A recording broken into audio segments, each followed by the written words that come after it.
Chapter 107. Kalishin. Mean, the blood-related uncle of the current Emperor Dasos. Mean, and the younger brother of the previous Emperor Krovin. Mean, from the same mother. As a mage, not only was he the head of the court mages, he was also one of the top 3 generals in the Ottoman military. In his later years, the old emperor even handed over the air fleet, an important weapon of the country, to him. But in reality, Kalishin had never been convinced by his elder brother. He helped Krovin in the battle for the throne of the previous generation because they were born from the same mother. If he didn't help his blood-related elder brother to seize the throne, he would be killed by the other princes. But in reality, as the number 1 genius of the previous royal family, his dream of becoming the emperor had never been extinguished. In fact, in order to obtain power, he hid his identity when he was young and went to the terrifying Shilua Empire to learn necromancy. He even became the disciple of the 3rd senator, the Queen of Banshees, Heloise, and specialized in death magic. Yes, on the surface he was a legend-rank fire mage, but in reality he was also a saint-rank necromancer. It wasn't without reason that necromancers were viewed as evil, other than the drawbacks of disturbing the dead. This kind of evil magic could increase its power by sacrificing the living and devouring the flesh, blood, and souls. Along with the crazy increase in power, one's mind would often lag behind and be corroded by the power that exceeded one's capacity, causing changes in all aspects. For example, necromancers were famous for not treating humans as humans.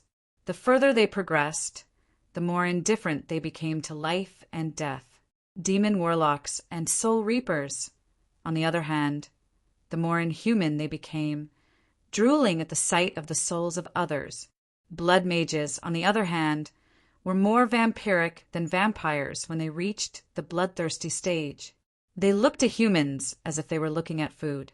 The words of evil priests who obtained power from the evil gods would become more and more fanatical as they progressed, losing their sense of self and becoming the puppet of the evil gods.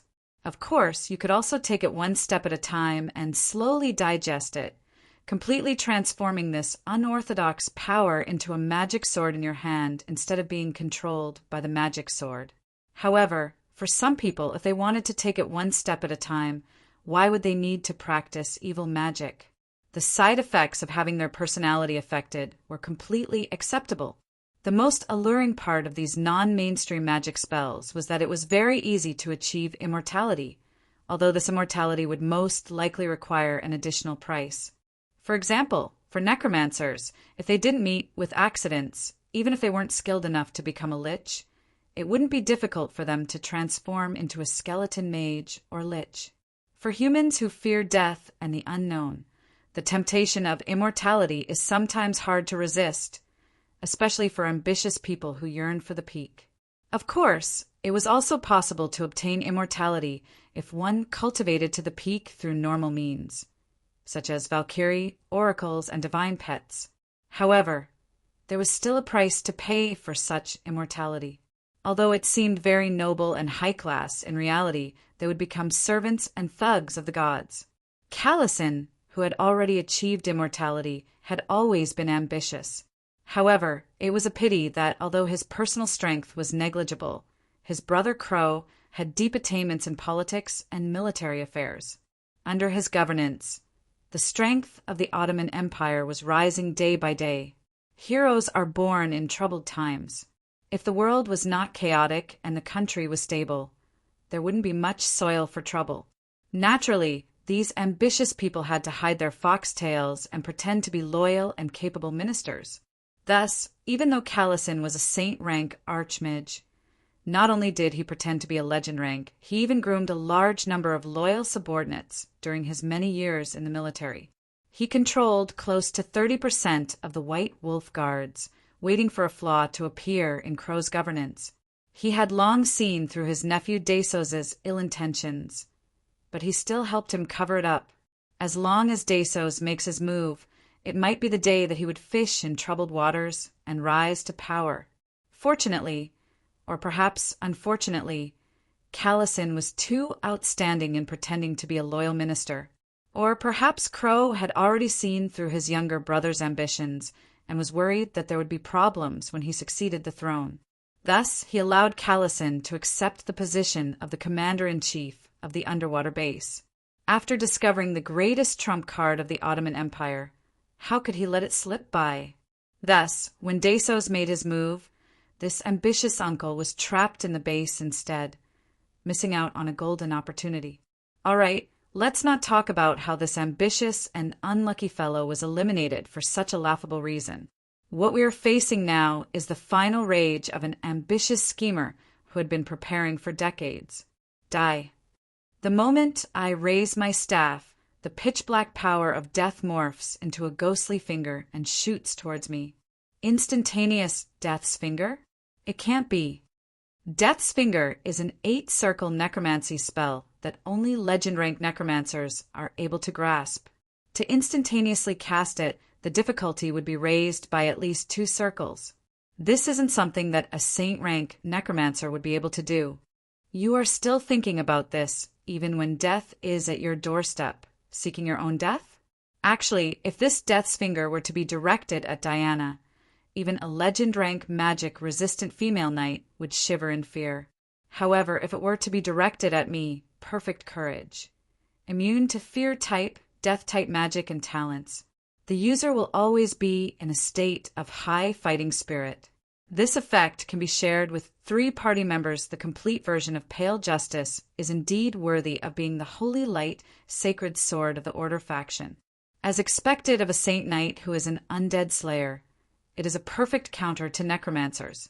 High circle necromancy spells have a lot of death-type and fear-type effects, but he is immune to these 2 effects. He really doesn't give necromancers any chance of survival.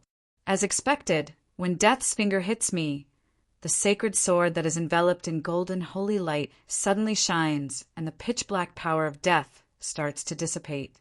However, even after the death effect of this 8-circle spell is dispelled, the shockwave from the power of death is still not something that a bronze-rank rookie can withstand. The ice armor immediately shatters, and the shockwave sends me flying. I can't help but break out in cold sweat. If it wasn't for the ice armor with my current weak physical body, I might have died on the spot. Life withering. All right, this time it isn't an instantaneous spell. However, to be able to cast a 9-circle saint-rank spell so calmly, it is too ridiculous. How is this a saint-rank mage? This is practically a myth-rank mage. Go. I share the aura of perfect courage with her, just in time, so that the breath of death that evaporates all the water in the area and absorbs the power of life doesn't have an instant death effect. However, even so, Diana is still sent flying and spits out blood. This time, the outstanding defense of the full body armor saves her. The Lich's choice of this spell is really smart. With both the evaporation damage and the death effect, Diana's magic-resistant skin isn't of much use. The Dark King's Breath of Death. That is a semi-god equipment. This is the treasure of an undead mage. The black cat on my shoulder exclaims in shock and explains the reason behind it. With this weapon that belonged to an ancient, semi-god undead emperor, Callison is able to throw out high-circle instant death spells with such powerful effects. I have already spread my wings and soared into the sky to avoid being locked on by the enemy's spells. Looking around, I still feel that the situation is far from good. Callison's guards have already caught up to us. The Death Knight's explosive spears are still a huge problem. If we don't end this battle quickly, not only will our plan to decapitate the leader fail, both Diana and I might die here. Looking at Diana, who is struggling to get up, I know that the 9-circle spell that was buffed by the semi-god equipment must have injured her quite badly. Damn it, this semi-god equipment is too ridiculous. How can it cast high-circle spells so quickly? Is there no way to counter it? Think, there are no perfect people in this world. Hurry up and think. Breath of Death? This name should be used to strengthen the effects of instant death spells. Even with the sacred sword's perfect courage, the impact of the power of death is still fatal. In this day and age, apart from the dead, who isn't afraid of the power of death? If I knew this earlier, I wouldn't have revived. Wait a moment, the dead? In an instant, a devious idea appears in my list of options. Thus, I chuckle to myself. You have an idea? Of course, this is a tradition. When Callison noticed that he was unable to lock onto me, who was moving at high speed, he focused his gaze on Diana. The next instant, I directly charged down.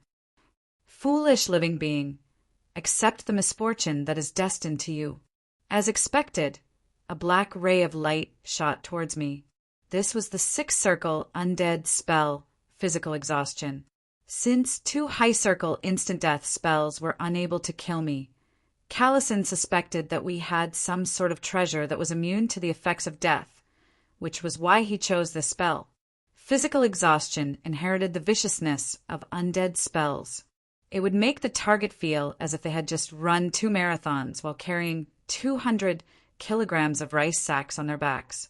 It was especially effective against warriors who relied on their stamina to survive. It was nicknamed the close combat killer, and if the weak were hit by it, it was possible for them to die from exhaustion.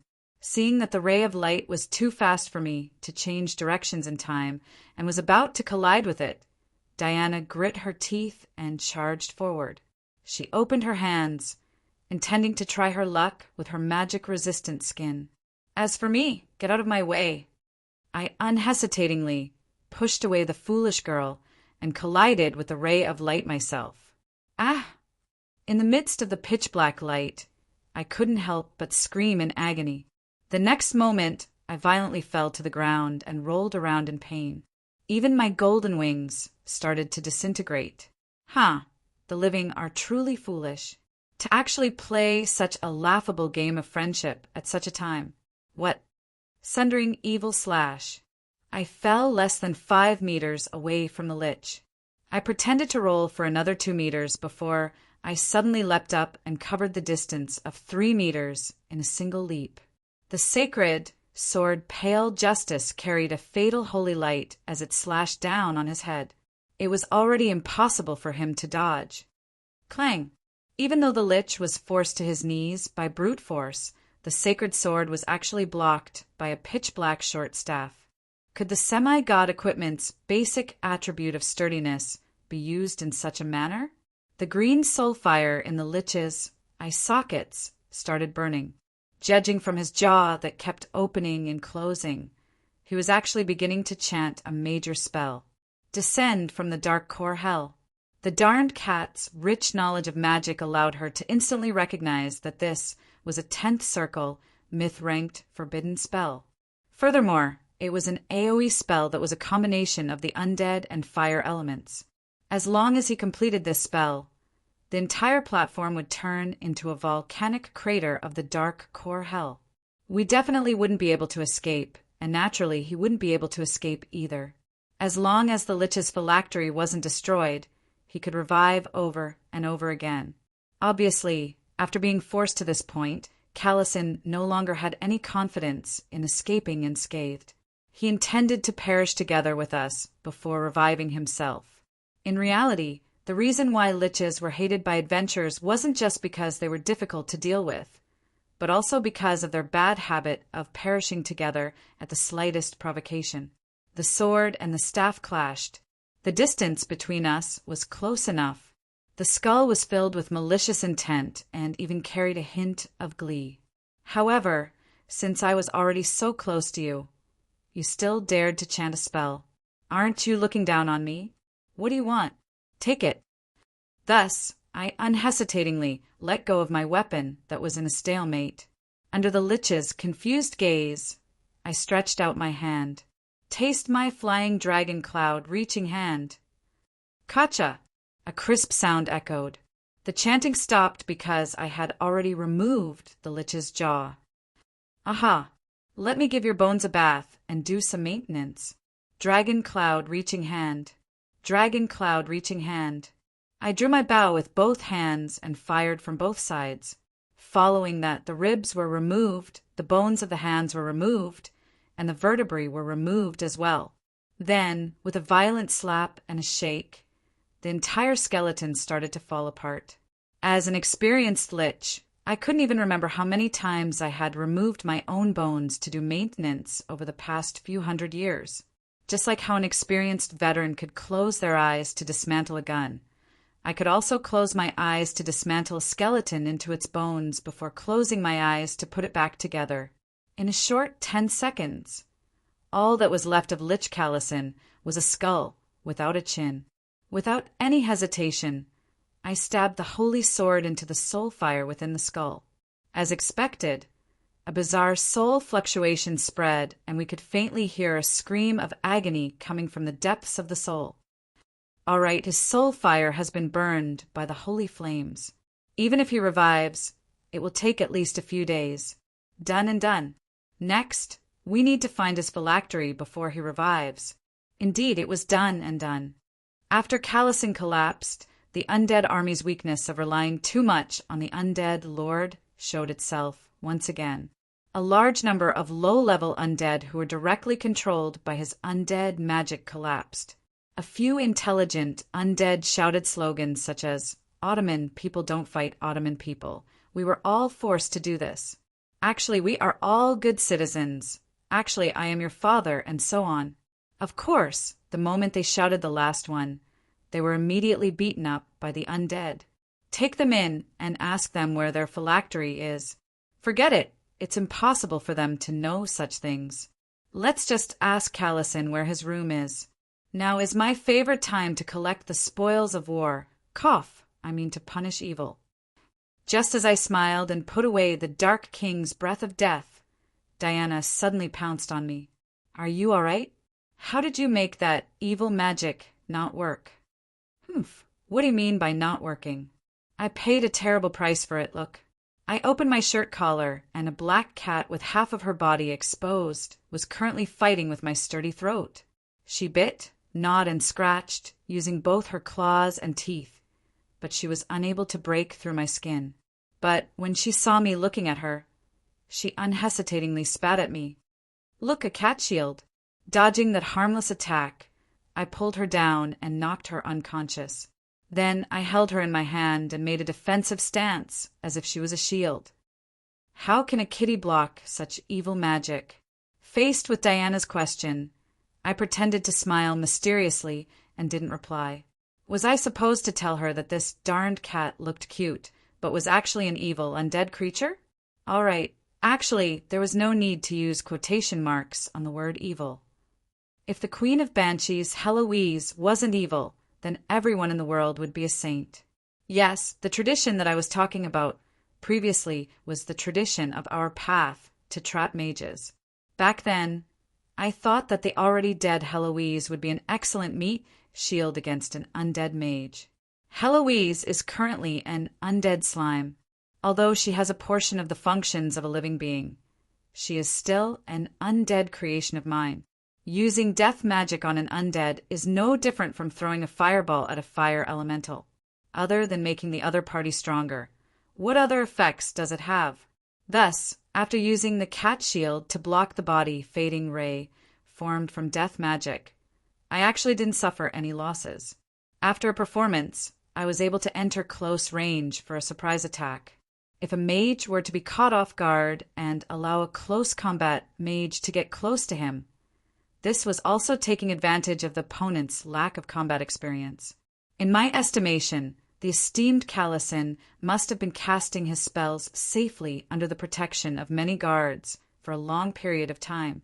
How could he have thought of such a sneaky move? And as expected, I succeeded. Woo-woo! You traitorous disciples only know how to bully me. I knew that none of you had good intentions. I must have been blind to take you in as my disciples back then. Teacher, I finally know how you felt when I stabbed you in the back then. Now, I have also been stabbed in the back, and it was by two of my disciples, one from the front and one from the back. I will never teach any more disciples. Woo-woo. All right, the only one who was injured was the frightened Heloise, as well as her heart as an educator that had been completely broken. Stop pretending. If you are on good terms with Callison, why didn't you say it earlier? Which of your disciples haven't been tricked by you before? Most probably, if he knew that it was you, he would be even more vicious in his actions.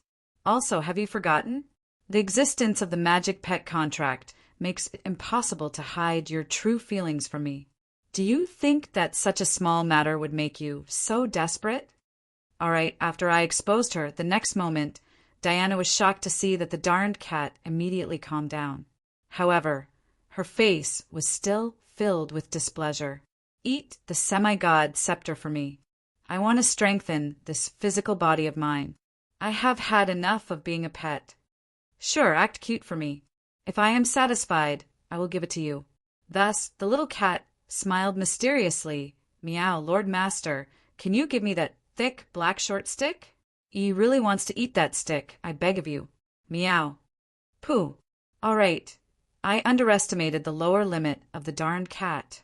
My original intention was just to tease her, to make her do 2 somersaults and bark like a dog.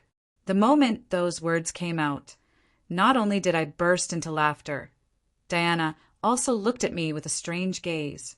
This silly girl believed whatever others said. She probably thought that I was a gentleman, pervert, again, on the same level as Bayfoam. However, I had originally intended to throw this semi-god equipment to her. After all, bringing along a semi-god equipment of the undead element in the human world was simply asking for trouble. Furthermore, after Heloise ate it, it would be more convenient for me to use it. Can you think about it a little more? No matter how thirsty I am, I won't go into heat on a cat. Just as I explained, Heloise, who was behind me, smiled evilly. After a series of distortions, she turned into a cute, golden-haired elf girl. Although she reverted back to her original form in the next second, it was enough to leave a deep impression on the legend rank knight. Without a doubt, this was the revenge of the cat shield. No wonder it is called the Gentleman Alliance. So you are also a gentleman pervert. To actually turn your cat into a girl, just how? All right, she didn't even use honorifics anymore. Looks like her image has been ruined quite badly this time. Actually, it's understandable for men to be gentlemanly.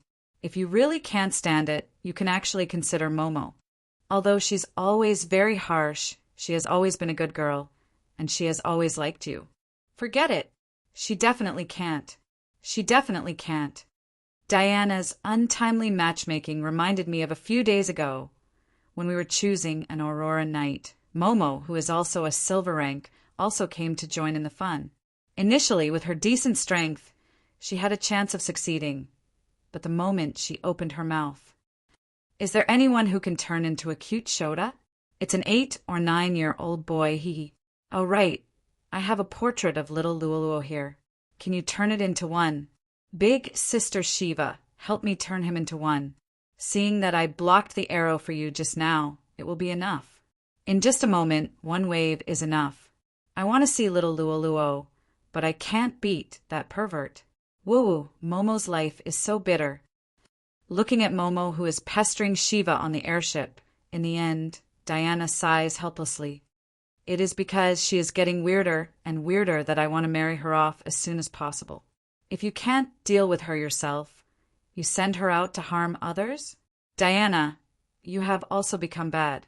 However, I still have to thank you for the night attack alarm last night. Otherwise, the consequences would be unimaginable.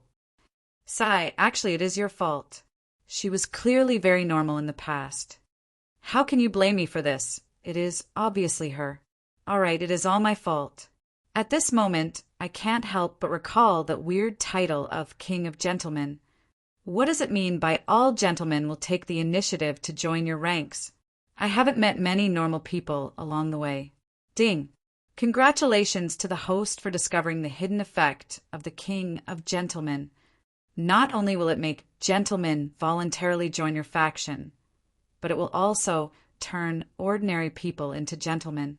It will turn a little gentleman into a great gentleman into a divine gentleman, and a divine gentleman into the King of Gentlemen. System notification. Look, I gave you the highest gentleman honor achievement right from the start. How considerate of me. Consider it your sister. Do you think that there aren't enough gentlemen? While we are celebrating our victory in the underwater base and worrying about the gray elves that are getting weirder and weirder, in the palace of the Ottoman Empire, His Majesty the Emperor is meeting with an esteemed guest. With your help. What does that 9-headed smelly snake amount to? Inform the ambassadors of the various countries that the enthronement ceremony will be brought forward to coincide with Lord Dragon Slayer's great cause. We will be recorded in the annals of history together. Your Majesty praises me too much. I am just an old man who doesn't have enough power. I might be able to chase away the 9-headed Dragon Emperor, but killing him is basically impossible. The venerable god's mission is for me to not go overboard. Despite having the appearance of a handsome young man, he speaks with the tone of an old man. From his fair skin that is tinged with gold and the faint halo of light at the back of his head, he is an immortal, but Valkyrie, a servant of a true god. After a round of pleasantries, Desos sends Valkyrie away. His previous arrogance turn into a cautious expression. Long to Basra, when his opponent is a dragon, will he show mercy and not go overboard? That's insane. Sending this bloodthirsty Valkyrie down to the mortal world. Is the moon goddess intending to have a decisive battle with Lady Storm? Damn it. Get the entire army to make preparations. If things go wrong, things might get out of hand. Then why are you still making use of this opportunity to hold the enthronement ceremony? It's not like you don't know how many ambassadors find excuses to leave every day. If the Ottoman Empire wants to become a superpower, they must form an alliance. Now that we are riding a tiger, it's hard to get off. Since the ending can't get any worse, why don't we take a gamble? Chapter 108. The undead calamity's weakness of relying too much on the undead at the head level was its weakness. Following the fall of the Lich, Calison's undead army also disintegrated. In the eyes of us, who were once undead lords, this meant that the composition of this army was extremely chaotic. The more mature an undead army was, the more mid-tier and high-tier undead there were. The more mid-tier commanders there were, the stronger the low-tier cannon fodder would become and the less afraid of being beheaded. However, after the fall of Emperor Yongya, the Yongya army immediately disintegrated and went to the other extreme. There were too many mid-tier and high-tier undead, to the point that after losing Emperor Yongya, with the allure of the country of the undead and the eternal night scepter, too many experts tried to climb to the top, but ended up falling into internal strife. Speaking of which, that junior Lich is really stupid. To actually chant such a long incantation in front of a melee fighter. Is he tired of living? Was this also taught by you? His combat experience is so lacking. Looks like your teaching standards are getting worse and worse. The darned cat on my shoulder was so angry that her fur was standing on end. If it wasn't for the fact that her teeth were broken when she tried to bite me, she would definitely pounce on me again. I understood her. Usually, she was as thick-skinned as me and didn't care about anything I said. However, as long as her magic standards and teaching standards were questioned, she would definitely jump up in anger. That wasn't taught by me. I wouldn't teach such basic things. It was obviously that idiot who lacked combat experience. I'm not a kindergarten teacher. Why do I have to repeatedly teach such basic things? Yes, the basics. As a weak magic job, keeping a distance from a melee fighter was the most important thing. In a battle between a high-tier mage and a melee fighter, the melee fighter would try his best to close the distance, while the mages would use defensive magic to dodge or teleport to widen the distance. The two would cycle back and forth until one side finally revealed an opening. That would be the moment of victory. In the end, the mages would either have enough distance and time to concentrate their firepower on killing the melee fighter, or the melee fighter would exhaust the opponent's defensive magic, escape magic, and control magic, and be chopped into pieces by the kitchen team. Truthfully, this was very unfair. Magical classes could make multiple mistakes, but melee classes could lose their lives if they made a single mistake. In most cases, it was true that the melee classes could not catch up to the magical classes no matter how hard they tried, resulting in them being toyed with to death. However, There was no such thing as absolute fairness in this world.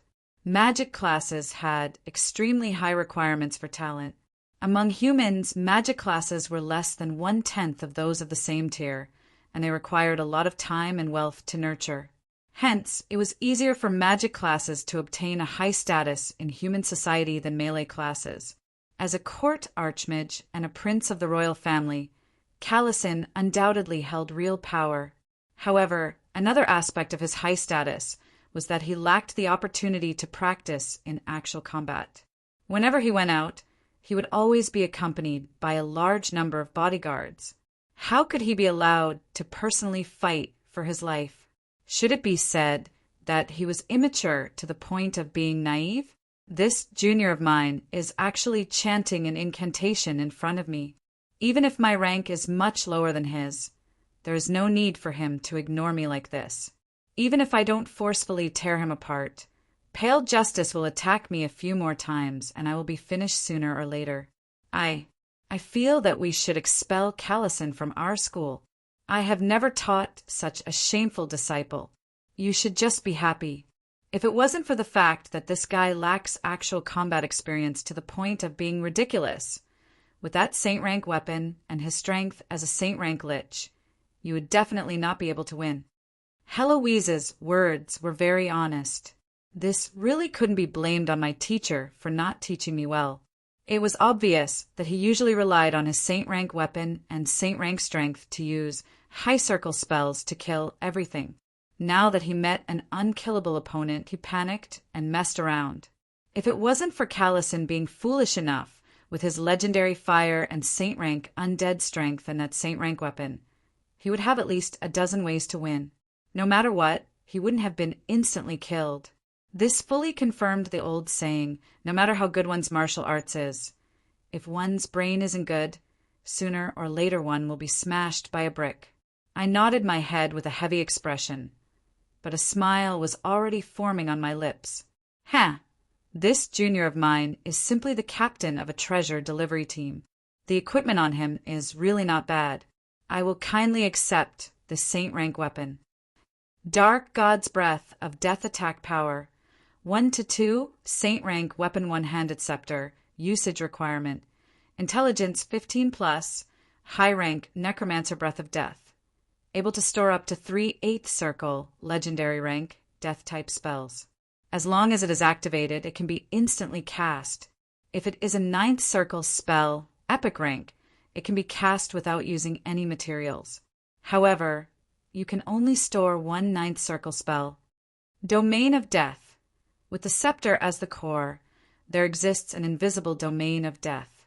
In this domain, the effects of death magic will be amplified by 50%, and the success rate of instant death will be increased by 30%. Face of the Dead. The user's intelligence increases by 2 points, physique increases by 2 points, and they are immune to fear and death-type abilities. However, their charm will be reduced by 10 points. This attribute can be reduced to a negative number. Dark God's Protection. Summon an invisible shield that absorbs 200 points of magic damage or magic weapon damage. Before the shield is broken, the user will be immune to stun, transformation, and other control-type spells. Lasts for 10 seconds. Dark God's Rage. Active ability. After using it, the user's next spell will carry an instant death effect, even if it is just an ordinary magic missile. The instant death effect is equivalent to the rank of the spell. Soul Conversion.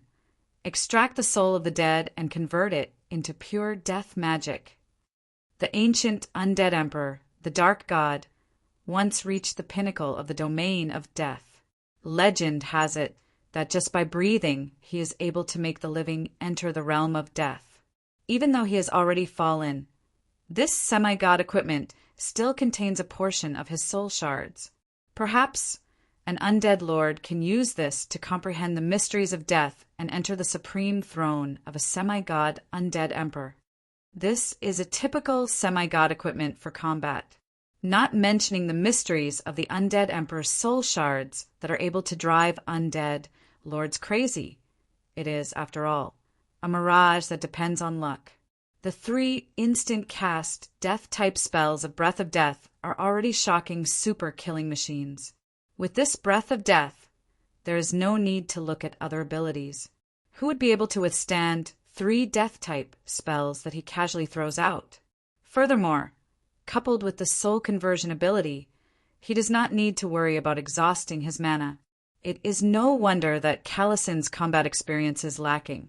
With this semi-god equipment, he is probably already used to the exhilaration of killing everything in an instant. Even if he is obstructed for a moment, he can just extract a few more souls and bombard them once more. You said that I am a cannon type, but this junior is obviously a super cannon type. As for that dark god's protection, it seems that I have underestimated him. Back then, when he chanted the incantation to perish together with me, he should have been using this shield. For 200 points of damage, I would probably have to slash at least 7 to 8 times. Even if the shield were to break, I would still be able to make a second reaction. However, he did not expect that I am completely different from my previous opponents. When challenging a powerful Lich, I did not use a godly weapon. Instead, I used my bare hands to tear apart his bones. The moment I made a move, he was unable to chant the incantation normally. Naturally, I was defeated. If this toy were to be brought outside, the moment it is revealed, the Holy Church would immediately suppress me. I intended to let Heloise eat it, but devouring a semi-god equipment is something that she is unable to do at the moment. She still needs to make many preparations.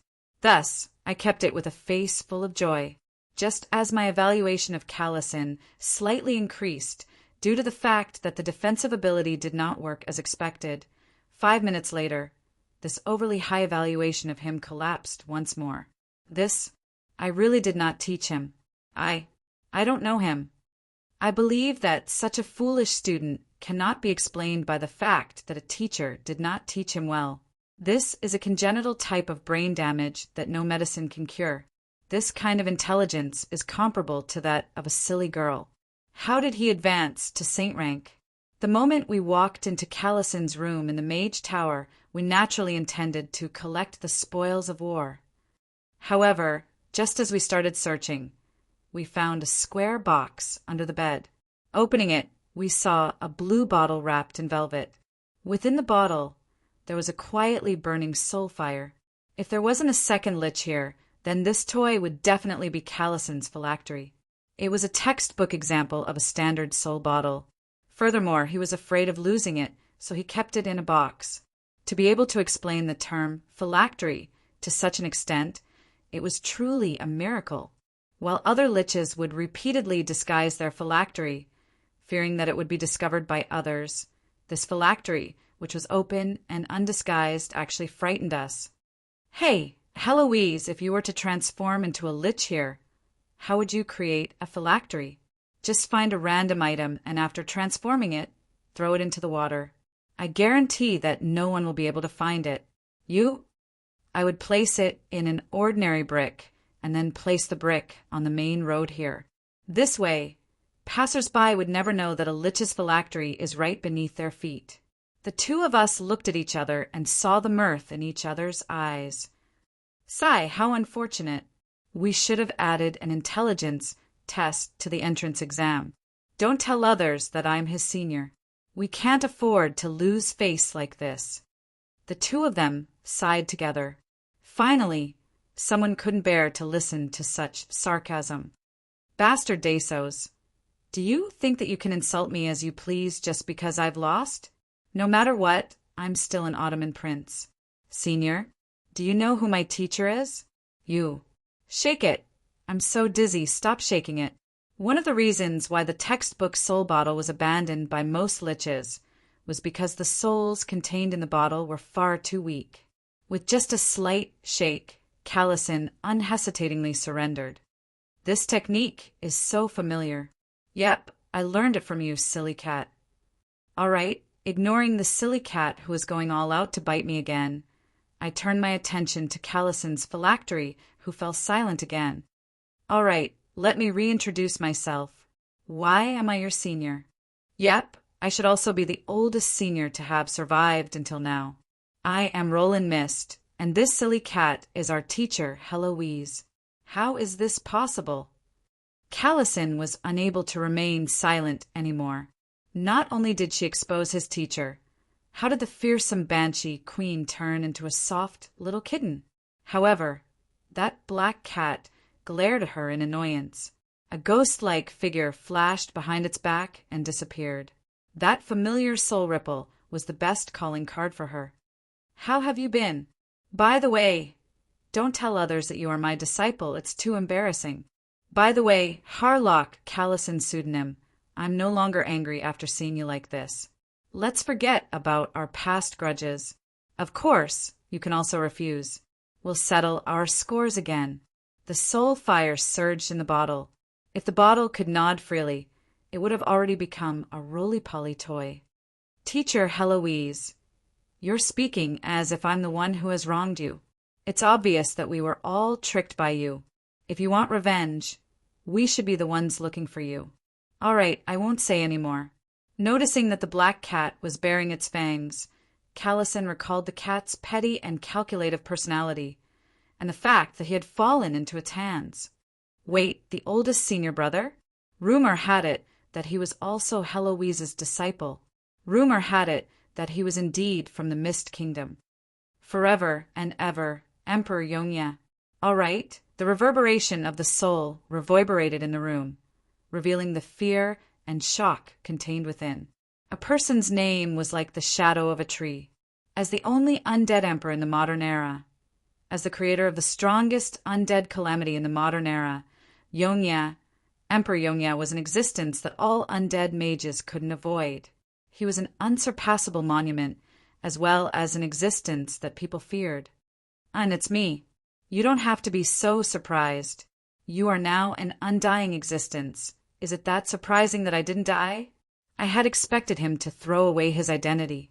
The world of the undead was actually much simpler than that of the living.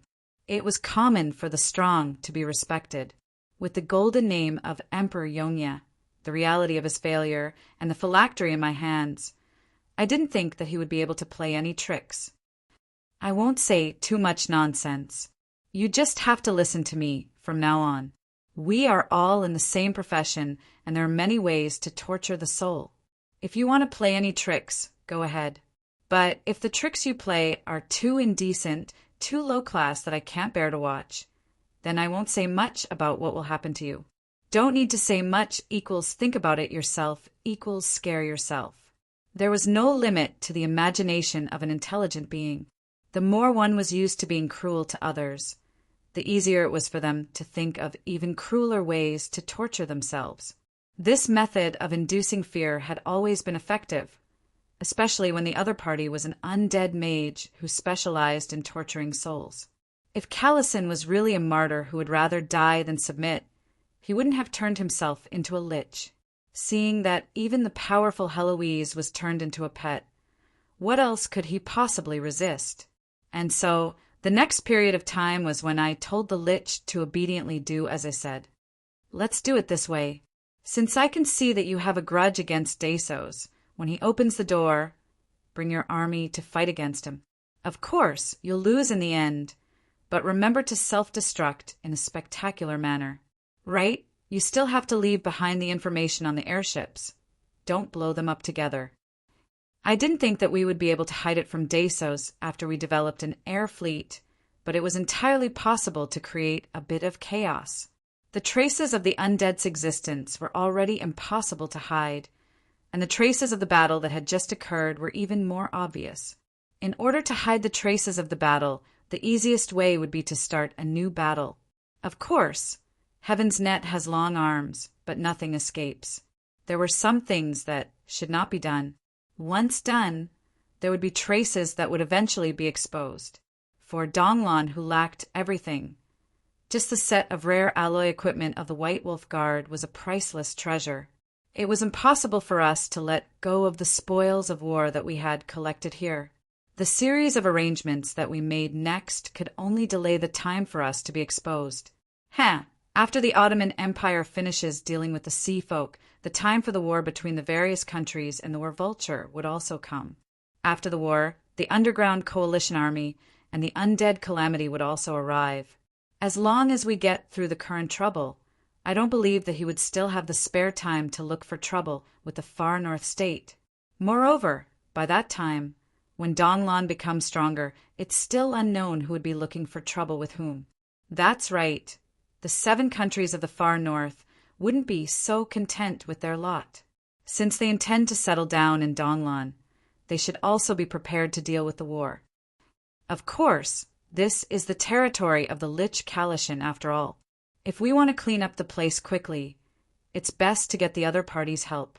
The most important thing at the moment is to make him obedient.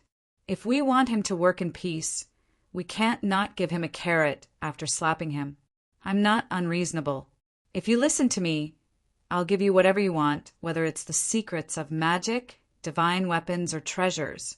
Whatever you want. You should have heard that I am not a stingy person, and my reputation has always been good. The promise of Emperor Yongye is very precious. Hearing my words, the soul fire in the bottle suddenly stagnates. Then it starts to burn crazily again. Pardon me for being presumptuous, but you and Lord Teacher are like this now? Could it be that you too have come back to life? There is nothing to hide about this, so I directly nod my head. Then, do you too have the sense of touch? Do you have the desire for a physical body? I nod my head again. Although Heloise is still a half undead, her abilities are no different from a living person. Heloise's physical body was created by me. You should know my ability in this aspect. Why? Do you want me to help you create a physical body? Of course. I have already had enough of the days of being an undead. Indeed, I don't have hunger or thirst, but I also don't have the desire to enjoy delicacies. Indeed, I don't have the instinctive desire, but it still makes my life worse than death. Lord, I beg of you, as long as you allow me to regain the sense of touch and desire of a physical body, I am willing to pay any price. Sure, it is just the body of a man. It is simple, but let me make it clear first. Even if you are no different from a normal person in all aspects, you are still an undying undead on the inside, unable to leave behind any descendants. I am able to regain the sense of touch and desire, but crossing the boundary between life and death isn't something that the current me can do. It is enough for me to regain desire. It is enough for me to regain desire. I smile gleefully. I am not afraid of you asking for too much. I am only afraid that you don't have any desires. Since you are begging me, naturally it is easier for me to control you. All right, leave it to me.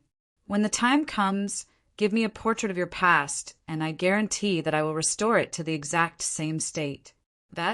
Do you know how to make a female's body? At that moment, my feet slip and my hand loosens, almost dropping the phylactery on the floor. Based on my many years of experience of being scammed, I can already guess what is going to happen next. That cute boys, that is a small hobby of nobles. I believe that my lord will be able to understand. Although it was not bad in the past, if there is a chance, I still want to change it up. As though he is frightened by my steely expression, the next instant, Callison screams out his desire with all his might. No, I will be honest with my lord. This is my life's pursuit, and also the reason why I study necromancy. Shut up, you gay! I suppress the urge to smash the bottle and ignore the silly cat who is rolling around in laughter. It is obvious that she already knows that I don't want to interact with such a pervert. The next moment, I turn around and leave. My lord, don't go, I beg of you. This is the deepest desire of a fool who was born with the wrong body. Pooey! I already have enough gentlemen by my side, and this kind of gay pervert is challenging my limits and tolerance as a man. Thus, I don't stop walking. My lord, have you heard of the Cassams? Of course I have. The flagship of the future Ottoman air fleet, the unsinkable Cassams. That is a super battleship that will be known by everyone in the future. Humph, of course I have heard of it, but if it is completed now, can't you tell? Besides, that is the flagship of the air fleet. It is not that easy to make. Of course it is not completed yet, but its prototype, the Prince Callison that I secretly built, is almost completed. My lord, as long as you fulfill my long-cherished wish, he is yours. Chapter 109. Even though I couldn't resist the temptation of a powerful worship in the end and agreed to this perverted condition, I still drew a clear line between him and me. After I'm done with this fellow, I'll tie him to a 1,000-kilogram boulder and throw him into the river. No, I'll feed him to Bayfoam. No, if Bayfoam were to be influenced by him and gain new attributes, that would be too scary. Let's call it sinking into the river. Those gentlemen are already troublesome enough to deal with. I definitely can't allow them to mix together. I was disgusted. After all, I was still a normal person. Definitely a normal person. I wasn't some king of gentlemen. Darned Ottoman Empire. They might as well change their name to Ottoman Empire. Humph, a man who likes women and a man who thinks that he should be a woman. I think you two uncle and nephew make a perfect pair. However, with Calishin's full cooperation, the goal of taking over the base was indeed much faster. When I saw the super warship in the dock of the Mage Tower, even I pinched the darned cat's tail. From her screams and sharp claws, I could confirm that I wasn't dreaming. Prince Calishin, formerly known as Ottoman Warrior, is the prototype of the super warship Kassams, but in reality its performance far surpasses that of its sibling warship. Everyone knows that, just like the Roland II, whose performance far surpasses that of its peers, the prototype warship is built with money to prove the validity of the theory. It is understandable that Prince Calishin's performance is above that of Kassam's. Prince Calishin, a super heavy warship, 243 meters in length and 40 meters in width. It has 9 heavy cannons charged with magic crystals, 7 medium mage towers, 1 super mage tower, 32 medium to small cannons, and the main cannon at the head of the warship has a maximum range of 30 kilometers. It has a built-in hangar that can store 3 Vulture assault ships. This warship can be used both in the water and in the air. It has a standard displacement of 65,000 tons after entering the water. It takes close to 10 minutes to float, and its maximum speed in the air is 120 kilometers per hour. As a flying unit, it isn't too fast. However, considering the massive size of the warship, I feel that the speed of this thing is already ridiculous. As the #1 warship of the Ottoman air fleet, due to the disregard of cost, this super warship far surpasses Kassam's in terms of specifications, speed, and firepower. In the official records of the Ottoman Empire, due to a sudden explosion in the rear cabin during an experiment, it had sunk into the deep sea. Although the sinking and explosion were real, the crew members didn't die. Their families were well taken care of by Calishin. After a year and a half, the reactivated Prince Calishin entered the underwater base that was under the complete control of Calishin. It became his trump card in the fight for the throne. This original flagship was also quietly waiting for the day when it was renamed to Emperor Calishin. Furthermore, in order to better launch a surprise attack on the capital, when the 8 mage towers on the ship are activated, not only will they be able to provide an outstanding magic shield, the King Carlahin will also be able to enter a state of stealth. The entire warship is the culmination of the accumulation of the Ottoman Empire for hundreds of years. However, under the selfish desires of a certain person, it became a tool to fight for the throne. When Calishin realized that the underwater base was isolated from the outside world, he acutely guessed that the day the door opens would be the day he breaks off with his nephew. In order to prepare for that day, after completing the test of the floating engine on the Vulture, he invested more than 90% of the resources and manpower into this huge warship. With the laborers, construction workers, and engineers who worked tirelessly, the completion rate of Prince Calishin has already exceeded 95%. As for the ship that was originally given the highest priority, Kassam's, its completion rate is only slightly more than half. In history, when the dimensional door was opened more than 10 years later, Darsos was faced with a complete fleet. If it wasn't for the fact that his country was on the brink of destruction, and that the uncle and nephew were forced to reach a temporary truce, and that his reputation as the king of winter wolves was already known throughout the entire continent, Darsos would have been kicked off his throne. But now, this super warship that wasn't recorded in the official records has undoubtedly become a bargain for me. Walking from the Mage Tower to the basement with Kalishin's help, the traps didn't obstruct us at all. Beside this super warship, there are many hardworking, undead laborers and ace engineers. The weaker one is, the lower the chances of them retaining their intelligence after turning into an undead. In order to maintain their knowledge and intelligence, these ace engineers, who are known as the national treasures of the Ottoman Empire, as well as the experts and scholars of various fields, are still alive.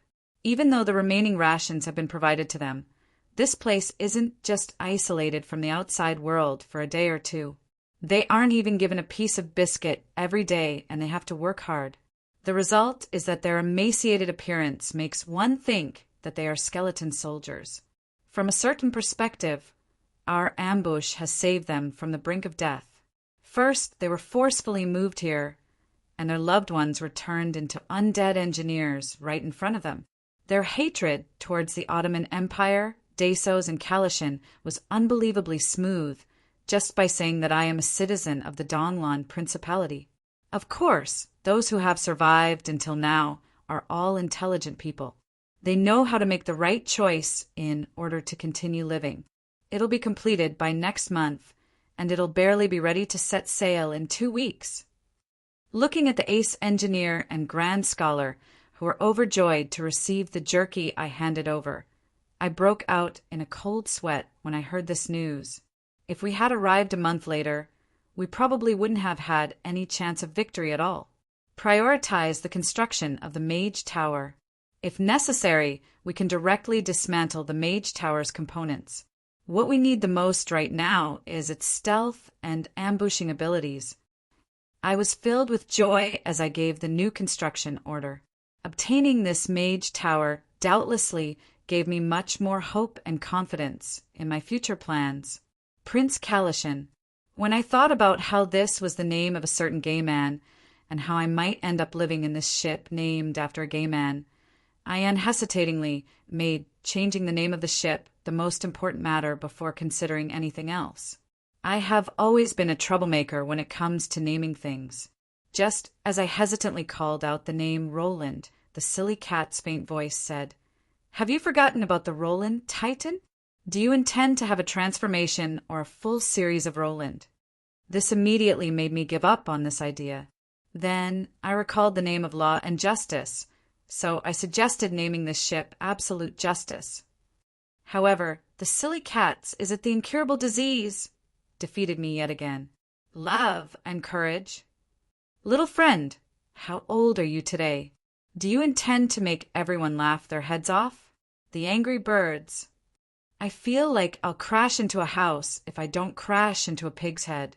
Think of something else. The grapes of wrath. I feel like I'll be unlucky all the way. I'll meet with an economic crisis and then go bankrupt. The angry banana. I'm not an angry squirrel. Think about it seriously. Don't think about small animals or fruits. Do you dare to think of a mighty and domineering name? The Archangel. Although the Archangel is indeed powerful, I always feel like it's an inauspicious name. Not only that, it's also super good at making its teammates suffer. The Snow Wind. Don't say any more. It's even more inauspicious. I can feel chills running down my spine. The Danyang. Is there a difference from the one above? Can you not use such an inauspicious name? The Titanic. Are you unhappy if the ship doesn't sink? Do you have such a deep hatred for the ship? Can't you come up with a celebratory name? Assemble, gentlemen. Sure, I have no objections.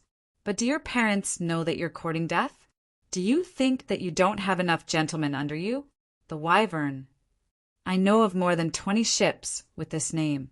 Are you sure you want to add a 3-digit identification code at the end? The Eliza White Queen. All right, a certain demon marquise crossed dimensions to angrily declare her existence. Rejected. You might as well call it the Primal Banshee Emperor.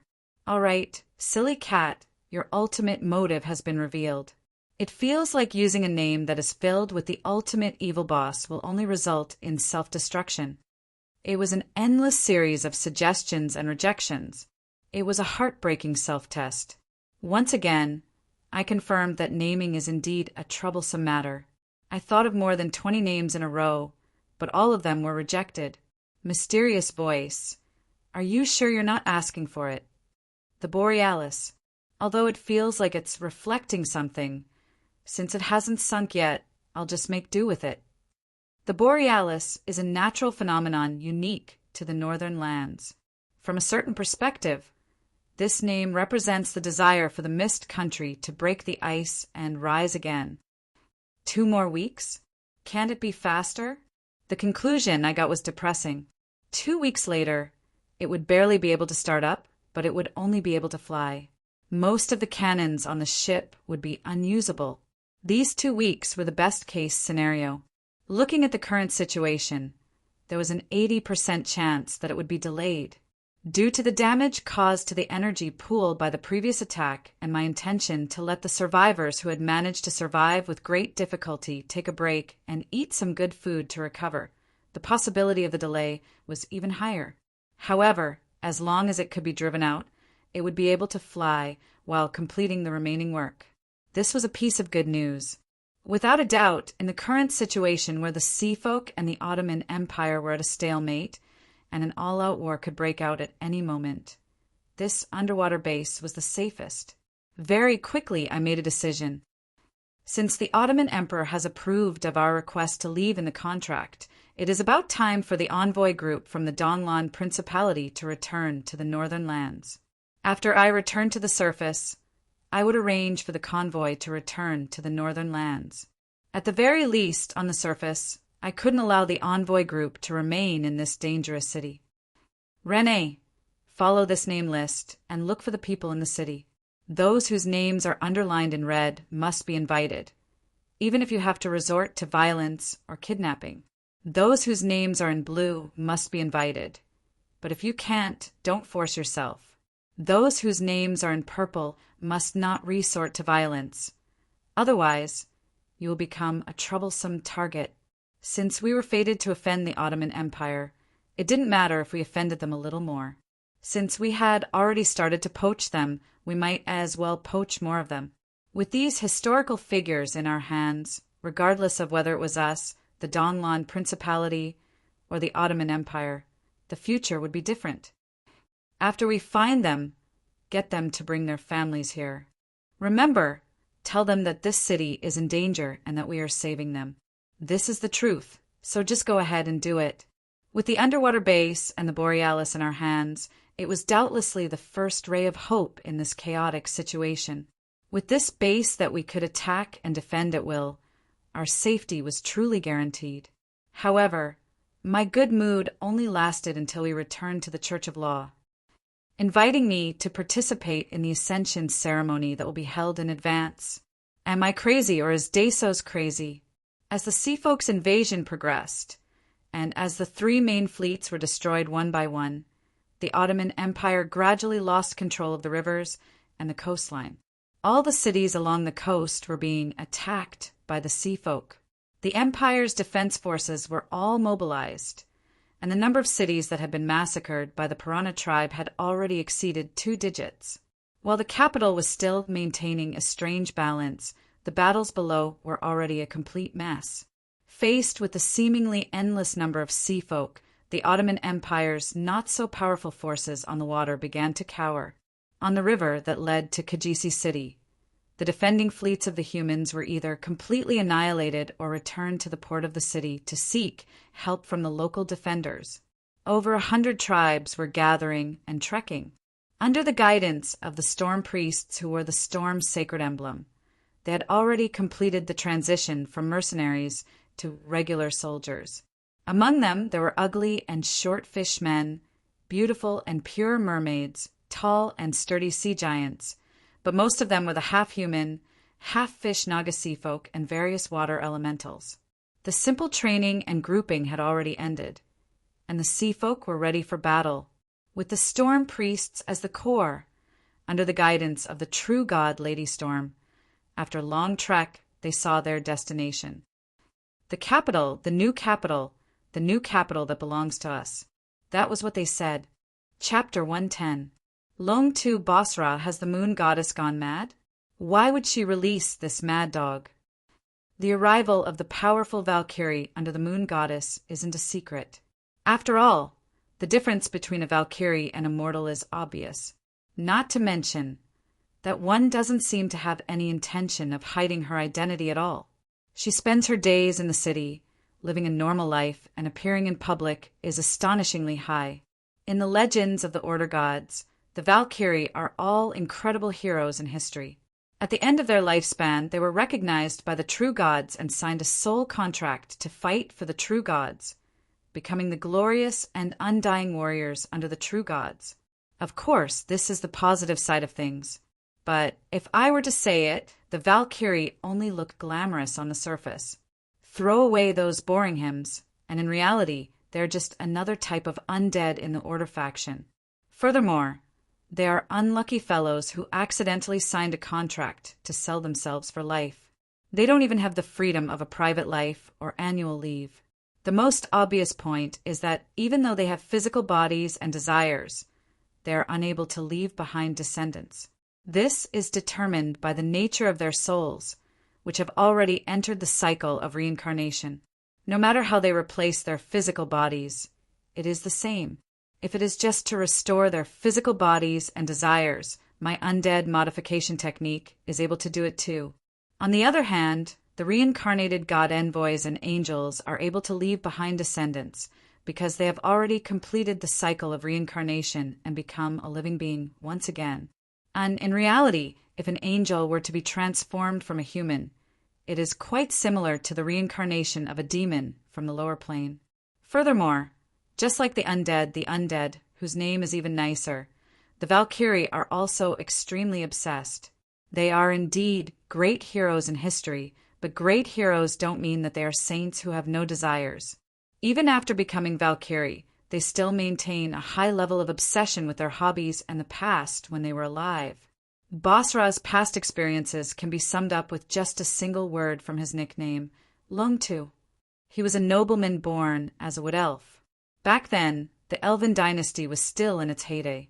He should have had a happy childhood, but he didn't have many good days. In the era where he lived, the dragon race wasn't as rare as it is now. Just like in most fairy tales, he once had a blissful family. However, when a green dragon passed by his house, it casually spat out a mouthful of dragon breath.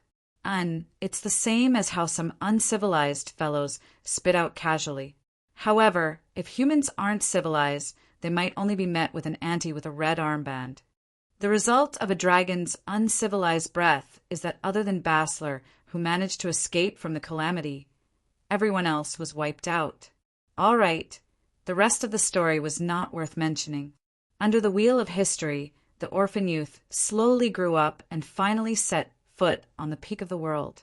However, even after he became famous, he still could not find the green dragon that killed his parents. Since I can't find it, I'll just kill all the evil dragons. This is not only for revenge, but also to prevent tragedies like mine from happening again. This was undoubtedly the arrogant words of a paranoid person. However, when the person who said this was a super strong person who had the ability to do it, the tragedy of the dragons came. He hated dragons to the core, and his hunting range was not limited to green dragons. In his eyes, these behemoths were always a threat. Only a dead dragon was a good dragon. That was why he was unscrupulous and didn't care whether they were good or evil. He didn't even spare young dragons and dragon eggs. As long as they were related to a real dragon, they deserved to die. The revenge of the dragons caused him to lose his wife, children, and friends.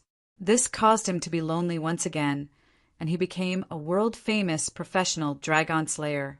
As a perfect paranoid and dragon slayer hero, all of his abilities were prepared for the dragons. Dragon slayer guns and dragon slayer swords were all equipped. There were records that he had killed at least 4 dragons, and there was no lack of demigod-level super dragons. When he aroused the wrath of the dragons and was surrounded and beaten to death, he also successfully dragged a 3-digit number of dragons down with him. Be obedient, baby. If you continue to make a fuss, Longtu Basra will come. These words became the trump card that dragon mothers used to scare their baby dragons. Through the knowledge passed down through their bloodlines, the young dragons knew that this code name represented countless dragon lives, and they were filled with fear of this name since they were young. Even the fearless Little Red had fallen asleep to childhood stories. When the name Basra was mentioned, she would definitely be filled with hesitation and unease. In fact, just because the moon goddess Patricia, who was also the goddess of the hunt and the guardian goddess of the lost, had taken in Basra's Valkyrie, she became the enemy of the dragons. Her relationship with the dragon god was extremely bad, and 2 divine wars had broken out between them. In terms of ability, it was absolutely no problem to send Basra down to the mortal world. Even if the body of Valkyrie could only barely reach the level of a demigod, he still had the combat power to rival the 9-headed dragon emperor. At the very least, this Valkyrie had descended to the mortal world 3 times before, and had slaughtered 3 super dragons, and then killed hundreds of adult dragons along the way. In the eyes of the world, as long as it was a dragon, there was no dragon that he could not kill. As an outstanding hunter, before hunting a large prey, the first thing to do is to observe its habits, weaknesses, and personality. These days, Basra seemed to be strolling around, but in reality he was observing his opponent's weaknesses. It's just that he doesn't make a move, but when he does, he will definitely kill without mercy. This was the evaluation of the veteran hunter Lamans. Basra, who pursued hunting dragons for his entire life, was undoubtedly an idol in the eyes of ace hunters like Lamans. These days, this fugitive escaped from prison, was willing to hide from the guards, just to put on a hood and look at his idol from afar. And this kind of peeping naturally couldn't escape the sensitive senses of Basra. What was surprising was that the rumored bloodthirsty Longtu was actually very easy to get along with, and even took the initiative to chat with Lamans. When Lamans asked his idol for some hunting techniques, he even gave him some pointers. When Lamans asked for the reason, he replied like this: "Ha! I can feel the cries of the beasts in your hands before they die. We are the same, so why would I be stingy? It's a pity that you aren't an elven ranger, nor do you know how to use a bow. Otherwise, I could teach you a few tricks of the Dragon Slayer. The younger generation nowadays is too weak, and there are far too few who actively challenge strong prey like you. Those cockroach-like lizards that lay eggs everywhere are about to go extinct." Saying that the Dragon Slayer was like a periodic extinction, this casual tone made Lamans deeply feel the strength of this Valkyrie and the bone-piercing hatred he had for dragons. This wasn't the only time the gentleman met with Basra. "It's a pity I missed half of it," that Dragon Slayer, who suddenly appeared as if he was just passing by, casually glanced at him and sighed, almost scaring Bayfoam to death. The pitiful Draken hunter was just strolling around the alleyway as if he was taking a daily stroll, when he was stopped by the Valkyrie, who smelled the scent of dragons. If it wasn't for the fact that most gods and mortals viewed draconians as a type of demi-humans and not descendants of dragons, Bayfoam might have died on the spot. What a pity. This was what I casually said after I learned about this. But the moment I said this, I noticed that everyone around me was nodding in agreement, but the 9-headed dragon emperor Hydra is a god's pet. Patricia had longed to come down, who won't show any mercy at all. Does she intend to directly start a war with Lady Storm? Indeed, there was no need to doubt his abilities. However, I had the same conclusion as Desos and the others. Basra definitely wouldn't show any mercy. That was the main problem. As long as he attacks, no matter if he wins or loses, the war will immediately escalate. We need to hurry. For me, every battle and the time after a battle was precious. Actual combat was the most direct and truest way to test one's abilities. No matter how beautiful or powerful one's natural talent or combat techniques were, it would always make one feel uneasy if they weren't tested in actual combat. As for me, I was used to summarizing my gains and losses after a battle. I would also write down everything I learned in my journal. Of course, the most important thing was to discover and make up for my weaknesses. Although this battle didn't last long, my opponent wasn't weak. After all, he was a saint-rank undead mage. If I wasn't careful, it was indeed possible that I would die at his hands. Fine, I admit that I was wrong. The more I understood my junior Lich, the more I felt that it was impossible for me to lose to him. Even if I didn't succeed in defeating him, it would most likely be a protracted battle. In the end, it would still be us who were the weaker ones who obtained victory. Was it contradictory that the weaker one would definitely win? Actually, it wasn't contradictory at all. Calison's extreme lack of combat experience was only a part of the reason. His rotten and twisted soul was the main reason why it was impossible for him to win. A real world? This soul world sounds quite nice. What effects does it have? As an undead mage who specialized in instant death magic, Calison's soul imprint increased the effects of instant death. There was nothing special about it.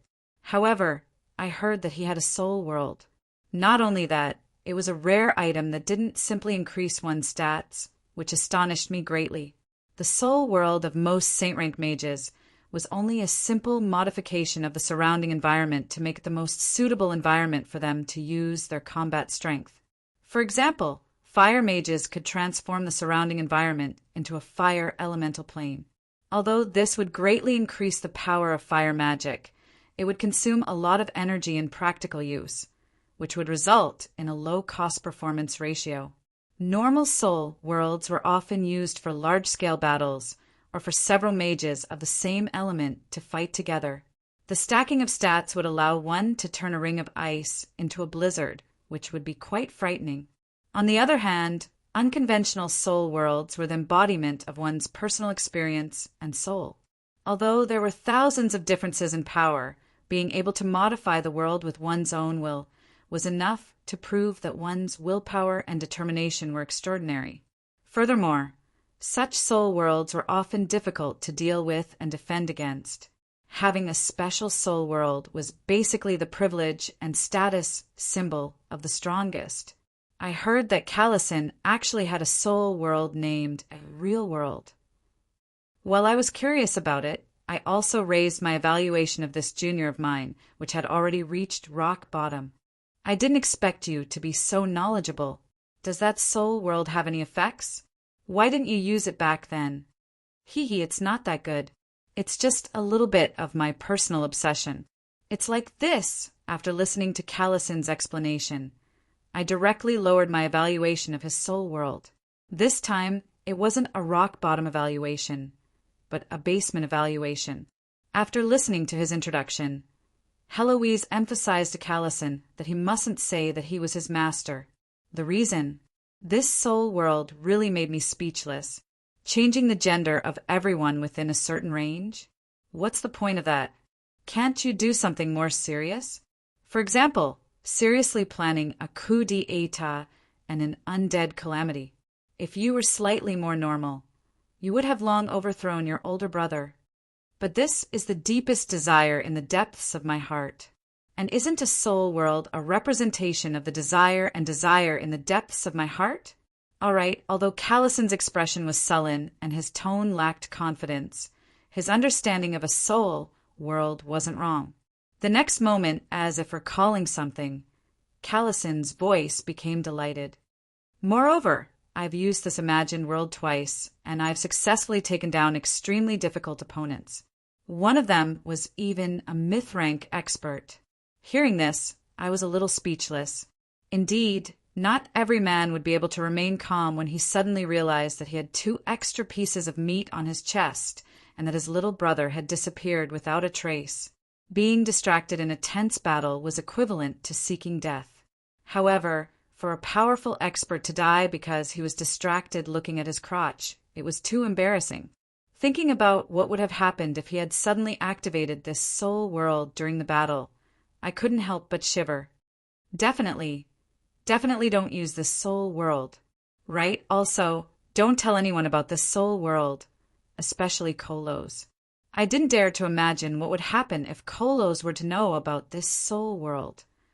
That female elf droll? Is she of the same species as me? That's great. I have long wanted to find someone to interact with. All right, Lord, don't stare at me. I will do as you say. However, some things couldn't be avoided. What would come would come. The meeting between Callison and the gentleman still came. Furthermore, the moment they met, sparks flew.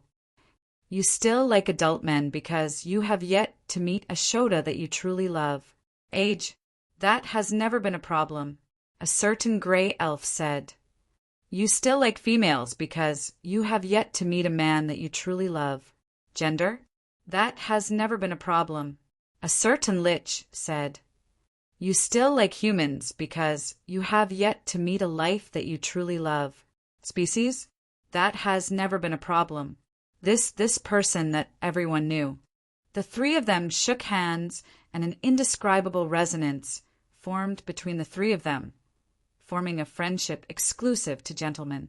Knowing each other and understanding each other, the friendship between gentlemen came so quickly. Comrades, brothers, sisters. The gray elves and Lich looked at each other. While appreciating each other, they both bowed to the third person at the same time. Big Brother Bayfong, Boss Draken.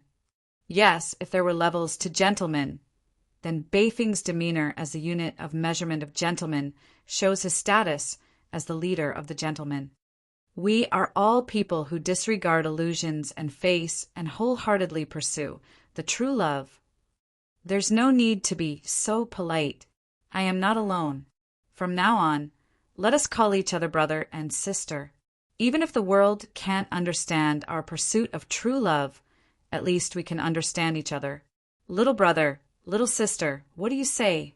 All right, I am 67 this year, so I will send second sister. I may be 235, but I am still the third sister. All right, I won't comment on why there are two younger sisters.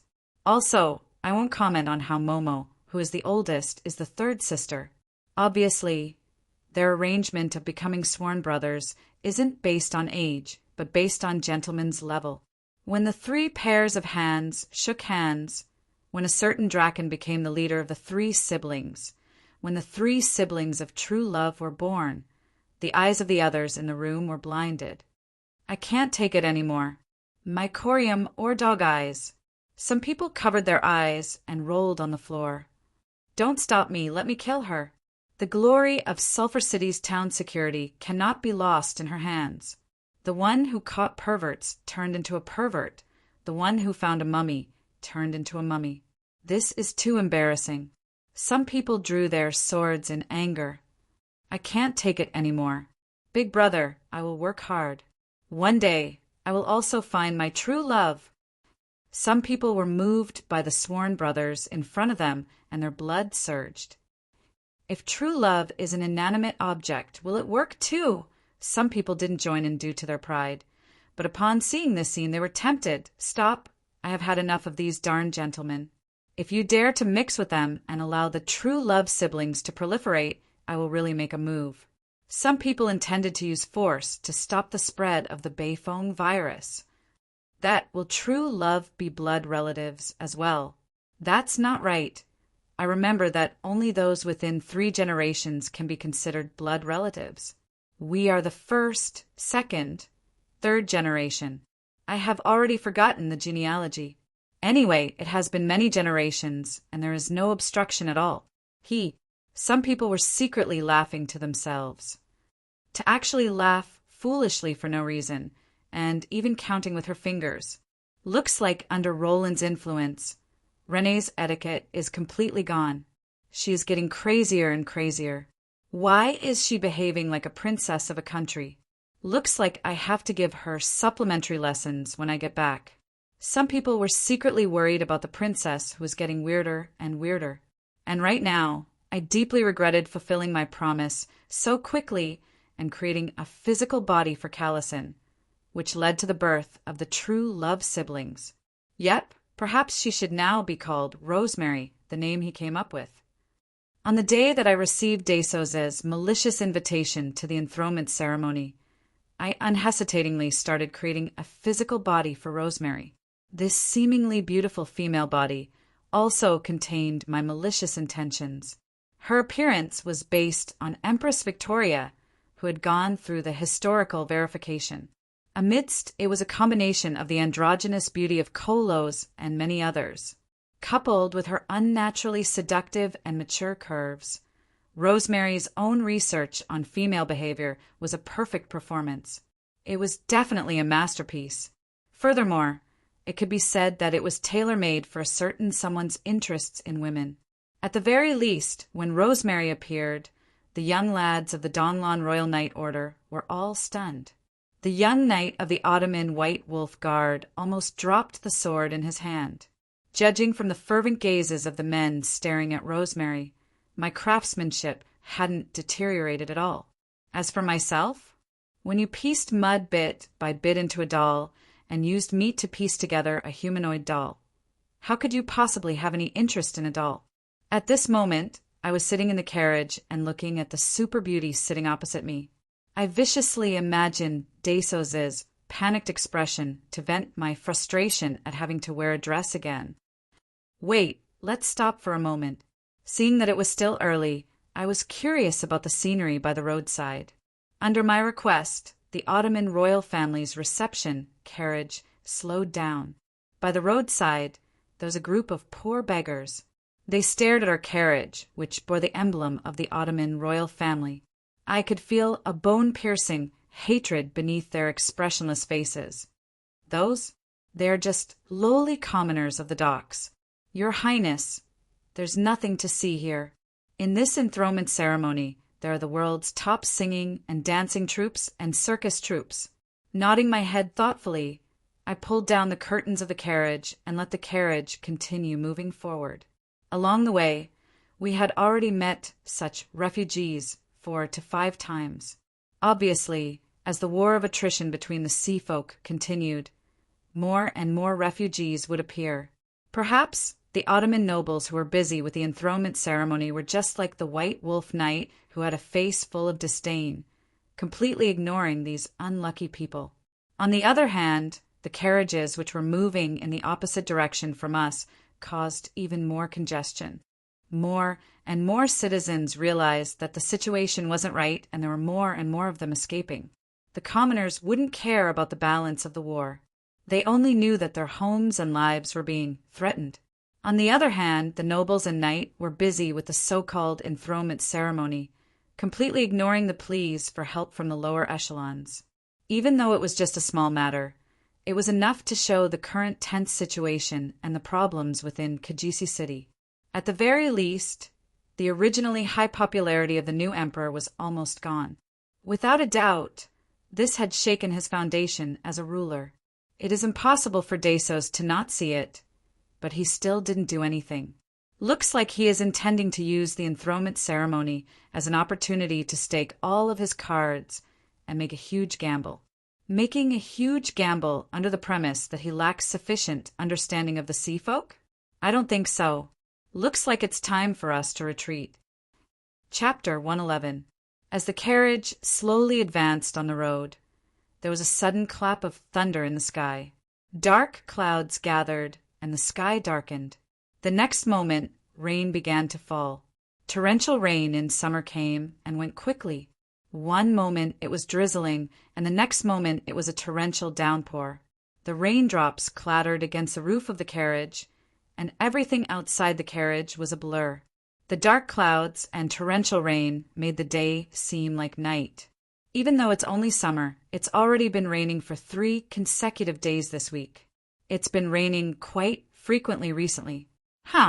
It seems that Desos' luck is truly terrible. Judging from the dark clouds hanging low in the sky, it seemed that the rain wouldn't stop anytime soon. Obviously, it would directly affect the enthronement ceremony. Such a heavy rain was extremely unsuitable for large-scale ceremonies. Did they not make any preparations beforehand? The court mages aren't useless either. In this world with magic, although there were many shortcomings, certain aspects were far superior to a technological world. For example, when it came to predicting and controlling the weather, experienced hunters and rangers could predict the nearest weather from the shape of the clouds. Droll, who was close to nature, could sniff out impending natural disasters from the wind. Mages could use large-scale magic to control and choose the weather they wanted. Today, before I left, I asked Kolos about the weather. I still remembered her hesitant expression when she answered me. It should be sunny, but recently my predictions have been wrong. Even though I feel like it should be sunny for the next week, it's always raining. And I don't feel anyone else interfering. It's either my predictions are wrong, or the person interfering is far stronger than me. It would be understandable if it was someone else who made a wrong prediction. But Kolos was a droll who specialized in summoning storms. For her to make a wrong prediction would be as inconceivable as burning herself with a fire spell.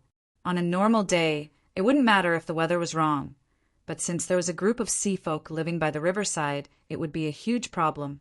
The consecutive days of torrential rain had caused many flooded areas of the river to rise again, giving the sea folk more space to move around.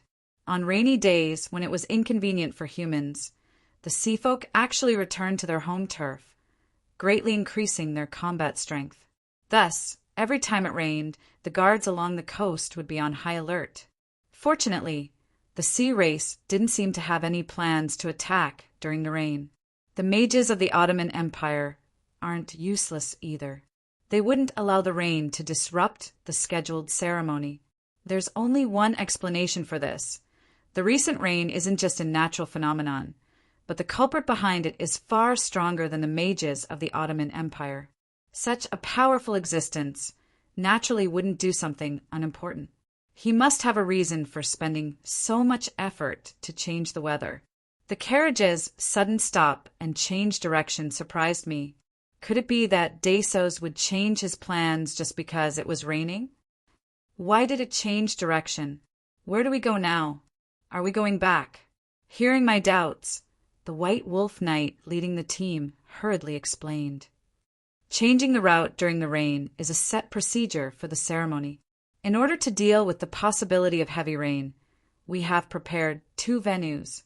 One of them is an open-air plaza at the Ottoman Grand Square, while the other is at the Royal Arena.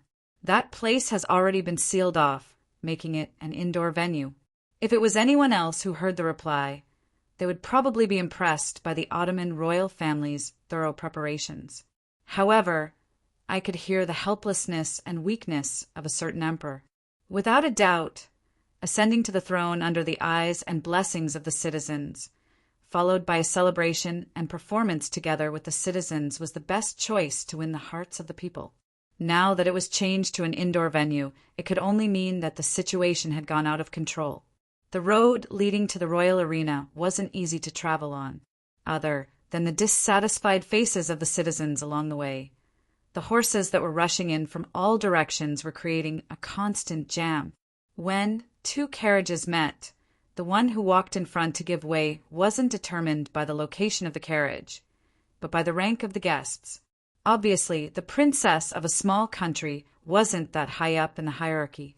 Since I was attending the ceremony as an individual, I wasn't the ambassador of the alliance who had to arrive in advance. In the end, due to the jam and giving way, the 20-minute journey took almost an hour.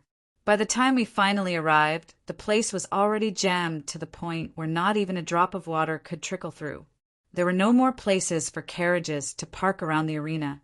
Left with no other choice, we could only lift our skirts and walk on the muddy ground. Every time we stepped on the mud, it made me even angrier. The only thing that made me happy was the performance of the accompanying female official, Rosemary. She was indeed a rare masterpiece of mine in recent times. Other than the royal knight who kept sneaking glances at her, the young men who bumped into the wall along the way used their actions to prove Rosemary's charm. Her exquisite face was charming and gorgeous. She had an oval face and a willow waist. Her alluring curves constantly exuded the charm of a mature woman. However, those clear eyes under her phoenix eyes didn't lose any of her purity.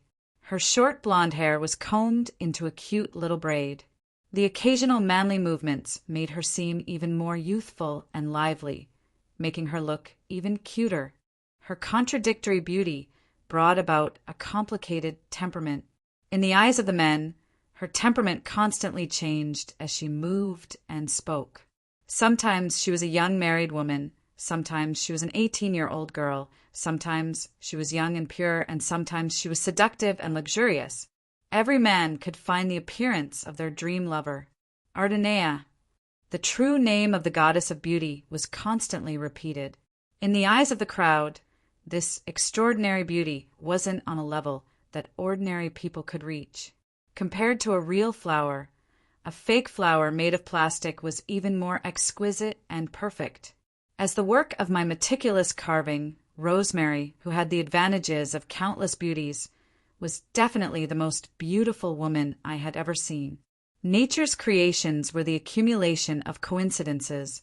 While coincidences could give people pleasant surprises, they would also often bring about flaws. Rosemary's perfect beauty wasn't something that ordinary people could possess. She was a combination of the best parts of countless beauties, finally achieving a harmonious and perfect creation. She was indeed a fake flower, but she was a perfect flower that could suppress all other flowers. She was the ultimate creation that natural selection couldn't produce. Speaking of this, why did I suddenly recall the plastic surgery industry of a certain country that they were so proud of? It was said that their mass-produced celebrities wouldn't debut without plastic surgery. Many celebrities didn't look like their children at all, causing many disputes. Getting back to the main topic, originally, I only wanted to make a woman that could charm Dasos to take revenge on him. However, as a necromancer who was responsible for his own creations, when I wholeheartedly threw myself into creation, my world-destroying talent in creation came into play once again. The result of pursuing too much perfection was that I accidentally overdid it once again.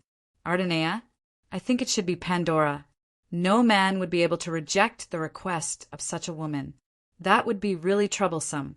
However, that bunch of gentlemen seemed to have completely ignored Rosemary's beauty.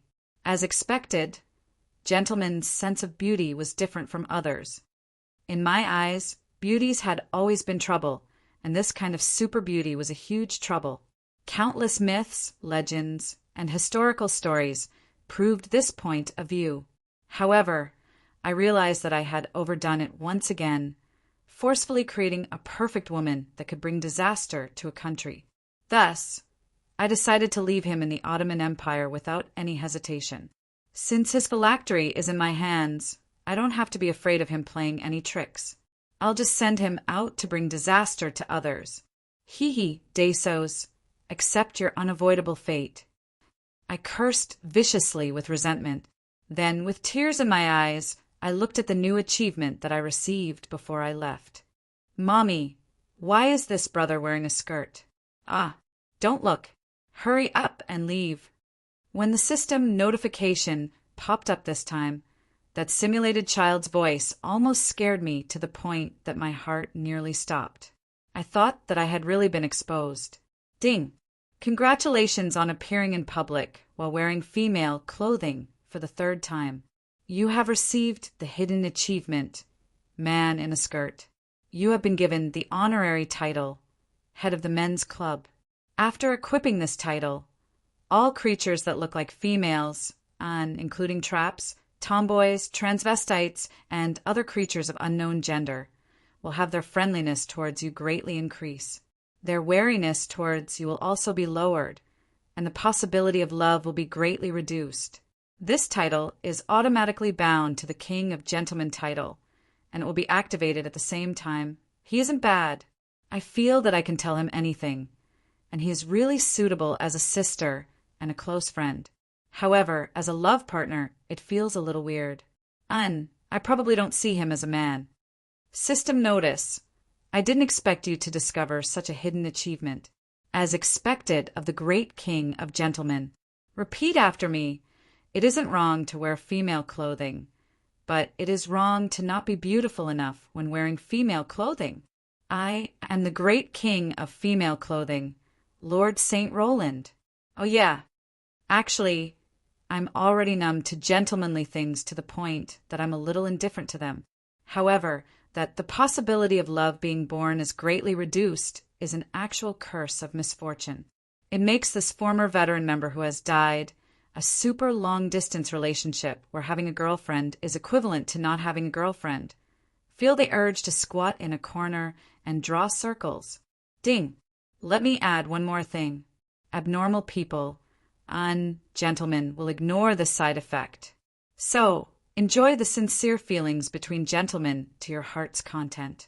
Right? If you don't want to be dismembered and for the sake of world peace, please be careful not to be caught in the act of adultery by the demon queen who is getting sicker and sicker. Unrelated to world peace? Who knows? She might descend in her true form in a fit of rage. If that happens, there will definitely be a god war, and a world war will break out.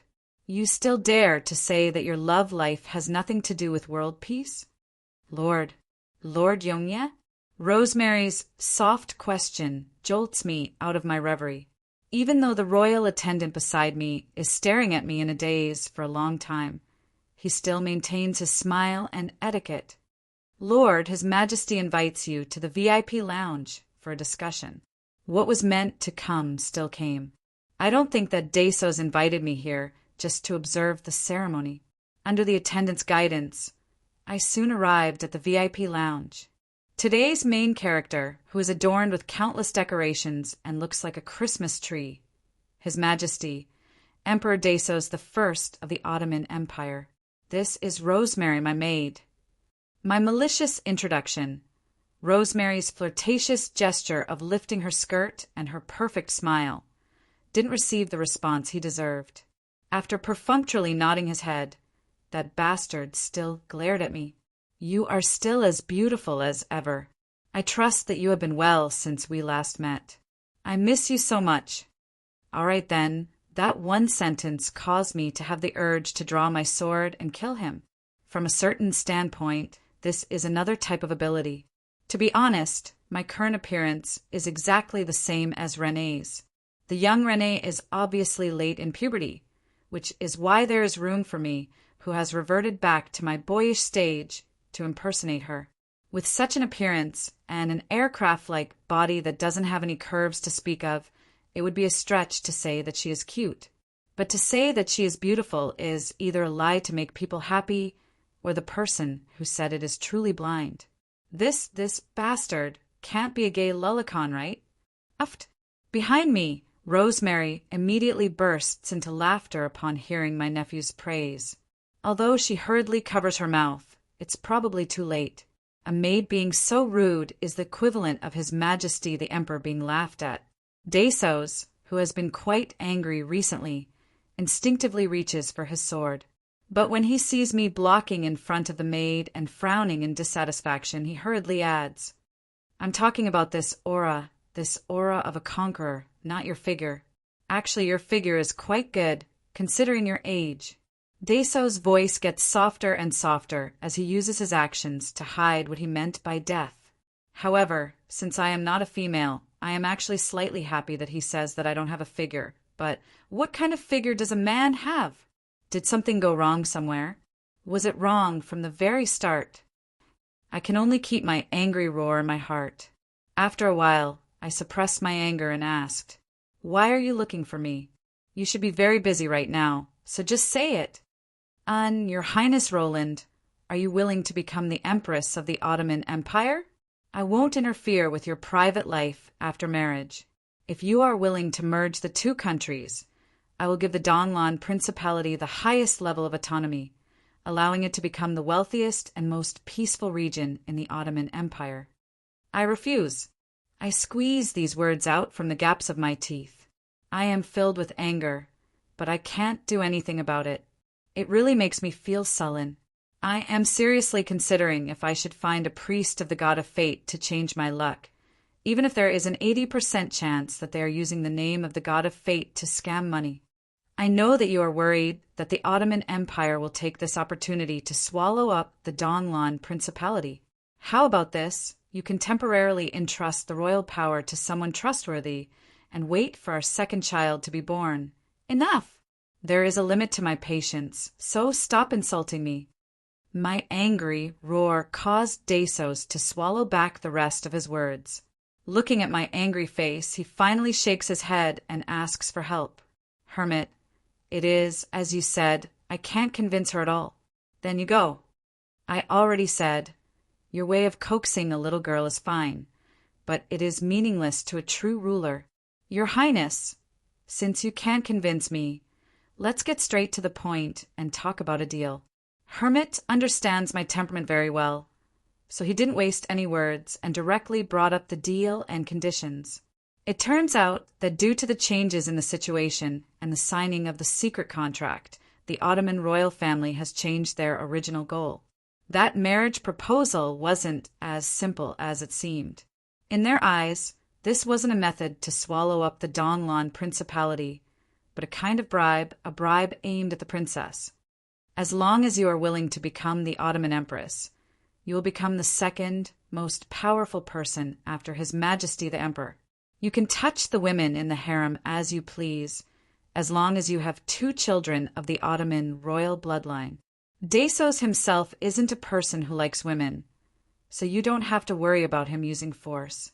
Rather than saying that you are husband and wife, you are more like collaborators. Children. I was so angry that I started laughing, but the other party took it as a sign of loosening up and increased his persuasion. Military power, wealth, beauties, land, as long as you want it, we will be able to satisfy you. Why do you need to focus on some small border country?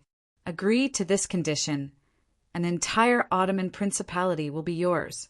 Our future is the entire world. As long as you help us, we will conquer everything. Why me?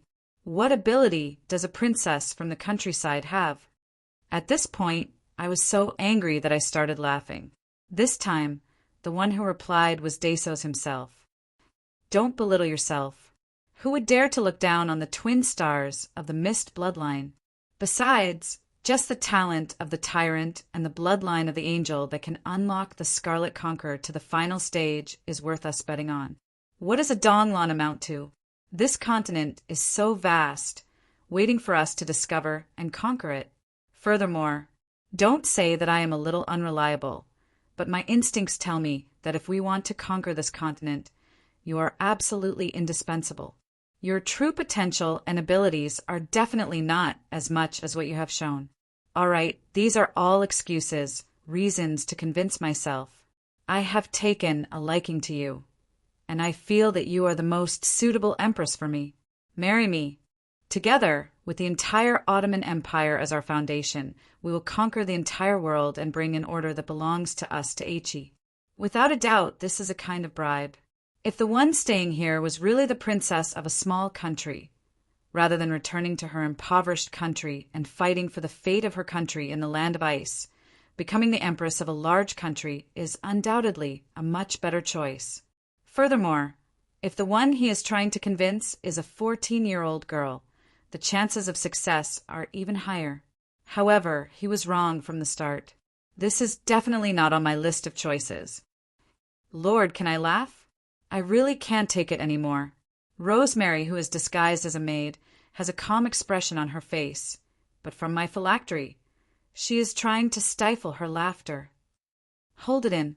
Should I say that, as expected of the legendary king of winter wolves, this bizarre intuition of his really saw through part of my disguise? However, the problem is that he was ridiculously wrong from the start. I still refuse. If I want something, I will take it myself. I don't even want to consider this foolish marriage alliance. Furthermore, your marriage proposal today is a mistake. In the future, you might regret it. Dasos will never regret it.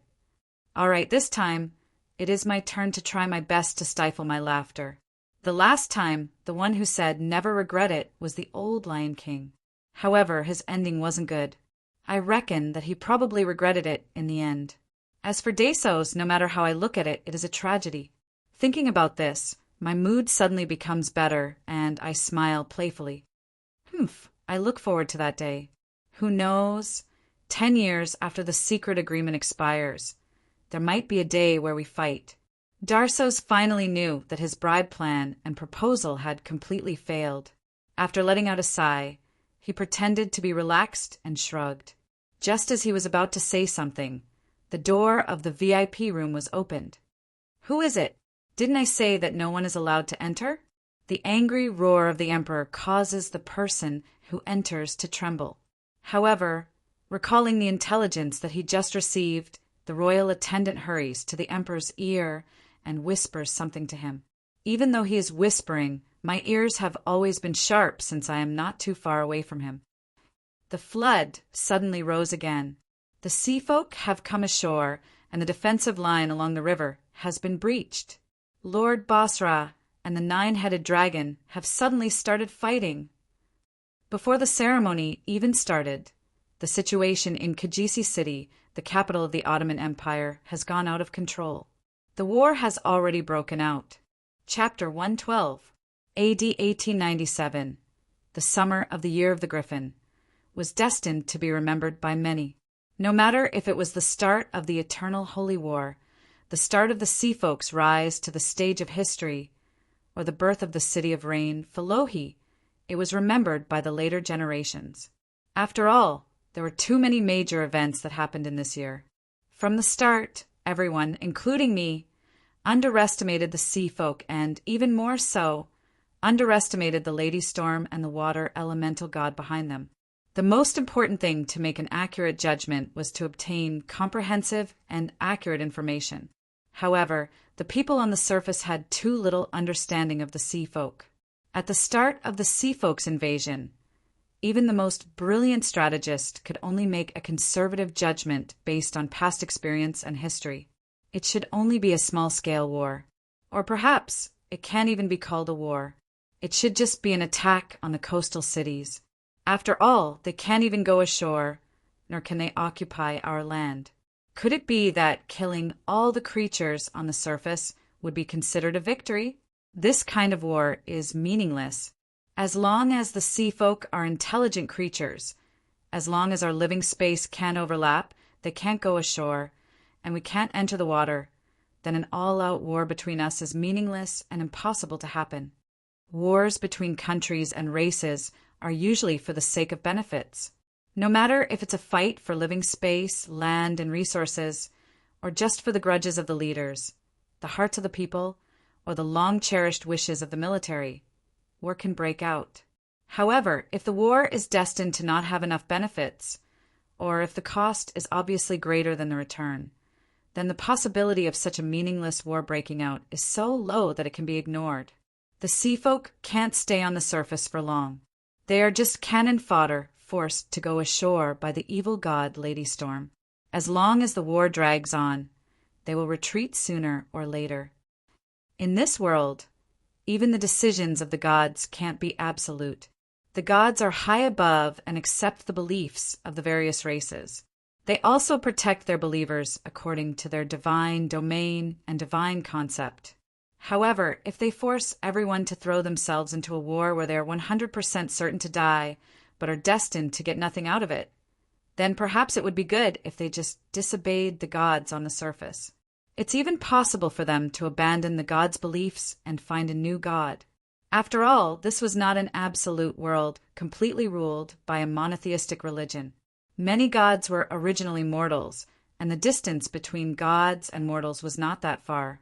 Gods needed the faith and support of mortals, and the weak mortal races also needed the protection of gods. This was also the main reason why the Ottoman Empire would make such a passive and delaying decision. Even the royal strategists patted their chests and used their lives to guarantee that the sea folks' attack was strong on the outside but weak on the inside. It was only the beginning of the Holy War, as the strategists repeatedly emphasized that the sea folk were not ambitious enough and that they were actually wary of the evil gods of chaos that forced them to come ashore. Most of the Ottoman Empire's higher-ups ignored the threat before them. Instead, they were still ambitious enough to invest their energy into scheming against their own people, vassal states. However, in reality, due to a portion of the sea tribe being able to go ashore and almost none of the surface tribe being able to enter the water, the intelligence of both parties is not equal. Furthermore, Tracy, who has left the sea region for several months, does not know that due to the revival of the water elemental god, the entire sea tribe world has undergone an earth-shattering change. This might have to be explained from the living environment of the sea race. In reality, even though the sea is incomparably vast with seemingly endless resources and living space, even though the combat strength of the sea folk is not low, the life of the sea folk is actually much more miserable than that of the surface tribe. The deep sea is extremely dangerous, not to mention the fatal low temperature and water pressure. Those inestimable giant sea monsters are the true rulers of the sea, being only able to make a living in the shallow sea of the continental shelf. The space that the sea folk can live in is really limited. Furthermore, the limited space they have to live in has caused them to face a very real problem. Food is always insufficient. There are countless schools of fish in the sea. However, in reality, it is extremely unreliable to rely on the heavens to make a living. There are indeed many schools of fish, but most of them have owners. Previously, it was mentioned that one cannot go to the deep sea. However, in reality, the fishing resources in the shallow sea are extremely limited. Furthermore, after the farming industry in the sea turned into a joke and relying solely on hunting to sustain their daily lives, the sea folk, in order to maintain sufficient fishing resources in the surroundings of their residence, turned to herding fishes as their only choice. Thus, herding fishes has a long tradition. The fishing resources determine the number of members of the sea folk. The number and strength of the sea folk determines the size of the territory they can occupy to provide for the growth of their own fishes. Herbivorous fishes chase after seaweed and seaweed, while carnivorous fishes chase after other fishes. Just like herding on the surface, artificial herding underwater would still cause the natural balance of the area to be destroyed. When a negative growth of the fishes appears, migration is unavoidable. The fishes and the sea folk would consume the basic resources of that area. The larger the tribe, the shorter the migration period. In a sense, they were like the centaurs, a nomadic tribe. The only difference was that the centaurs herded cattle and sheep and chased after aquatic plants, while the sea folk herded fish and chased after the tides. The songs and talents of the sirens and mermaids to summon fishes seem extremely magical. However, they are only tools for herding fishes. There is not much difference from the flutes and whistles of shepherds. Only their own fishes and ocean companions will respond to their summons. Herding fishes sounds fantastical and beautiful. However, in reality, it is a hard job. Chasing the tides and seaweed requires a lot of experience. Furthermore, the dangers of migration are even greater. No one knows if they will encounter sea monsters or hostile tribes at the next migration point.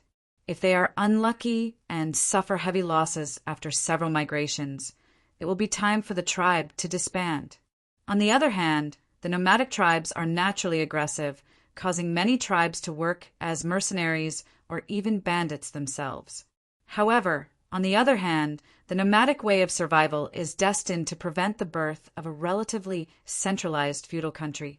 This is because once the number of people in a tribe reaches a certain level, in order to fight for living space and limited resources, the tribe will definitely disband. If there is no capital, there is no limit to the size of the territory. How can a feudal country based on land enfeoffment be born? The few large and medium-sized gathering points in the shallow sea that are rich in resources all have a limit on the number of resident tribes. Every once in a while they have to rotate. Only the strongest tribe can obtain a relatively comfortable life after winning the tribal competition.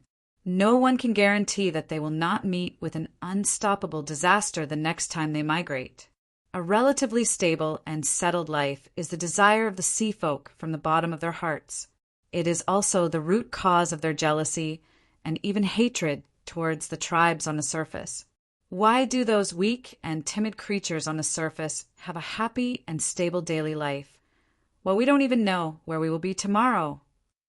Speaking of this, since there must be benefits and reasons for a war, to make the extremely realistic sea folk fight to the death as cannon fodder, The benefits offered by the water elemental goddess Aelos and Lady Storm are very obvious. A capital, a stepping stone to the new world, a holy land in the eyes of all the sea folk. And after the capital is confirmed, it will be a kingdom that belongs to the sea folk. It is true that the sea folk cannot live without water and are unable to go ashore for a long period of time. However, if the land is constantly raining and there is always a few meters of water on the ground, then the sea folk will be able to live freely in the water city. They only need to reserve part of the dry land outside the city as farmland and enslave the tribes on the surface as farmers. Then there is the possibility of the birth of a kingdom that belongs to the sea folk. Is it inconceivable? However, in this world of magic and true gods, everything is possible. Storms and thunderstorms are the divine concepts of the sea folk's goddess of protection, Lady Storm. Furthermore, the water elemental goddess Aelos is a super expert in playing with water. Only they can build a rain city that circulates automatically. In the original history, the revived ancient elemental gods are the first batch of world bosses. Each of them is an existence close to that of a true god, which is obviously beyond the ability of the players to deal with. Thus, the omnipotent game manager arranged a series of plot killings, causing these unlucky people who just woke up to die tragically in the hands of the natives and the heroes chosen by fate, making their subordinate elemental creatures become the heroes to practice their skills. There is still a difference between the real world and the simulated virtual game. In this world, there is no super god named Game Manager. If those noobs who are only a few or 10 levels really meet the weak ancient elemental gods that just revived, they might not be able to kill the god to prove their Tao, but rather they will have to offer their bodies and souls as tonics. Thus, other than the unlucky fire elemental god, the other released elemental gods have already begun to recover from their long hibernation period. How can they, who were once all-powerful, be willing to be forgotten by others? It's fine if they don't make a move, but if they make a move, it will definitely change everything. Some of the plots in the walkthrough were wrong from the very beginning. History and fate were off track from the very start. Before the huge benefits of completely changing the fates of themselves and their descendants, the Sea Folk's attack is no longer a small skirmish like in the history. It is an all-out war, a war of annihilation and invasion. The Ottoman Empire, who has neglected the determination and strength of the other party, is still dreaming of becoming a super empire, completely unaware that the disaster is already at its doorstep. At this moment, a grand ceremony is being held on the surface. Actually, a ceremony is also being held underwater, and the scale is even grander. Somewhere at the bottom of the river in Kajisi City, under the cover of a magical mist, it is a bustling scene. Hundreds of elites from the Seafolk tribe are serving as guards without any complaints. Countless powerful Seafolk have gathered here. The arrogant and rude Naga royalty is smiling modestly. The violent and ferocious sea beasts are wearing headgear that prevents them from speaking and chains that restrict their movements. Even the arrogant and bloodthirsty sea giants have put down their rusted anchors that they always carry with them and are trying their best to lower their heads and pretend to be humble. Only an even more powerful and supreme existence can make these powerful beings lower their heads. On top of a huge altar carved from colorful coral, there are 2 thrones, one big and one small, carved with fine jade. The small one is empty, while the other one has an ice beauty with snow-white skin sitting on it. Her form is half human and half fish. Her upper body is human, but she has a long tail like a sea dragon. Although she appeared petite and beautiful compared to the gigantic altar, she was still taller than even the sturdiest sea giant. She appeared far more luxurious and beautiful than the mermaids of the sea tribe's royal family. And if one looked closely, this beautiful woman with scales and a tail had translucent skin. She really was made of water. Let's begin. The water elemental goddess Aelos's voice is clear and cold, but there is an indescribable sense of weakness in it. Her voice isn't loud, but it echoes in the ears of all the sea folk. This isn't magic. It is merely the will of the river water conveying the will of their ruler. This is underwater her world. She has endless authority and unparalleled power. As Elo's will is conveyed, the ceremony officially begins. With a tap of Elos's white, jade-like finger, a door to the void opens. On the other side is the water elemental plane. That is the home of Elos as well as her kingdom. Countless water elementals rush out. The moment they step onto the altar, they shake and transform into pure water. The coral altar, which is nourished by the water, starts glowing. Middle-sized water elementals, water elemental warlords, water elemental elders, ancient water elementals. One powerful existence after another voluntarily turns into offerings. Elemental creatures never fear death. To them, death is only a way to return to their own world. On the other side, the black-robed sea folk walked up the altar one by one. They were the priests of the Queen of the Storms, and they were able to summon storms and raise waves to engulf ships. They had always had a high status and prestige in the various tribes. At this moment, despite their high status, they are only doing the same thing, walking up the altar, picking up a ritual dagger, stabbing it into their own hearts, and falling down in satisfaction. As these respected storm priests fall down one by one, there is already a shadow on the empty throne. She is only the size of a normal person and is far from being as tall as Elos. However, any sea folk who sees her will definitely tremble and lower their proud heads. As a chaos malevolent god, although she is not well known on the surface, just like her malevolent god colleagues, Lady Storm is also happy to receive the blood sacrifices of her believers. Her will has long descended.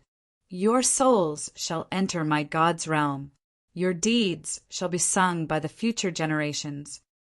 The god's clone speaks in a praising tone, causing more black-robed priests to quickly walk up the altar to fight for the chance to sacrifice themselves before the true God. As the sacrifices fall down one by one, the shadow of Lady Storm becomes more and more real. Following the descent of the true God's clone, a powerful storm and thunder appear in the sky above the river. Similar to Elos, the green-skinned Queen of Storms also had the traits of the sea tribe in terms of appearance and physique. When she slowly materialized, the impatient goddess of storms couldn't wait to start the calamity of the surface creatures.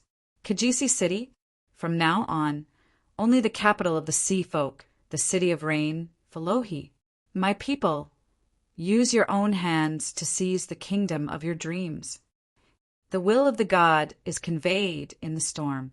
The next moment, the dignified true god clone actually picks up a ritual dagger and stabs it into his own heart.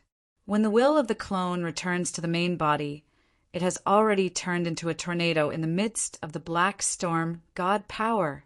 The self-sacrifice of the true god of storm clone will probably cause the strength of the main body to regress by a large margin. However, such a huge gift, given right after the start of the Holy War, is destined to give the Order gods a headache. At this moment, the top of the tornado has reached the clouds. A new natural cycle is already being constructed. The will of the water elemental god has already been passed down. I bestow the name of the city of rain, Felohi. Within the boundaries of this city, the rain will never stop. A blade will always accompany the waves. The people of the rain will become the kin of the water. In front of the endless storm, in front of the mighty power of the true God, the boundary between the water and the sky is broken. Countless waves are swept up into the sky to form new rain. A new natural cycle has already been formed. The strange thing is that the flood of the entire city is rising, but the flood of the submerged pier is receding. Very quickly, when all the flood is maintained at around a blade about 1 meter, the rainstorm is much smaller. With the help of the water elemental Grand Duke, the pale Elos returns to the water elemental plane through the space gate. She who has overexerted herself is destined to go into hibernation again. According to the will of the Queen of Storms, go and take back our city. The silent blue sea dragon floats to the surface of the water. The sea giants pick up their heavy anchors. Naga begins to prepare their spells. It has finally begun. On the river, the nine-headed dragon Emperor Hydra, who has been holding back for a long time, steps into the city for the first time, causing the entire city to start trembling. The sudden rise of the flood destroys the barrier. The rainwater and the waist-high flood makes people's vision blurry and unable to move. The Ottoman defenders, who are at a loss due to the strange weather and flood, are about to face the toughest water battle in history. Evil dragon, die! Silver lightning streaks across the sky. The dragon, head closest to the nine-headed dragon, is actually split open. Green dragon blood spurts out, tainting the surface of the river with a foul stench and poison. Damned butcher! While the mortals are retreating in the face of the aggressive sea folk, the first to declare war is the Valkyrie Basra. Chapter 113.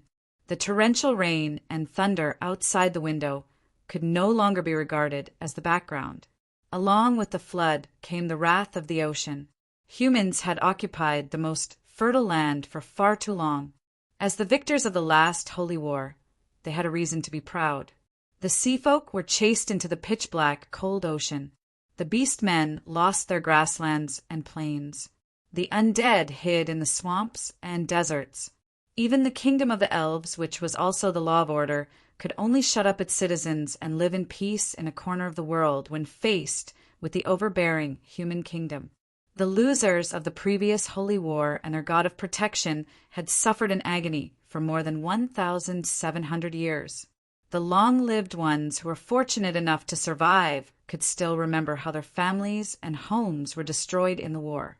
They hated and feared war, but also longed for war. They hated the destructive war that took everything away, but they also hoped to return to the homeland that their ancestors had lost. They wanted to vent their hatred and anger in a war of vengeance and reclaim everything that they had lost. The short-lived humans had long since viewed themselves as the core of the world, the beloved of Aichi, the king of all living things.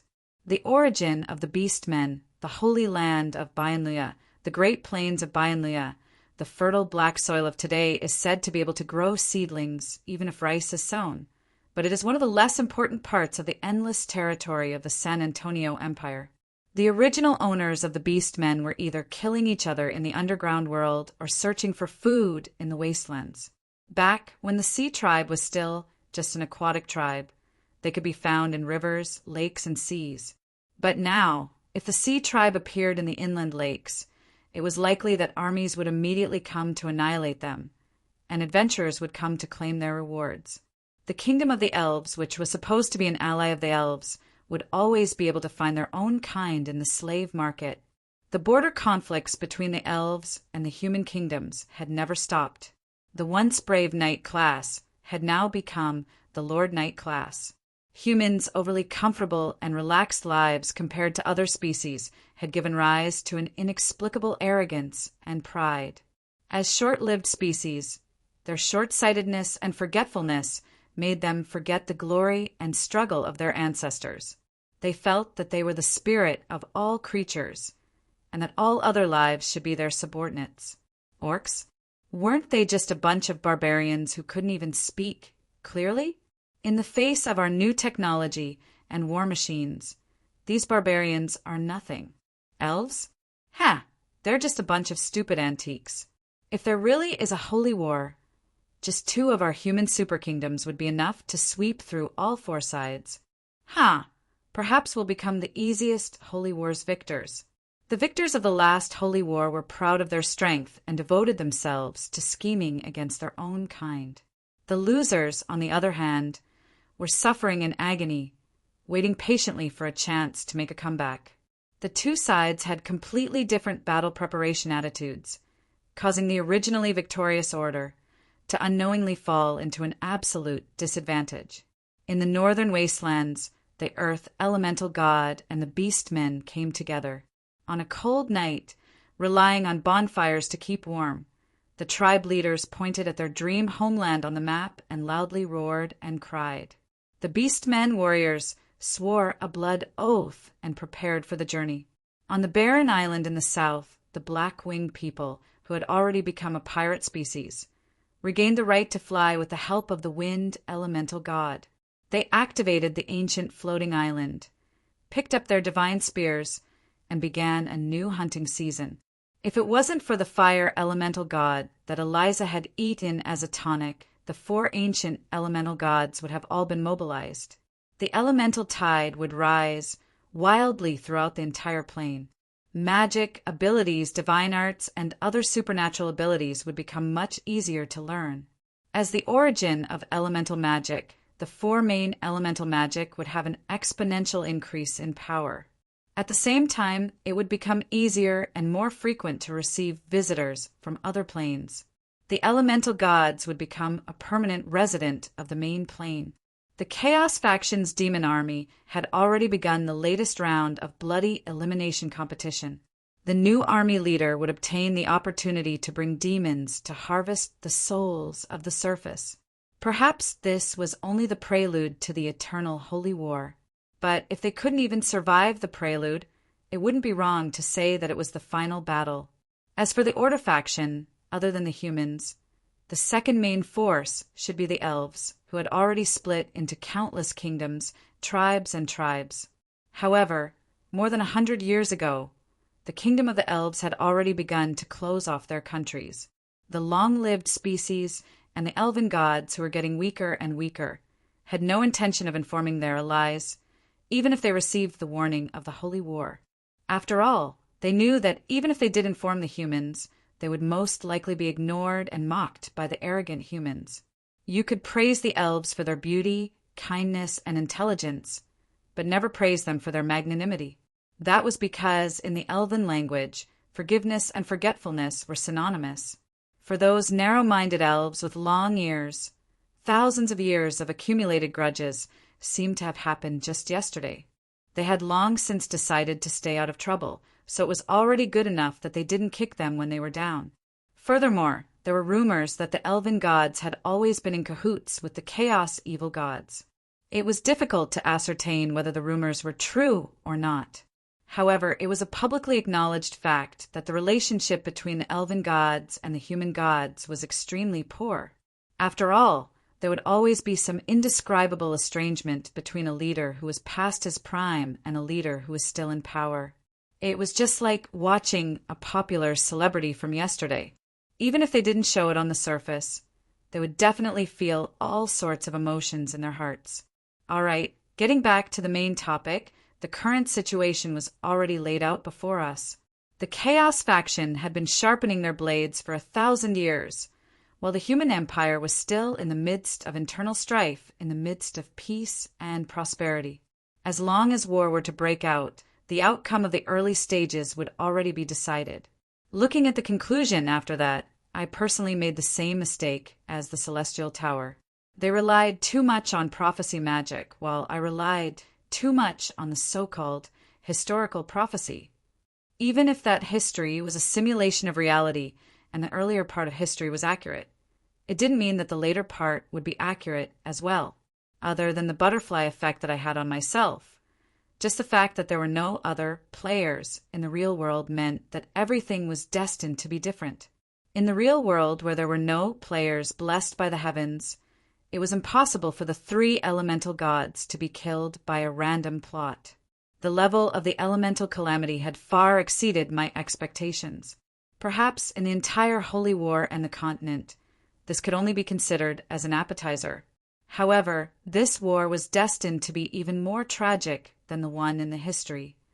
All right, even if I really predicted it, even if I didn't stay in Sulphur Mountain City's prison and sharpen my law skills, I would still be helpless in such an important matter that involved countless powerful gods. The current reality was already the complete opposite of the history. In that history, the 4 elemental gods were destroyed and 3 of them were sealed. The only fire elemental god managed to escape from the underground world and mixed together with the Underground Alliance army that released him, causing the friction between the underground world and the surface world to intensify. In the real world, due to my influence, the originally troublesome fire elemental god was completely eliminated. The other three elemental gods found their own helpers and became the new, super, troublesome ones. Debating on which history was better was meaningless and worthless. History doesn't have hypotheses, nor does it believe in ifs. There was no possibility of a winner or loser. At this moment, I had to face the storm stirred up by the wings of the butterfly of fate, the huge wave that was stirred up by the water elemental god.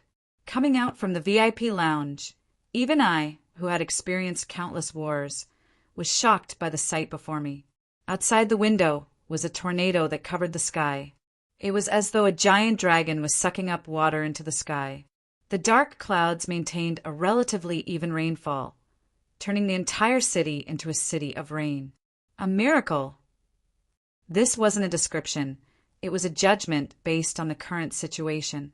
Only divine power could create such a strange phenomenon. Inside the room, the hall on the first floor was in a mess. The flood had already spread into the room. On a temporary platform, the major nobles were urgently contacting their advisors. The moment Dasos walked down, he was surrounded by messengers. Countless mystical light flashed and disappeared. The precious high-level mages became the only reliable messengers. The coastal defense line has been broken through. There are too many sea folk. Those sea giants are impossible to defend against. Court Archmage Anso died in battle. The court mages are beginning to retreat. The White Wolf Guards are being surrounded by the sea folk. It's impossible to break through. The road to support has been blocked by refugees. The private soldiers of the nobles are already killing people to clear the way. Bad news fell like snowflakes, but the most worrying thing was the images sent back by the mage eyes set up on every street. In one scene, the White Wolf Cavalry, the pride of the Ottoman Empire, were surrounded by short murlocs. Their well-bred warhorses could not move an inch in the flood, and the cavalry, who were forced to dismount, had no choice but to remove the micellar mithril alloy that they were so proud of in order to move in the flood. In the water, the fearless charge that they were so proud of was impossible to carry out. The indestructible violent heavy sword was unable to find a target to attack.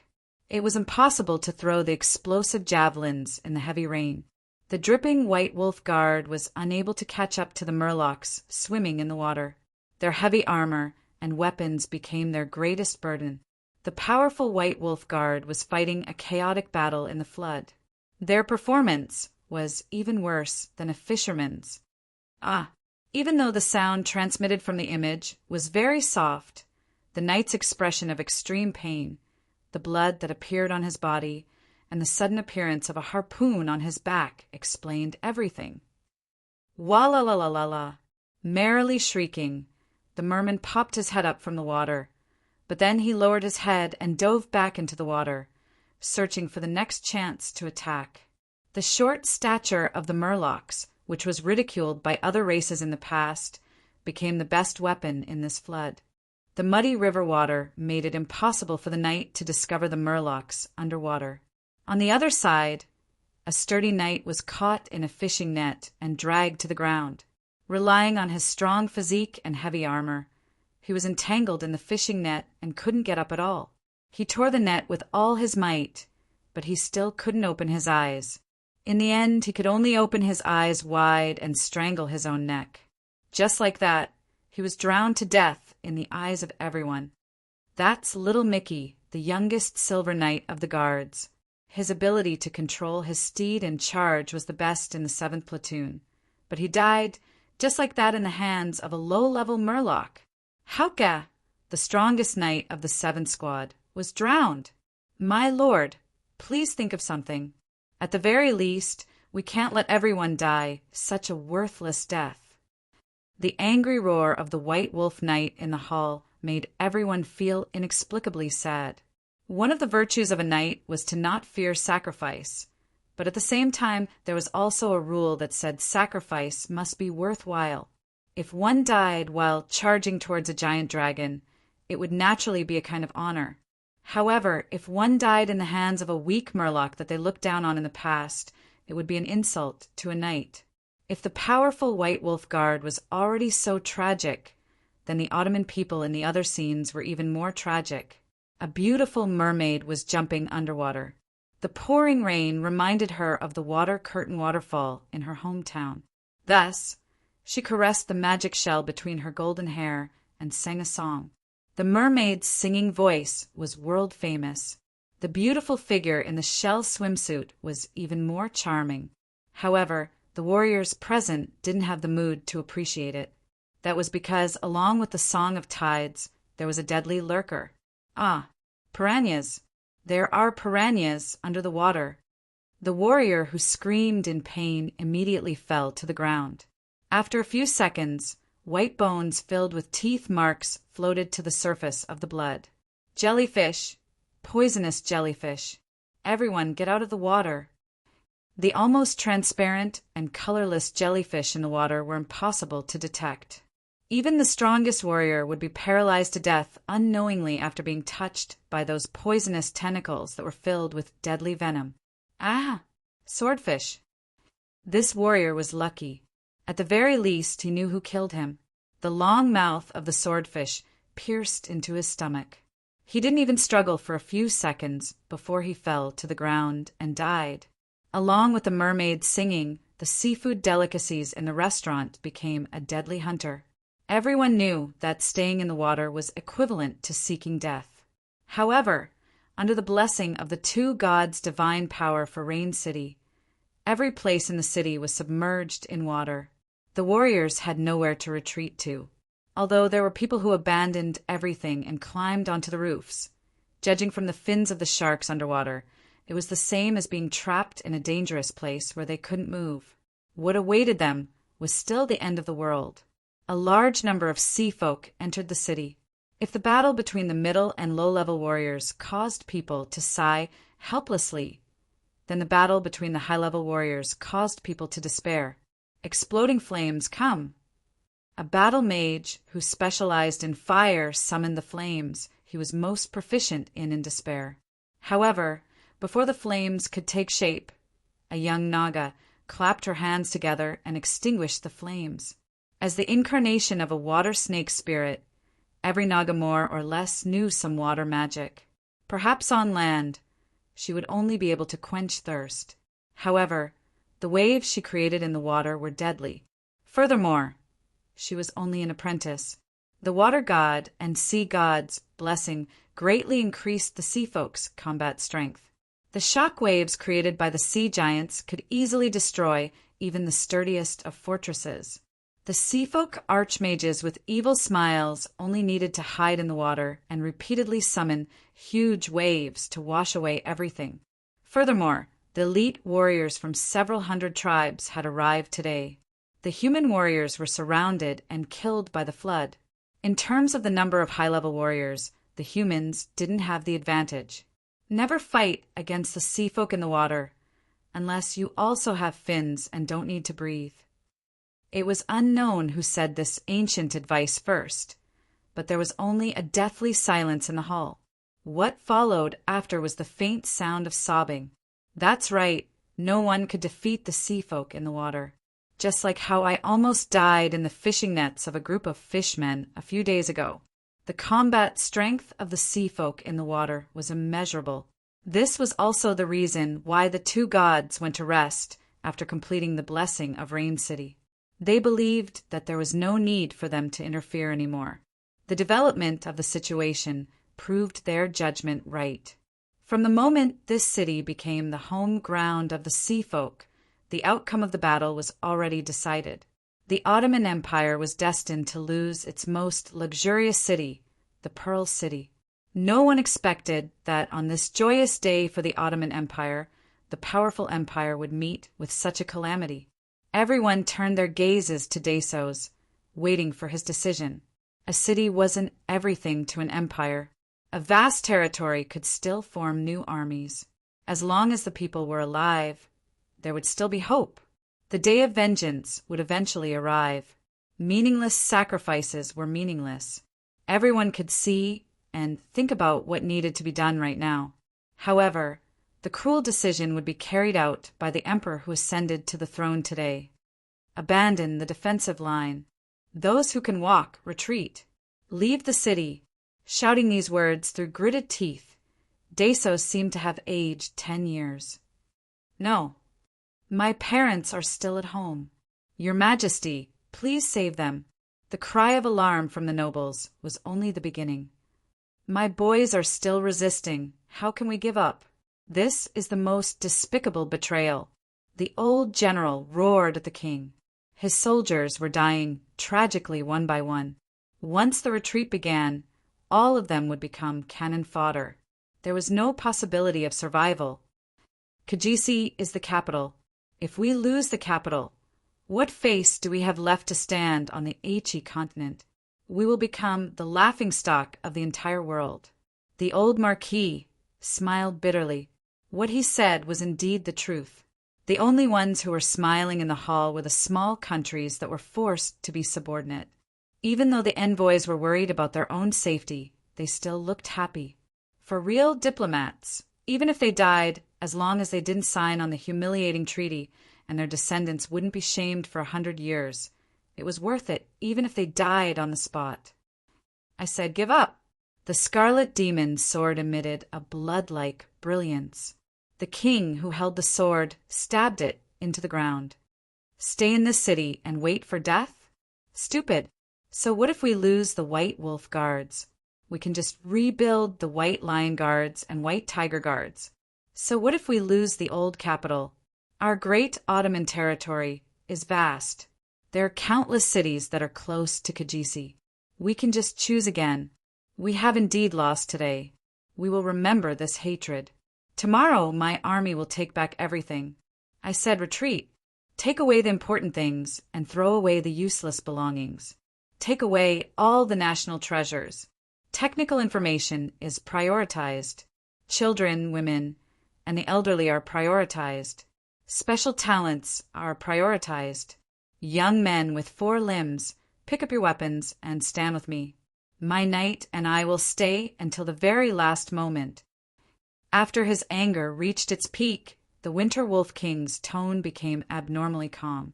However, his trembling whiskers showed that he was still in a state of rage. The Emperor's calmness and initiative to bring up the rear stabilized the situation at the critical moment. He didn't hesitate to cut his losses and no doubt avoided the most tragic ending. As for me, it was time for me to make a decision. I'm sorry. I didn't expect things to turn out like this. You can leave with the first batch of women. No, I should say, please leave with them.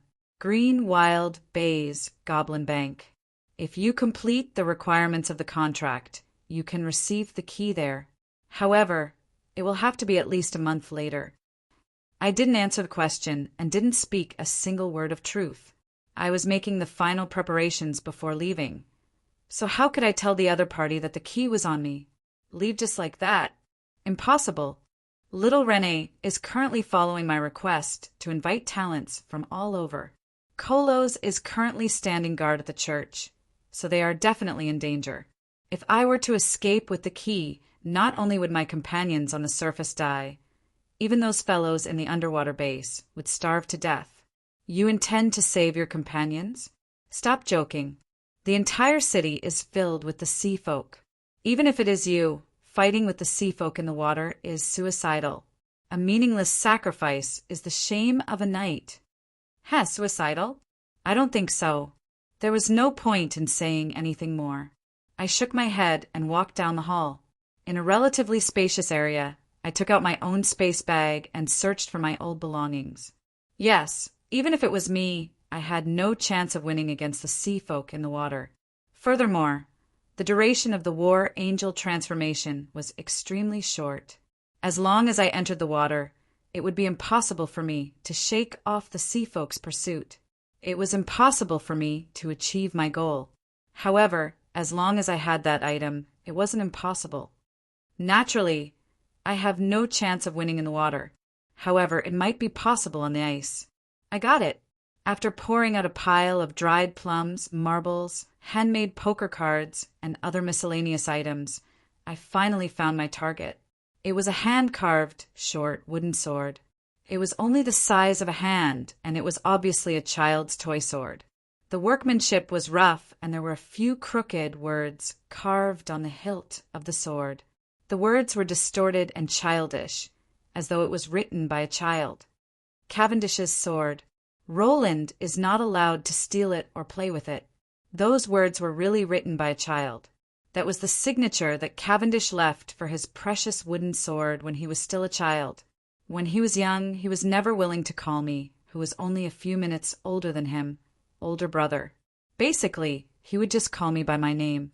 Caressing the marks on the sword, I felt as though I had returned to that warm and carefree childhood. In the midst of war, I saw that reckless and straightforward, foolish younger brother. I shook my head. This wasn't the time to reminisce about the past. What I needed wasn't the wooden sword itself, but the soul that was sleeping within it. Irene Bela, I need your help. Chapter 114. The Royal Colosseum was built at a high point, but the ice-cold river water still flowed into the arena unnaturally, changing the natural phenomenon of water flowing to the bottom into water flowing to the bottom. This was almost a modification of the laws of nature. Only the highest controller of the water element could do such a thing. The situation was worsening with every passing moment. I didn't have much time to waste. Irene Bela, I need your help. I need your strength.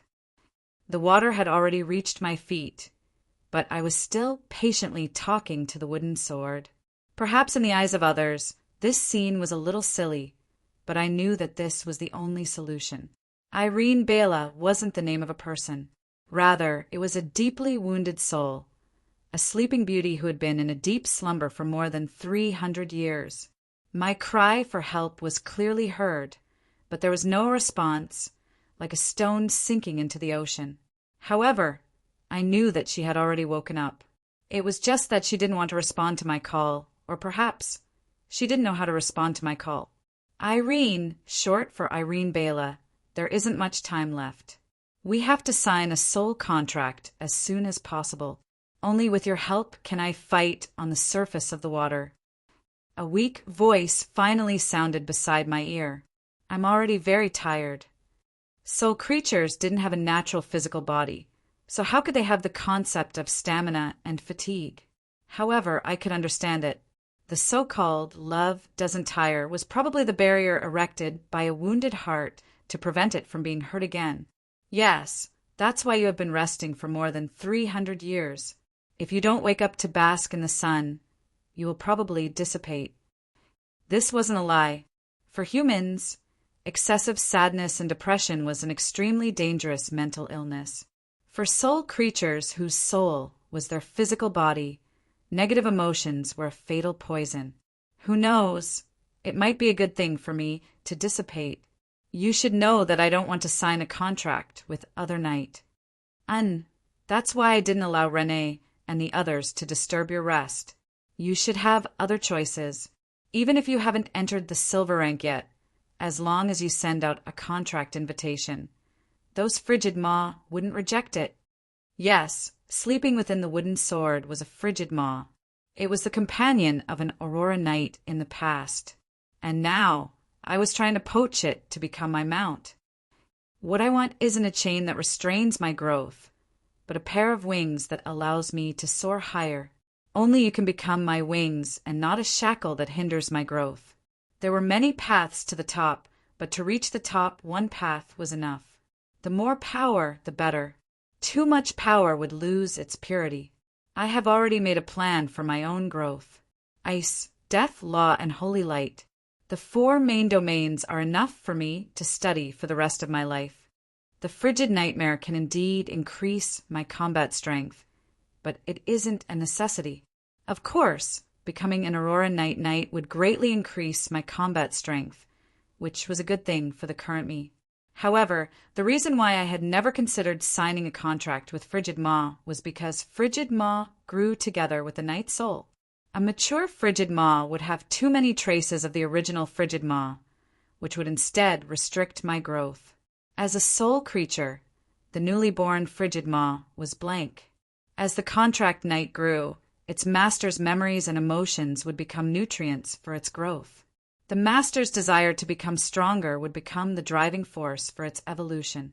It was the most trusted mount and companion of the knight. From a certain standpoint, analyzing its master's memories and emotions would often be extremely similar to its master's personality. It could be said to be the other half of a soul. Under normal circumstances, although a frigid maw that accepted someone else would grow quickly, it would be difficult for it to reach the peak. However, there were always exceptions to everything. The knight that Irene partnered with in the past had soul waves that were extremely similar to mine. Perhaps it could even be said to be the exact same. Irene didn't need to make any adjustments at all to be able to completely adapt to my soul. No, if it was that person's frigid maw, it would even be able to increase my strength. Of course, finding a new young frigid maw would also be able to achieve my goal. However, not mentioning the difficulty of reactivating the altar. Even if I managed to obtain a frigid maw, I wouldn't be able to wait for it to mature. By the time frigid maw truly matured, I probably wouldn't need it anymore. After a period of unbearable silence, what I got in return was still Irene's bitter rejection. I'm very tired and I lack the will to fight. In my current state, I will definitely be a burden to you. To a warrior, lacking the will to fight is equivalent to death. How could I not know this? A warrior who seeks death will die sooner or later. Even though I know that Irene is able to increase my fighting prowess, I have never tried to disturb her sleep. But now, other than her, I can't think of any other way to save the people that I wish to protect in this desperate situation. Can you help me? I need your strength to save my comrades. To a person whose heart is already dead, it is difficult to reason with them. Thus, let's try to talk about feelings and talk about reality. Without your help, not only will I die, the final inheritor of the Mist bloodline will also die. Then the contract with the Frigid Maw family will be completely severed. Good Irene, regardless of whether it is in consideration of our childhood friendship or the future of the Frigid Maw family, please help me. The spirit of a knight doesn't mean that I won't help someone when they are in danger. As expected, it's still that despicable Roland. Yes, it is despicable, but I know how to say something that the other party can't refuse. A true knight is unable to ignore someone's request for help, and that person is even more so one who can be persuaded by reason but not cowed by force. As the other half of his soul and memories, Irene is also unable to ignore my request. Besides, it probably won't be long before that person returns to the mortal plane. Don't you want to ask him why he made such a choice? Why did he abandon you after making such a choice? I know, I've thought it through long ago. In his eyes, the foolish and outdated spirit of a knight isn't enough to give him the strength to take revenge. Being betrayed by a human that he trusted made him feel despair and hurt. His older brother's sacrifice made him swear to take revenge on this despairing world. Thus he made his choice, abandoning everything. He answered the call of the abyss and entered hell, hoping to obtain the strength to take revenge. That idiot always goes to extremes. But don't you want to ask him directly? Ask him how he's doing right now. Did he get beaten up in the chaos abyss to the point of crying? Did he often miss home? Did he regret leaving you behind? Did he abandon you because he was afraid that his depravity would corrupt you? Despicable, despicable, despicable, despicable. Obviously, my last question hit Irene's weak spot. She was flustered and exasperated. The angry little girl doesn't have any technique for swearing at me. Her vocabulary is extremely poor, and she can only repeat despicable over and over again. This is probably the most vicious word in her memory. A little girl who is several hundred years old?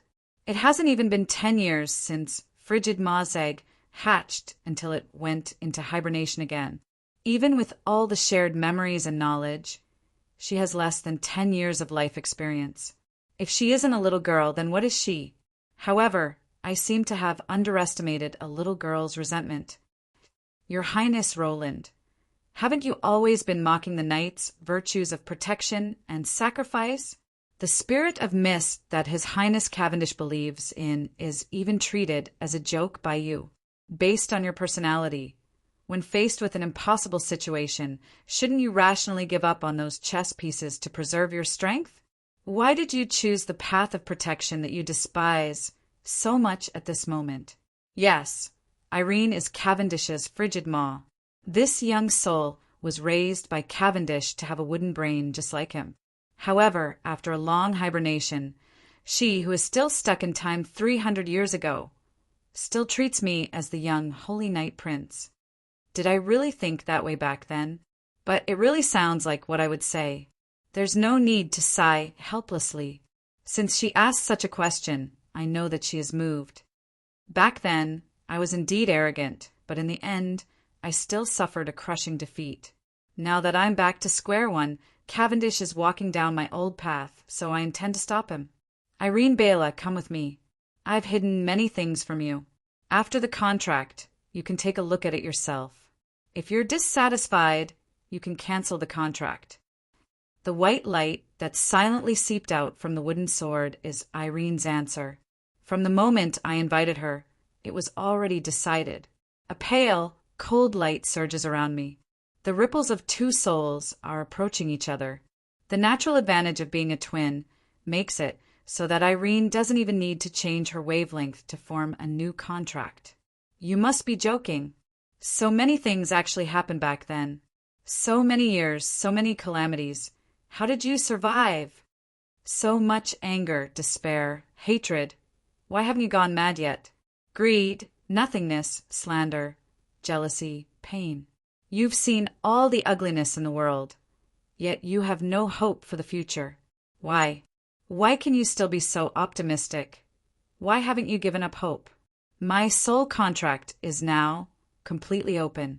More than 300 years and 3 complete lives of memories. That can be said to be a legendary experience, causing the innocent Irene to be astonished. Meanwhile, her suppressed emotions and soul memories made her feel as if she had eaten the most nutritious delicacy in the world. She was growing at a furious pace. Perhaps, even if Pandora's box is opened, even if all calamities are released, there's still hope at the bottom of the box. And this time I'm not alone. All right, don't look at me like that. I know that this sounds really artistic and Chinibu, but let's use Cavendish's words. You cheated, and I'm not convinced. Let's fight again. I don't believe that there won't be a day when I beat you up. Pfft. That's what His Highness Cavendish said back then. Irene bursts into laughter. Obviously, she is thinking about how every time the two of them sparred in the past, even though Cavendish has the upper hand in terms of overall strength, this usually lazy older brother is always able to use schemes to obtain the final victory. That brat always likes to go to extremes. He won't turn back until he hits the wall, and he won't give up until he reaches the Yellow River. Yet he just happens to be talented, strong, and lucky. Most likely he will be able to smash through the wall, and it's not like he can't cross the Yellow River either. But in the end, it always gets out of hand. This time he really went too far. When he comes back, I'll give him a good beating and let him know the prestige of an older brother. Prestige? Do you have such a thing? In the end, he always calls you by your name, the older brother who always snatches his little brother's toys and snacks? I'm letting him know the cruelty of the outside world. I've been cultivating his competitive spirit and fighting spirit since he was young. This is the love an older brother has for his younger brother. Please call me a good older brother with boundless love, a good older brother who is cold on the outside but warm on the inside. Keep on bragging. You're obviously jealous that the younger brother is more popular with women than the older brother. Roland, have you forgotten that after you sign a soul contract with me, I can see your past memories? Soul communication didn't require any time. As we chatted and laughed, Irene Bela quickly recovered after receiving sufficient nutrients. In just a few short seconds, her nightmare of ice began transforming into a cocoon of ice. And right now, in Desos's eyes, I only silently held the wooden sword for a few seconds before a large, white cocoon appeared in front of me. I returned to my senses and lightly touched the cocoon of ice, causing it to begin shattering. Next, an illusory warhorse appeared in front of everyone. Her entire body was enveloped in an icy mist, and her eyes were like two twinkling stars. Her physical body was faintly discernible, as if she didn't exist in this dimension. Starlight shone from her physical body, and the moment she stood up, she lightly stomped on the ground, causing the water she was standing on to freeze. This was a warhorse that didn't belong to the mortal plane. Suddenly, the naughty little Irene spat out a breath of cold air at me. Yawn. Being enveloped by the cold air, I subconsciously sneezed. Before I could even react, I was already covered in a layer of snow, turning into a snowman. I shook my head helplessly.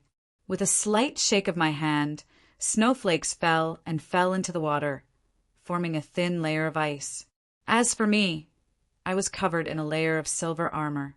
The ice armor formed by the thin layer of ice wasn't thick, nor was it heavy. It looked like a fragile work of art, but in reality it was sturdy and reliable. On Irene's body, the magic of ice started to materialize. A saddle and all sorts of weapons appeared on the horse's body. Javelins, pikes, round shields, longswords. These seemingly exquisite ice weapons were actually filled with the power of ice. Aurora Knight. Even if Desos and the others who knew about the situation didn't exclaim in shock, the White Wolf Guards, who were also Knight, wouldn't forget their old enemy, the legendary Super Knight group, which was said to be made up of all gold rank fighters. Your Majesty, I appreciate your goodwill, but I still have some matters that I need to attend to. I entrust my maid Rosemary to you. Please bring her to a safe place. Abandoning the future spy, Rosemary, I happily tore off the annoying dress and allowed the ice armor to stick to my skin. Even though I still had a lot of things to worry about, I felt an indescribable joy and relaxation. Due to the effects of the soul contract, the ice armor was actually quite warm. Not only did it not feel as constricting or cold as the ice armor from before, I even felt like my body was lighter than before. The ice armor actually buffed and strengthened the wearer. Just as Desos was about to say something, the Snow White Knight and his war horse had already rushed to the door. On the surface of the water, traces of ice appeared. With a bitter expression, Desos shook his head. However, he could only retract his gaze, helplessly. Let's begin the retreat. At this moment, I was riding on Frigid Maw, galloping at full speed. The barrier of ice was activated and the storm was no longer able to trouble me. Can you transform into a frost dragon? You were able to do it in the past, so you should be able to do it now. Although it's too eye-catching and dangerous. It'll definitely be much faster if we fly there. If you're a legend, I'll be fine. In a sense, Frigid Maw, who had signed a soul contract, was quite similar to a mage's familiar who had signed a magic pet contract. The restriction that the servant's strength couldn't exceed the master's still existed. The beast? Time is truly a butcher's knife. In the past, Lord Roland wasn't so forgetful. Under the command of the Naga officer, the fishmen in front of her pulled out several fishing nets, seemingly intending to make an underwater version of a horse-stopping rope.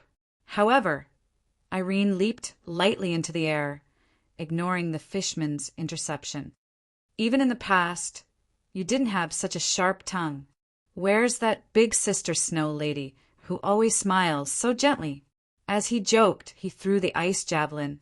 The ice javelin began to spin in the air, drawing a strange arc and directly nailing the Naga mage, who was casting a spell into the water.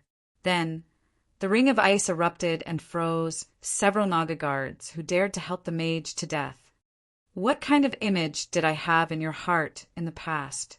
I can transform into the appearance of a snow lady, but my current strength isn't sufficient, so I'm afraid that I'll become slightly younger. But are you sure you want to charge while riding on a snow lady? I imagined a fully armored knight riding on a young girl, shouting, "Holy light, that enemy is worth fighting!" as he viciously whipped the young girl's buttocks, forcing her to charge. I really want to try. No, that's too beastly. Irene, you should just maintain this appearance. I thought about how I would never be able to wash away my reputation as the king of gentlemen if others were to see my current appearance. Uncle Police, that's the person. Your Highness Roland, have you forgotten that your memories are now connected? Also, the world you lived in was far too perverted.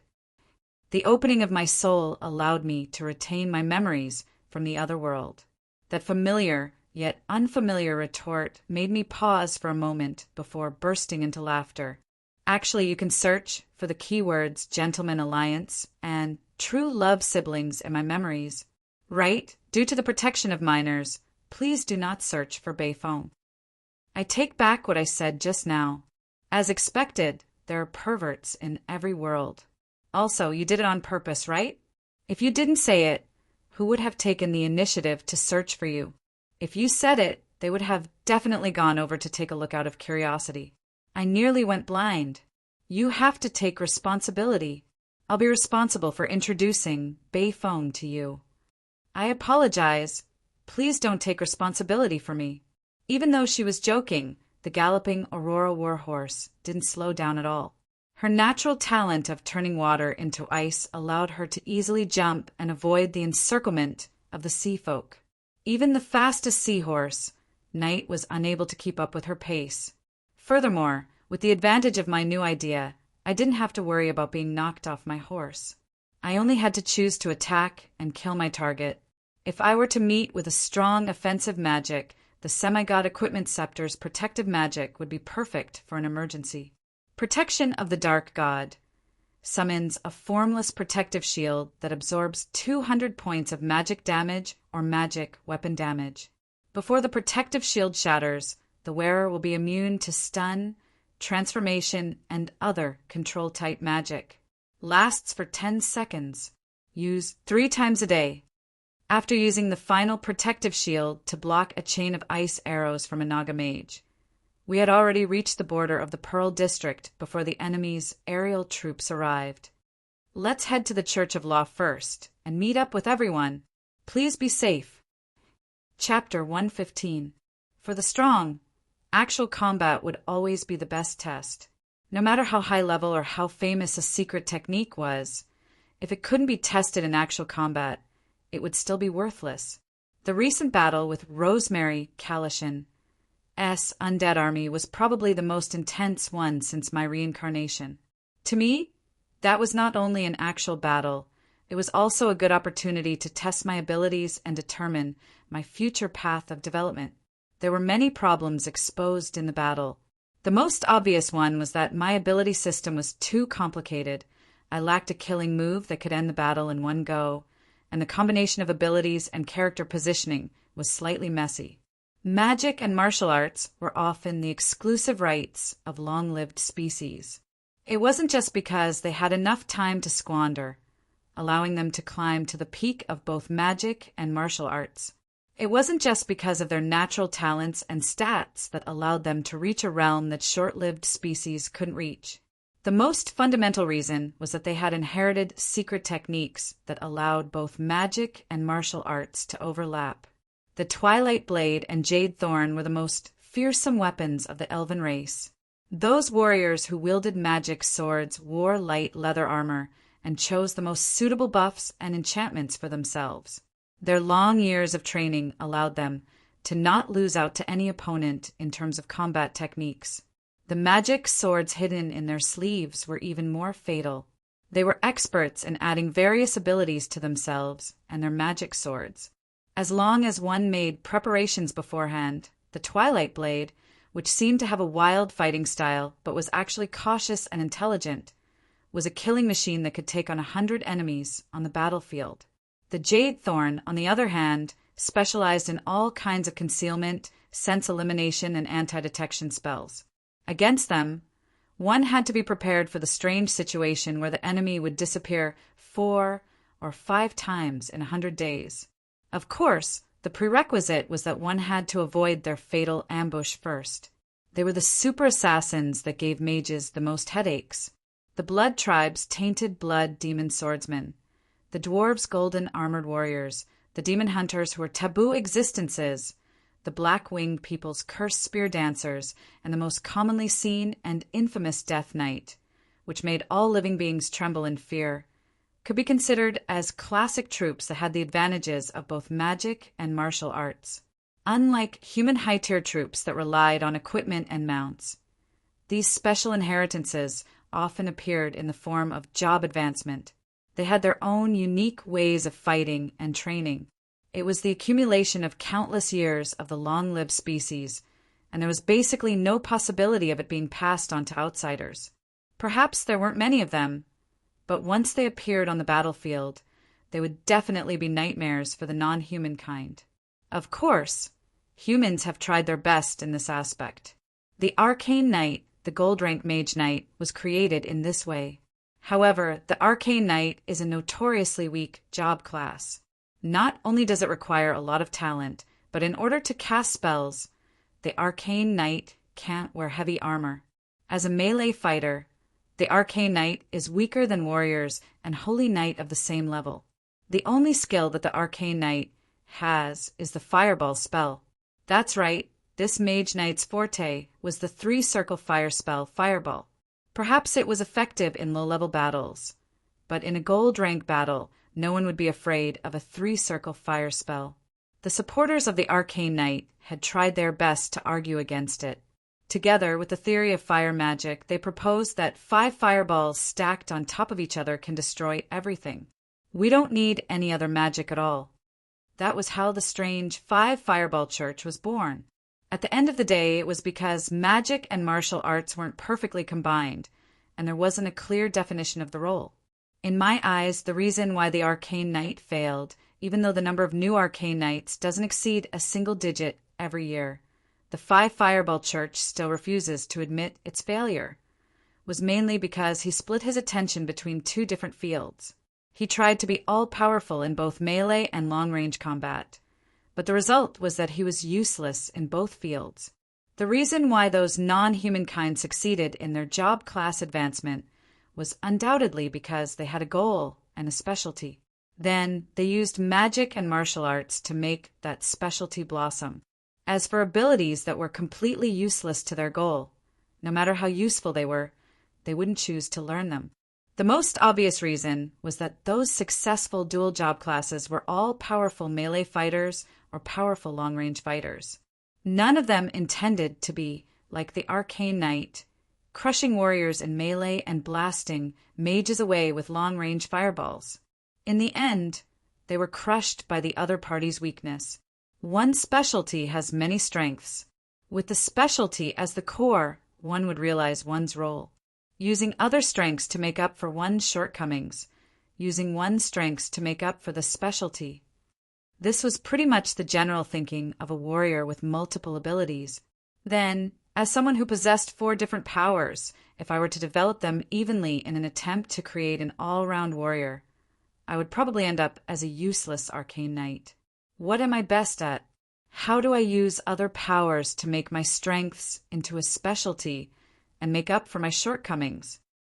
After completing my reincarnation, I had been pondering over this question. Furthermore, I already had an answer. If you had to choose a job, the Death Knight who specializes in soul summoning is definitely the most suitable one for you. If your talent in Holy Light is 10 points, your necromancy would be 20 points, and your swordsmanship would be at least 40 points. Just the combination of necromancy and swordsmanship would allow you to stand at the peak of the Death Knight. Didn't you see how Shilua's strongest Death Knight, Lionheart, took the initiative to become your follower forever? In the end, it is because you have already achieved unprecedented achievements in the field of Death Knight. Pui, I am a Saint Knight. I also know ice. Cough, please don't say that I was the one who taught you ice magic. I can't afford to lose my face. If your talent in Holy Light is 10 points, then your talent in ice magic would at most be 0. 1 point. Back then, my head must have been crushed by a door to have followed your request to teach you ice magic. Let me ask you, after comprehending the essence of ice once again, have you learned a new ice magic? Of course. I haven't. If I had the time, I would rather use it to practice my equipment and research on undead creations. Isn't anything better than this hopeless ice magic? As expected, my straightforward reply caused the enraged silly cat to pounce at me once more. She started biting down on me. As a teacher, Heloise was quite qualified.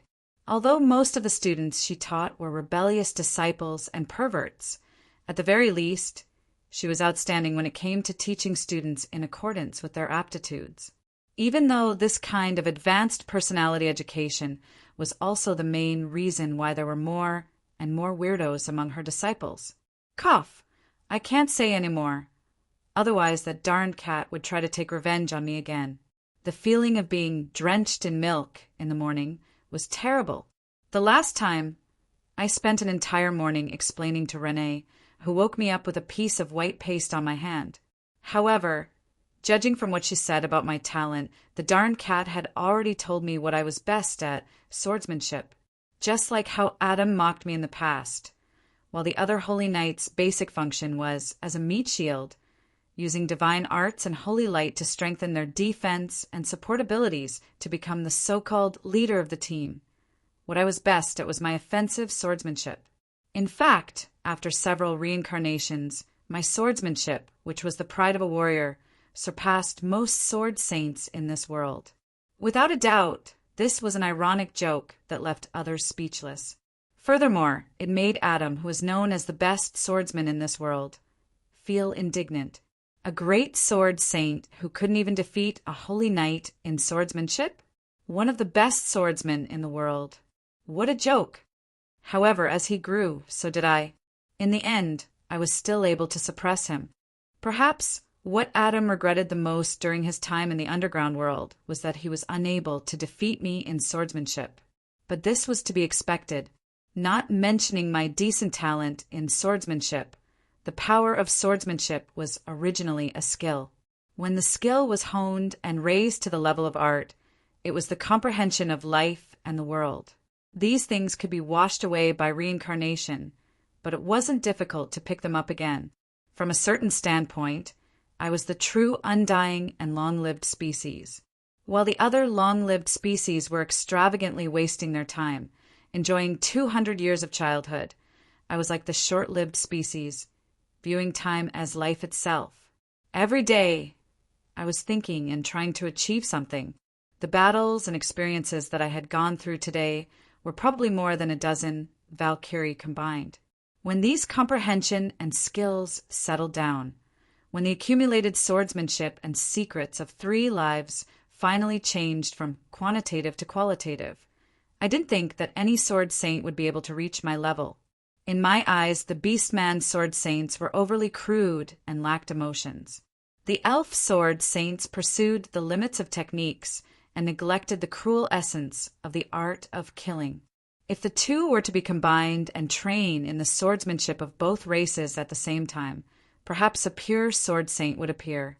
As for the dwarven sword saints and the human sword saints, those dwarves actually dared to call themselves sword saints, just with their dwarven downswing, dwarven rolling blade, and dwarven mountain splitting axe.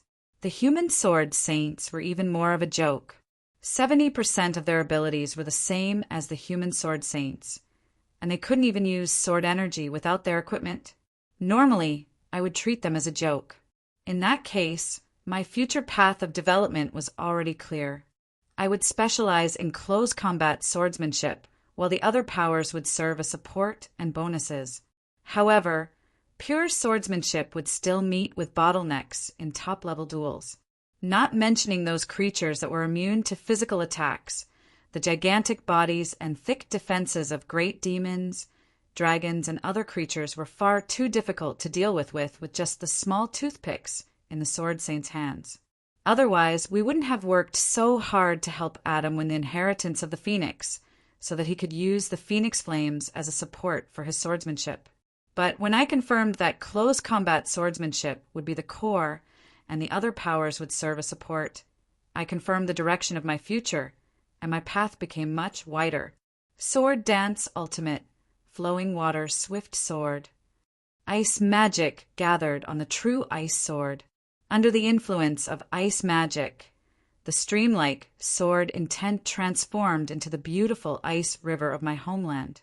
That was why I gave it a new name. Ice Sword Ultimate, Instant Ice River. The clear and translucent ice sword was as beautiful as a luxurious crystal sword. As the sword path flowed like a river, the sword energy and freezing air that spread out transformed into a beautiful ice river in midair. Then, when reality and illusion overlapped, the water surface and the sea folk in front of me simultaneously became a part of the ice river. In the instant that I was frozen, the proud Naga military officer arrogantly commanded the fishmen and sea beasts to surround me. The fishmen army that swarmed toward me turned into moving ice sculptures. The leaping fishes and waves froze at the very last moment. In front of the instant ice river, not a single living being was able to react at all. Their memories were still frozen at the instant that they were frozen. Under the buff of ice magic, the silver rank swordsmanship that was supposed to be a restraining type turned into a legend rank swordsmanship with incredible offensive power. As far as the eye could see, all the fishmen within a 30-meter radius around me had been cleared. The frozen river water became my best escape route. The first time I fused my sword technique and ice magic together, it resulted in a power that was greater than 3. Even I was shocked. After all, when I tried it in private, I didn't have such a ridiculous increase in power. Hey, it's me. If we were to compare our talent in using ice, even the white dragons wouldn't be a match for us. Irene's voice sounded from beneath me. Only then did I come to a realization. Frigid Maw was at the pinnacle of ice and snow creatures. The power of ice and snow that she brought to me was several dozen times that of my current bronze rank body. Furthermore, her control over the ice element wasn't as bad as mine. When I made my move, she didn't just stand by idly. She was helping me adjust and control the ice element, coordinating with my ultimate to adjust the power. This was just like a dual-core CPU operating in parallel, forcefully increasing the might of this move by countless times. All right, I knew that there would be people who would complain that the analogy of a magical fantasy world wasn't suitable. I also knew that if Irene could be considered as the most advanced CPU, I would probably only be considered as an outdated 386. Making do with it a little, wasn't this just an analogy? But at this moment, I realized that I had underestimated the effectiveness of external objects. Indeed, my talent in using ice was terrible. But if I were to teach this to Irene Bela, wouldn't it make up for this flaw perfectly?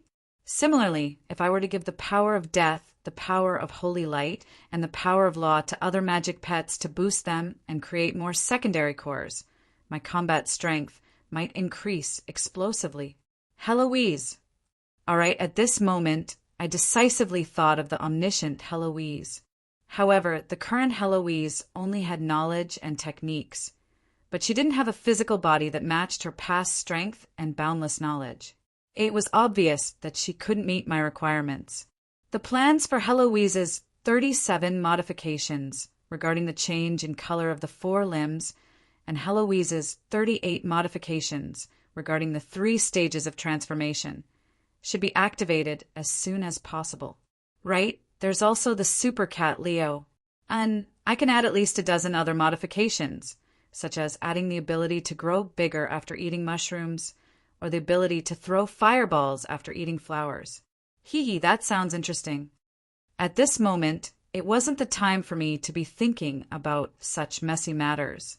I was already quite close to my destination. While it would feel great to charge into the enemy's ranks single-handedly, doing so would be equivalent to exposing myself to the entire battlefield. If the enemy's commander wasn't a fool, he would send his elites to intercept me sooner or later. As expected, after charging past this street corner, 2 sea giants suddenly appeared in front of me. The gigantic sea giants could barely reach the city walls. Even in the giant family, they could be considered huge figures. Wielding rusty ship anchors as their weapons, they possessed boundless strength. On land, An adult sea giant would at least have the strength of a gold-rank human. In the water, once they unleashed their talent of stirring up giant waves, even a giant dragon wouldn't dare to fight against them. Their most well-known hobby, other than fighting against sea dragons, was to find trouble with large ships. The number of ships they had sunk was uncountable, but the reason for their attacks was often inconceivably simple. Sometimes it was because they wanted to add to their meal, and sometimes it was because they hoped to obtain a good weapon. It was impossible to forge weapons in the water, and it wasn't easy to obtain metal weapons in the sea. Only large ships had large anchors that the sea giants could use, and they could also use the crew to add to their meal. When this unfortunate news spread, some ships even brought along brand new giant battle anchors as payment for the passage. Unfortunately, the overjoyed sea giants would first accept the payment, then dismantle the anchors, and use them as backup weapons before using them as dinner. The reason why we didn't keep our promises? Little thing. Do you know how to communicate with barnacles and sea cucumbers? And we don't know how to either. This was a lesson and maxim bought with his life by a certain intelligent navigator who gave away a heavy anchor as payment for the passage. Giants with coarse skin and thick flesh weren't easy to deal with, and the sea giants, who were born as the sons of the sea, were even more so the giants among the giants. When the two giants moved slightly apart, their gigantic bodies blocked the entire street. Following the stomp of the giants, raging waves began to rise. As long as one was struck by the waves, they would definitely shatter on the spot. In the street behind the giants, the church of the god of law was shining with a dazzling divine light, and the invisible gallows were filled with the corpses of the sea folk. As the church of a true god in the god's domain, it wouldn't fall before the fall of this city. Bearing the crime of war and genocide, they actually dared to barge into the church of the god of law. Should I praise the sea folk for their lack of information and thoughtlessness? According to the rules of the God Wars, after this city changed owners, the god statue would probably be tainted. But at this moment, I didn't have the leisure to worry about my god statue of Woomians. The giants were already in front of me. Little worm, don't move. Let Rabaha trample you to death. Knight, yet another tin can. Baines doesn't like tin cans. It gets stuck in his teeth. Being blocked by the giants meant that there was no way out. But at this moment, I had no other choice. Since there is no other way, only the courageous will emerge victorious. The ice dragon's spear spun furiously, and Irene started to increase her speed. My other hand suddenly swung my sword to hit the water, causing huge splashes of water. Useless tricks of the little worm. Scream as much as you can for Rabaha. Rabaha loves to watch the last performance of the little worm. The sea giants in the water were far more agile and powerful than they were on land. With a light grab from Rabaha, a thick wall of waves suddenly appeared on the surface of the water to block the charge. Following that, just as the tip of the spear barely broke through the wall, the giant had already grabbed the tip of the dragon spear that was advancing at high speed. Although the spinning tip of the spear cut his left hand, the heavy anchor in his right hand swung down towards the knight. That's it. How boring. Boom. The giant anchor that was several tons in weight fell, sending rocks and snow flying all over the place. The entire street shook. Where's the little worm? But when the giants realized that their target had disappeared, it was already too late. Under the cover of the waves created by both sides, I, who had long thrown away my dragon spear, had already stepped beside the giants. Secret blade storm. As I spun, the lowly snow lady who was floating in midair summoned ice and snow, causing a whirlwind of ice and snow to appear. Swordsmanship secret. Blade storm. When using this skill, you will turn into a high-speed whirlwind of blades. The rapidly spinning blades and sword energy will deal heavy damage to all enemy ground troops in the vicinity. At the start, it was just a normal blade storm. But when the power of ice and snow started to overflow from the two swords, it started to leak and erupt, causing the entire world to start snowing. The originally formless sword energy turned into ice blades and spikes under the infiltration of the ice and snow, causing the might of the blade storm to increase exponentially. But this was only the beginning. An even more lethal attack was a pleasant surprise. At this moment, water was constantly being sucked into the whirlwind. As the whirlwind of ice rapidly condensed into ice shards and ice arrows, they were then flung out by the centrifugal force. Due to a freak combination of factors, I mysteriously turned into a spinning top that continuously shot out ice arrows. Under the full support of the Snow Lady Irene, who was in midair, every single ice blade that was shot out at high speed was filled with the power of ice. It was comparable to an ice arrow shot out by a silver-ranked ice mage at full power. The might of a single one of them might not be terrifying, but when the number of them was enough to cover the entire sky, turning everyone's field of vision into a sheet of white, the blade storm had evolved from a legend-ranked AoE secret to a saint-rank magic sword secret with astonishing, destructive power. The whirlwind of ice continued to spin furiously. Houses, thin ice, lampposts, no matter what it was in the past, under the assault of this concentrated rain of ice arrows, they were all instantly shattered into pieces. When I finally came to a stop, feeling dizzy, there was nothing left in my surroundings. The two incomparably strong sea giants had already turned into beehives with thousands of ice arrows embedded in their flesh. The one who was further away was still breathing, but the one who was closer had his head filled with ice arrows. It was obvious that he could no longer survive. When the giants fell to the ground and I was gasping for breath weakly on the ground, Kolos, who was riding on a thunderstorm, had already rushed over. "Great Lord, you are fine. Everything is in a mess now. What should we do?" Gritting my teeth, I struggled to stand up. Every second that I dragged on would increase the danger I was in. "Everyone, gather up. Bring along the supplies and rations. We will kill our way out." Chapter 116. When the white-armored Aurora Knight charged out from the entrance of the arena, most of the nobles looked at him as though he was a fool. In their eyes, this knight princess who didn't listen to their advice was already a dead person. Only a few people faintly felt that this knight wasn't destined to die young. Perhaps the next time they met, many things would change. While the retreat was proceeding orderly, Hermit secretly tugged at the White Wolf Guard officer who was in charge of organizing the retreat. "If that female knight reaches the line of escape, find an opportunity to kill her. Find a chance to kill her. I'll bear the responsibility." As the most trusted advisor of the Ottoman Empire Emperor Dasos and one of the most powerful figures in the shadows, Hermit silently made up his mind. That female knight who was clearly in dire straits, but still charged forward with a smile, reminded him of the legendary Will of Mist and its past glory.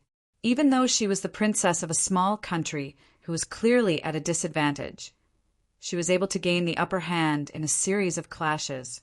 He had no doubt that she had the intelligence and ability to turn the situation around. And the reappearance of the legendary Aurora Knight might be a sign of the revival of the various powerful troops in the history of the Mist Country, giving the possibility of turning history into reality. If the East Mist Country were to truly rise up once more, if the 7 kingdoms of the far north were to be united as one country, perhaps that polar bear of the far north would once again dominate the north. Furthermore, his own emperor was infatuated with it, as well as the 10 years of non-war, which made this target seem even more unique. In Hemet's mind, such a unique existence was unnecessary from the very start. Perhaps it was an unnecessary action. Perhaps it was a rash act. Perhaps it would incur the wrath of His Majesty. Perhaps it would cause a serious chain reaction if it were to be leaked. But as the advisor of the Ottoman Empire Emperor, he felt that this descendant of the mist would be a highly dangerous target in the future. It was necessary to seize the opportunity to get rid of this unstable factor. Even if he were to be severely punished, it was worth it. This was his unspoken loyalty to the king and the empire. No matter what, I feel that that woman is too dangerous and I can't like her at all. However, if I were to kill the woman that His Majesty the Emperor likes, I'm afraid that he will turn against me. If the news of me murdering another country's princess is leaked, not only will I be accused of murdering my comrade before the holy war, but my own people will also think that I'm an idiot who only knows how to fight among themselves. But as long as it's beneficial to this country and Dasos, even if others don't understand. So what if I'm sent to the gallows? From a certain point of view, this chief of intelligence, who always squinted his eyes and had a cunning smile, usually behaved like a playboy. But deep down in his heart, his loyalty to the Ottoman Empire and the emperor had reached an unconventional level where he would give his all until his death. Because he felt that she might pose a threat to the future hegemony of the Ottoman Empire, he had to get rid of her. This was his simple and direct, logical thinking. Perhaps it was the result of serious consideration after combining countless pieces of information, or perhaps it was pure intuition. But as the head of intelligence, once Hermit made up his mind, he would definitely act immediately. You guys go too. If it's not convenient for the White Wolf Guard, you guys can do it. If you don't find the target leaving the city, help the guards with the final defense. Don't come back until the mission is completed. As if talking to themselves, several shadows left. The spies began to pass on the target's information, preparing to carry out the dishonorable assassination plan. Just as he turned around and boarded the human-powered carriage that had been prepared in advance, ready to leave first, he found that Dasos was already waiting in the carriage. And beside him, a mage was playing the scene that the mage's eye had just taken. With just one glance, Hermit was so scared that he broke out in a cold sweat. What was playing was the words that had just been said. "Kill her if you have the chance." And Dasos's face was ashen as he sat there like a puppet. He seemed expressionless, but Hermit knew that this was a sign that he was extremely angry. Just as the young emperor's advisor lowered his head, intending to bear the wrath of the king, he heard the question that was suppressing his strong emotions. The blood mage emperor, Marsalit, should be able to move by now. Give him a mission for me. Go to the basement of my bedroom and drag out the old man who should be drowning. As he spoke, he also threw him a blood-dripping dragon head emblem.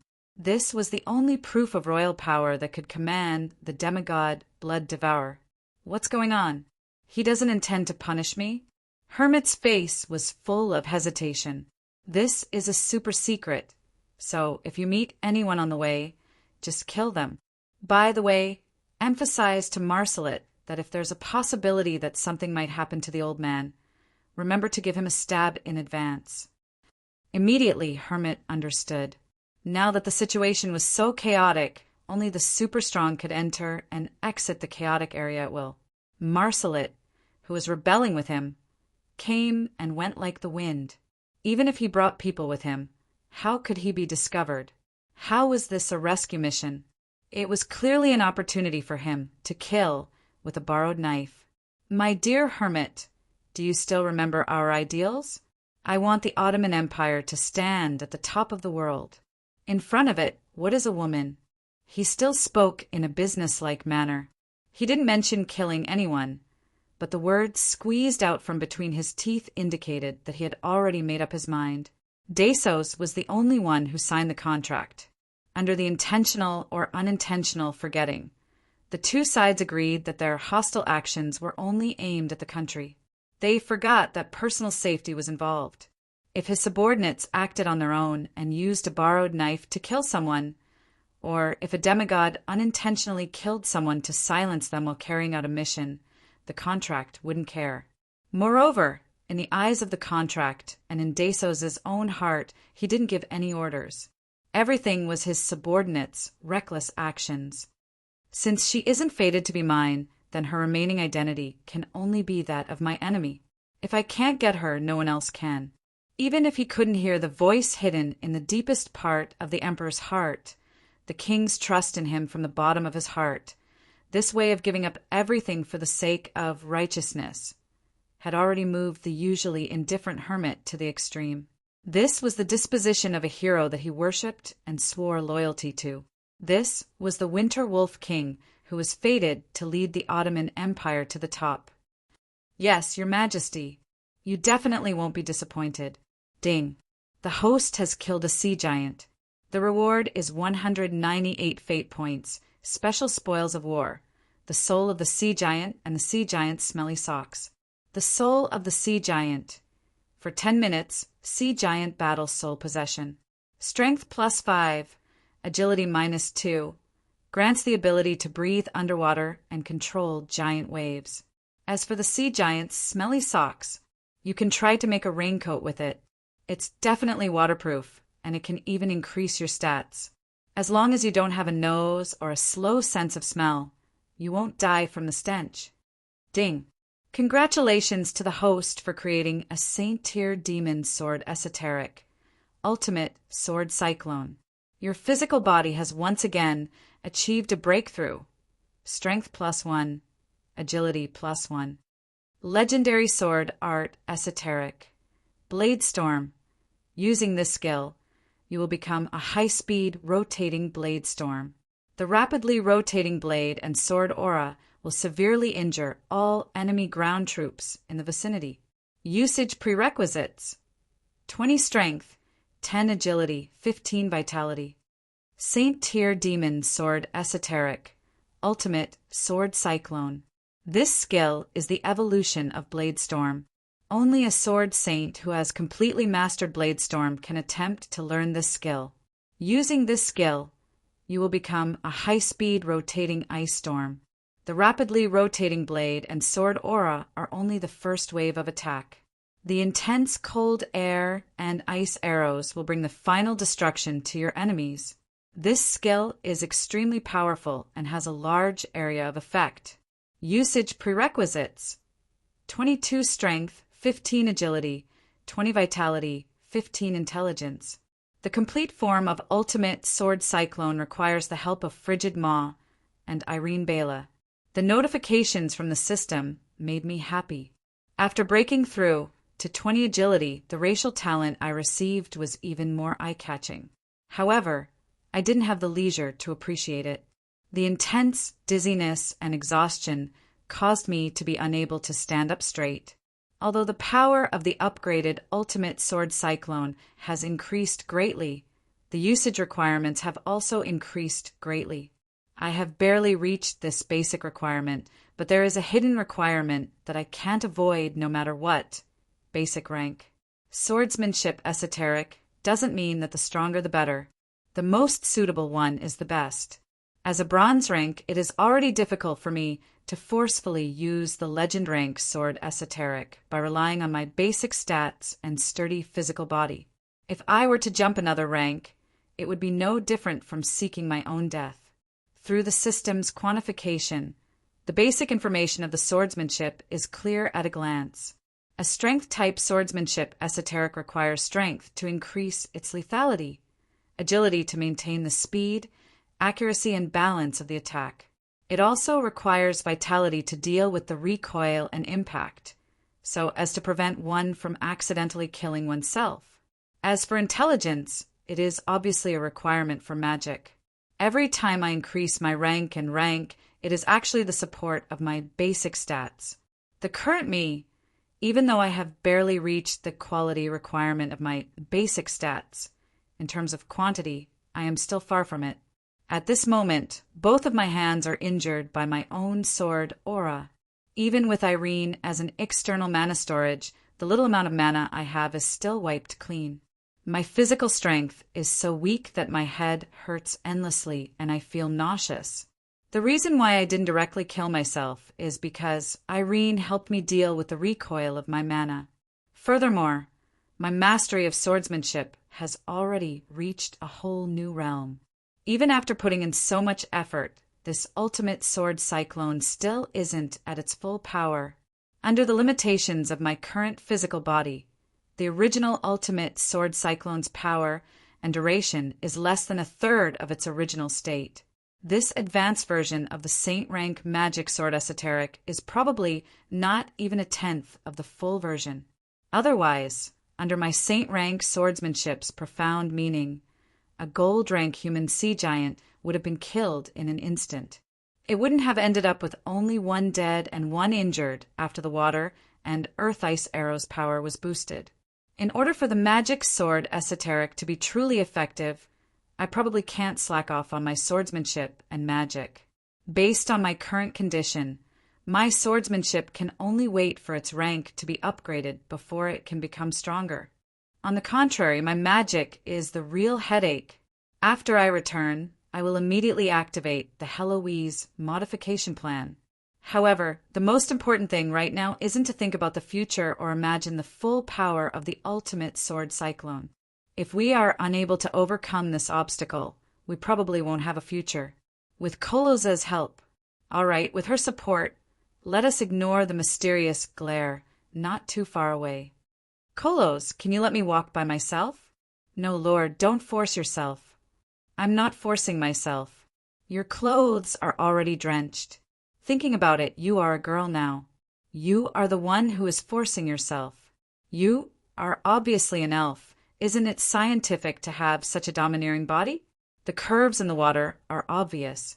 When some unscientific body parts touch me, it is tempting to commit a crime, do you understand? The natural herbal fragrance at the ends of your hair smells nice, but it makes me waver. Do you believe it? Not too far away.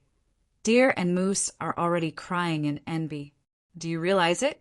More importantly, when I remember that your soul is that of a male, I really want to find a pillar to knock my head against. Do you understand?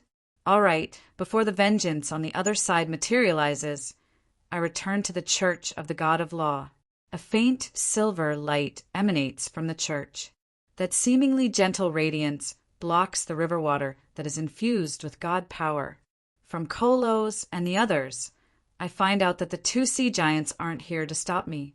They are only here to stop all living people who are advancing to the Church of the God of Law to seek refuge.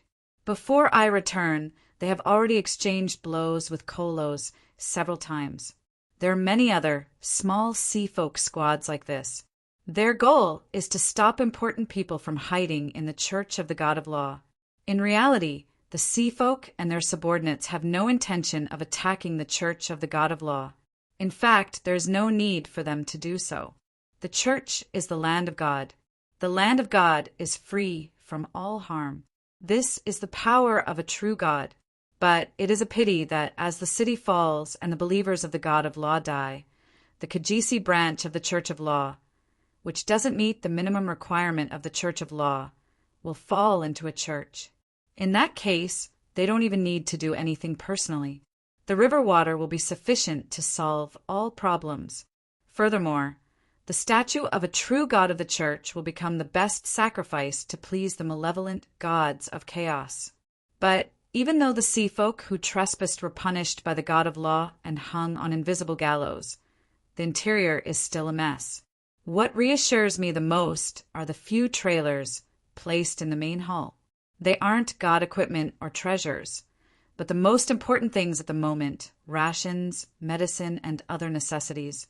It is impossible to bring much rations with us during a battle.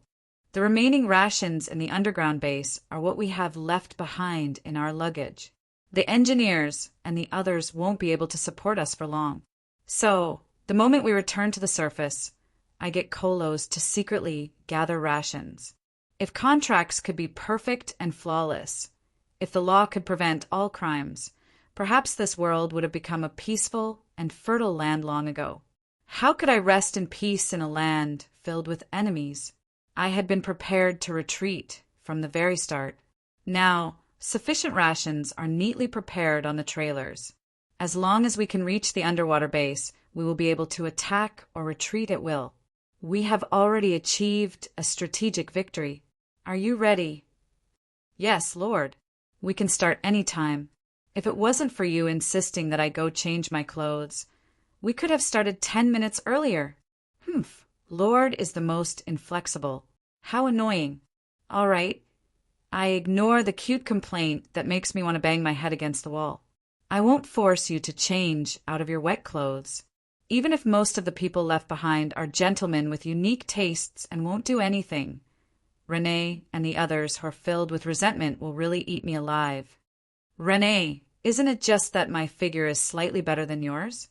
Is there a need to stare at me with such envious and jealous eyes?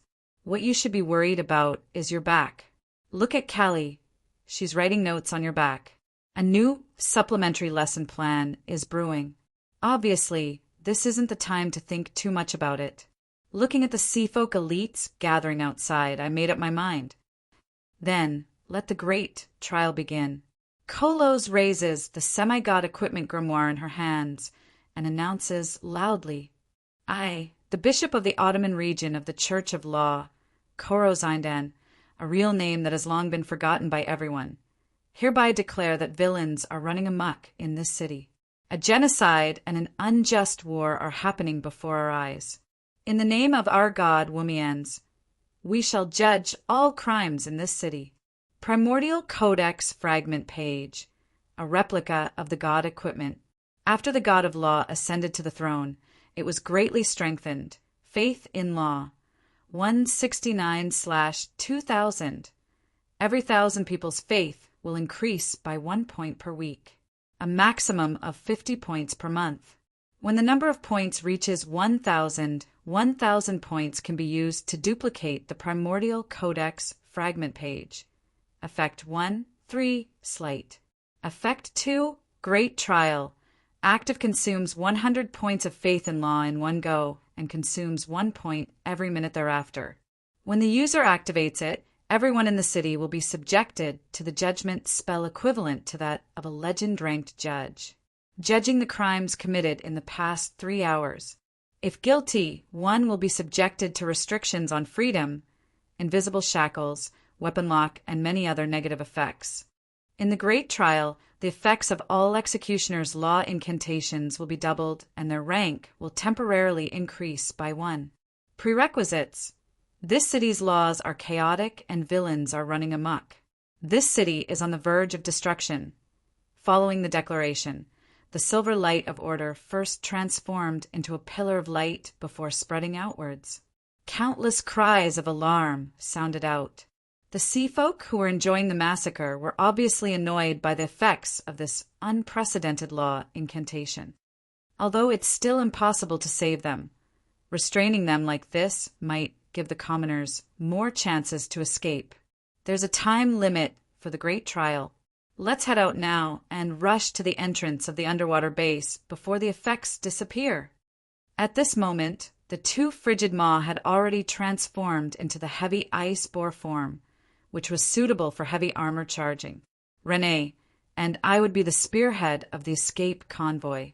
Feeling that my rank had been temporarily increased by 1 rank due to the Great Trial, I finally recovered some stamina and magic power. Patting my mount, I took the lead and charged forward. I still have 68 faith points left. Does that mean 68 minutes? In the past, it only took 30 minutes to get there. I wonder if that's enough. Forget it. God's plans are always inferior to man's plans. I'll just do my best and leave it to fate. Indeed, God's plans were always inferior to man's plans. Changes that I couldn't have expected had already happened, other than the Ottoman semi-god mage who was carrying out a secret mission in the rain. The battle between semi-god Hydra and Valkyrie at my destination was getting more and more brutal and intense. The sky was torn apart and the river water was emptied before filling up again. The Seafolk who were swept into the river were instantly vaporized into nothingness. In order for the convoy, which was fully loaded with rations, to enter through the passage on the ground, the 9-headed monster blocking the only path was a barrier that was impossible to bypass. Hurry up! We'll be safe once we reach the base. Our convoy had just broken through the blockade at the entrance, but we didn't know that there was a huge monster in front of us. I feel that things won't go so smoothly. Silly cat, shut up. Otherwise, I'll learn from the great demoness and really turn my magic pet into a crow so that you can call all day long. HM? That seems like a good idea. A 3-phase transformation pet fairy. It's you, Heloise. Chapter 117. Holy silver light shrouds the entire city. In the Great Judgment, the Seafolk who are currently encircling the remaining Ottoman forces finally meet with some trouble.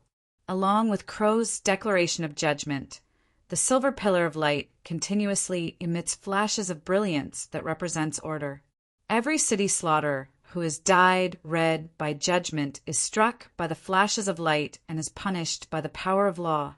Based on their crimes, some of them have their movement restricted, some of them have their weapons taken away, some of them are shackled, and some of them have all three types of shackles. There is more than one type of shackles. The most common one is handcuffs. If the crime is serious, leg shackles will be added.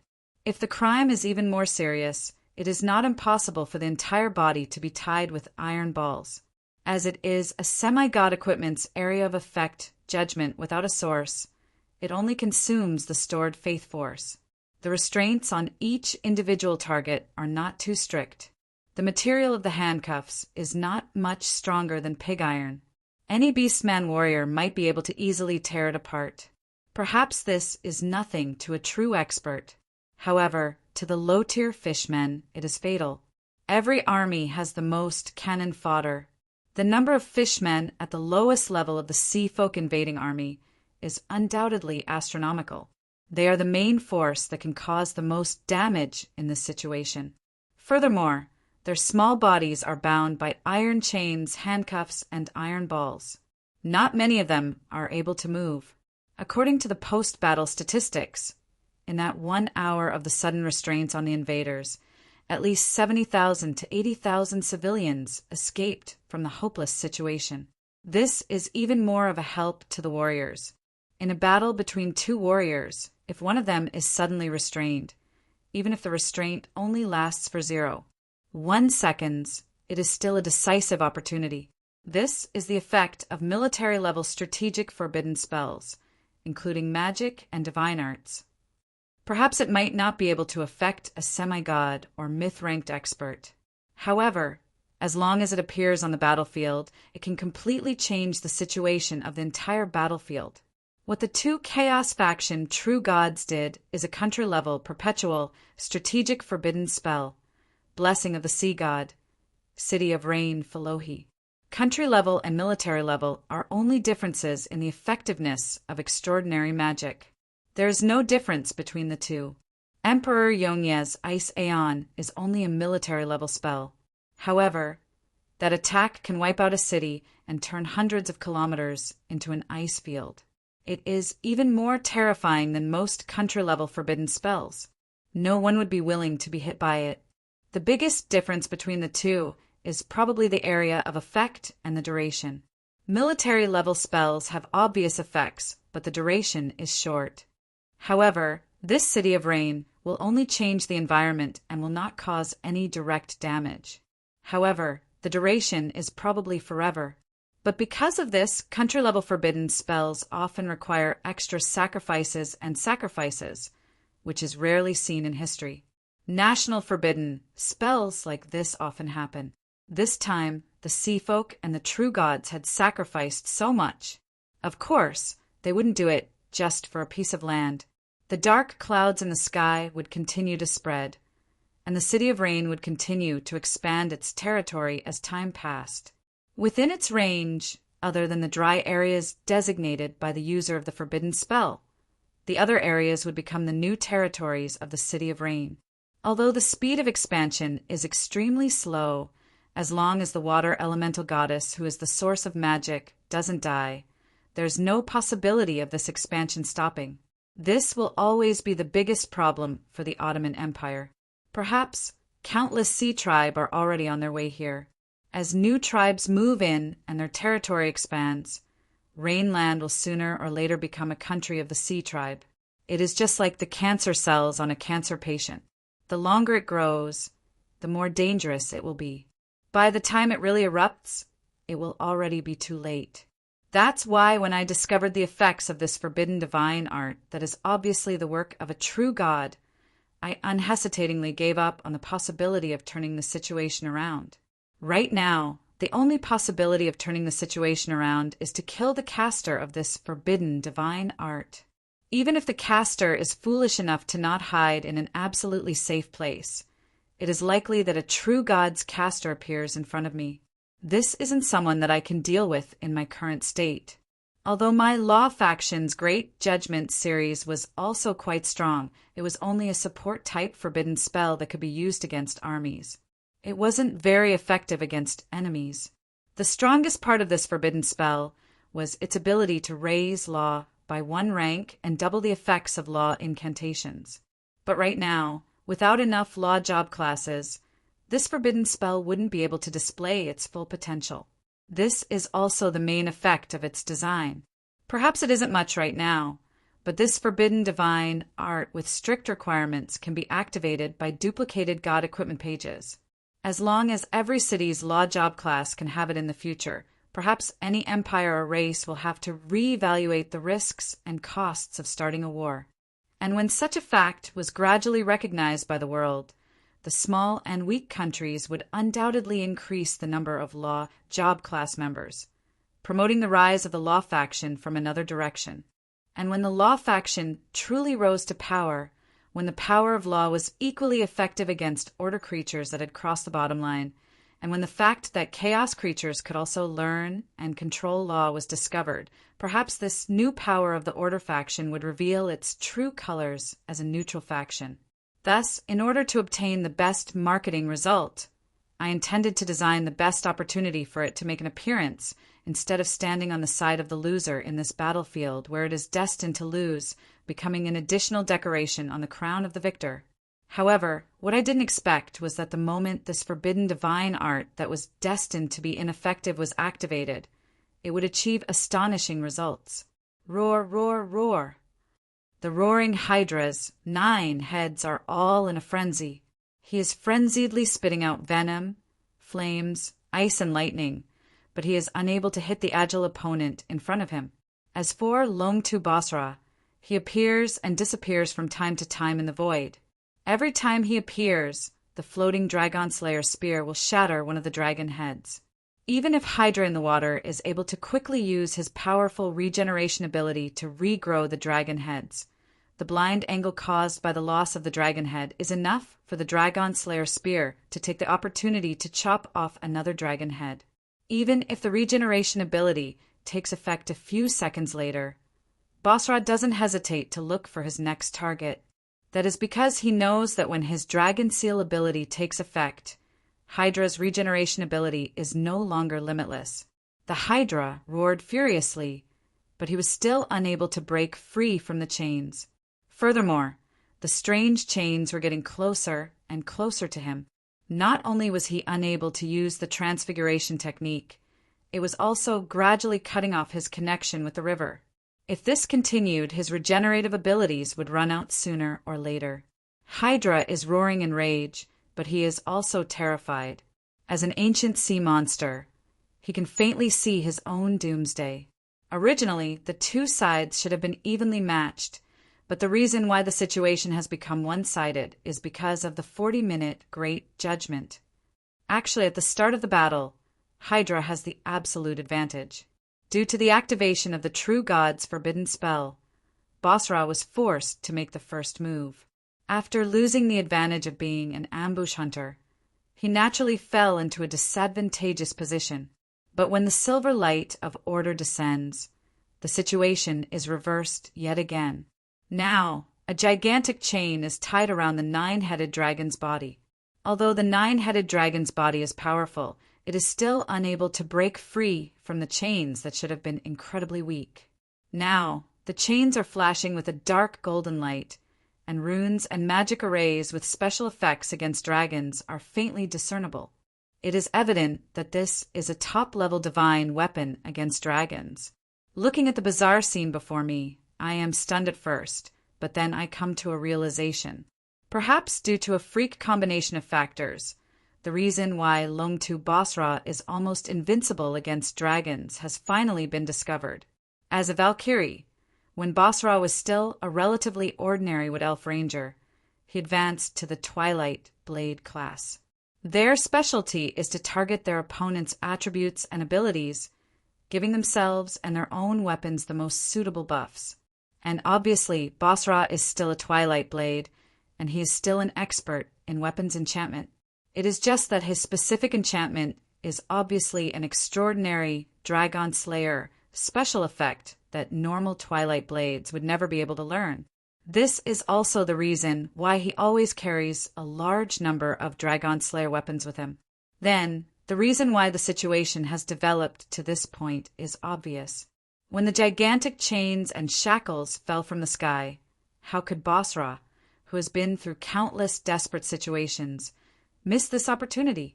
He immediately used his ability to enchant the chains with Dragon Seal, Dragon Bind, and Dragon Slayer, forcefully turning the gigantic chains that Hydra could break free from at any time into a super dragon-fighting artifact that can bind semi-god dragons. Not only that, the chains are already bound to Hydra's body. No matter who did it, I, Basra, thank you. The rest is simple. The originally balanced situation has completely lost its balance. Basra gave the Undying Hydra a good beating, and just as the Undying Hydra is about to rise to the sky, we charged forward and finally arrived here. In front of us, even though the chains are tightly bound, the ferocious nine-headed dragon is still not to be underestimated. This mountain-like beast occupies half of the river, and every time its dragon head fails to break free and crashes into the ground, it will cause an earthquake in the surroundings. The dragon breath that the dragon head spits out easily shatters the mountains in the distance, and Basra, who has the upper hand, is obviously more powerful. With a casual wave of his hand, the sword at his waist floats in midair before enlarging into a dragon-slaying greatsword.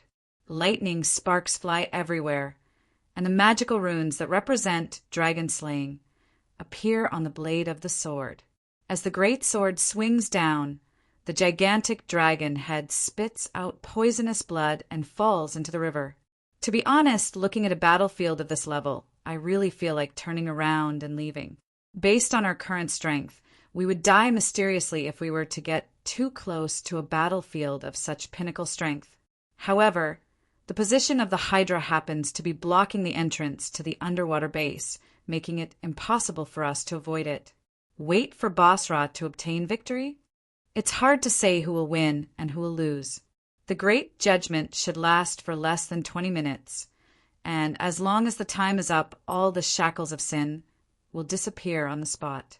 And no matter what Basra did, as long as he is still enchanted, the enchanted weapon itself will disappear, and the enchantment effect will naturally disappear as well, and Hydra will definitely regain his freedom. As for hoping that the battle will end in just 20 minutes, in a battle between semi-gods, if the two sides aren't too far apart, it is possible that the battle will last for several years. If Hydra is so easy to deal with, he would have long since been bound for 40 or 50 minutes. Hydra's innate natural talent of regeneration is the reason why he is known as the king of prolonged battles. I glanced at the caravan behind me and silently unsheathed my sword. However, I have no intention of having anyone else participate.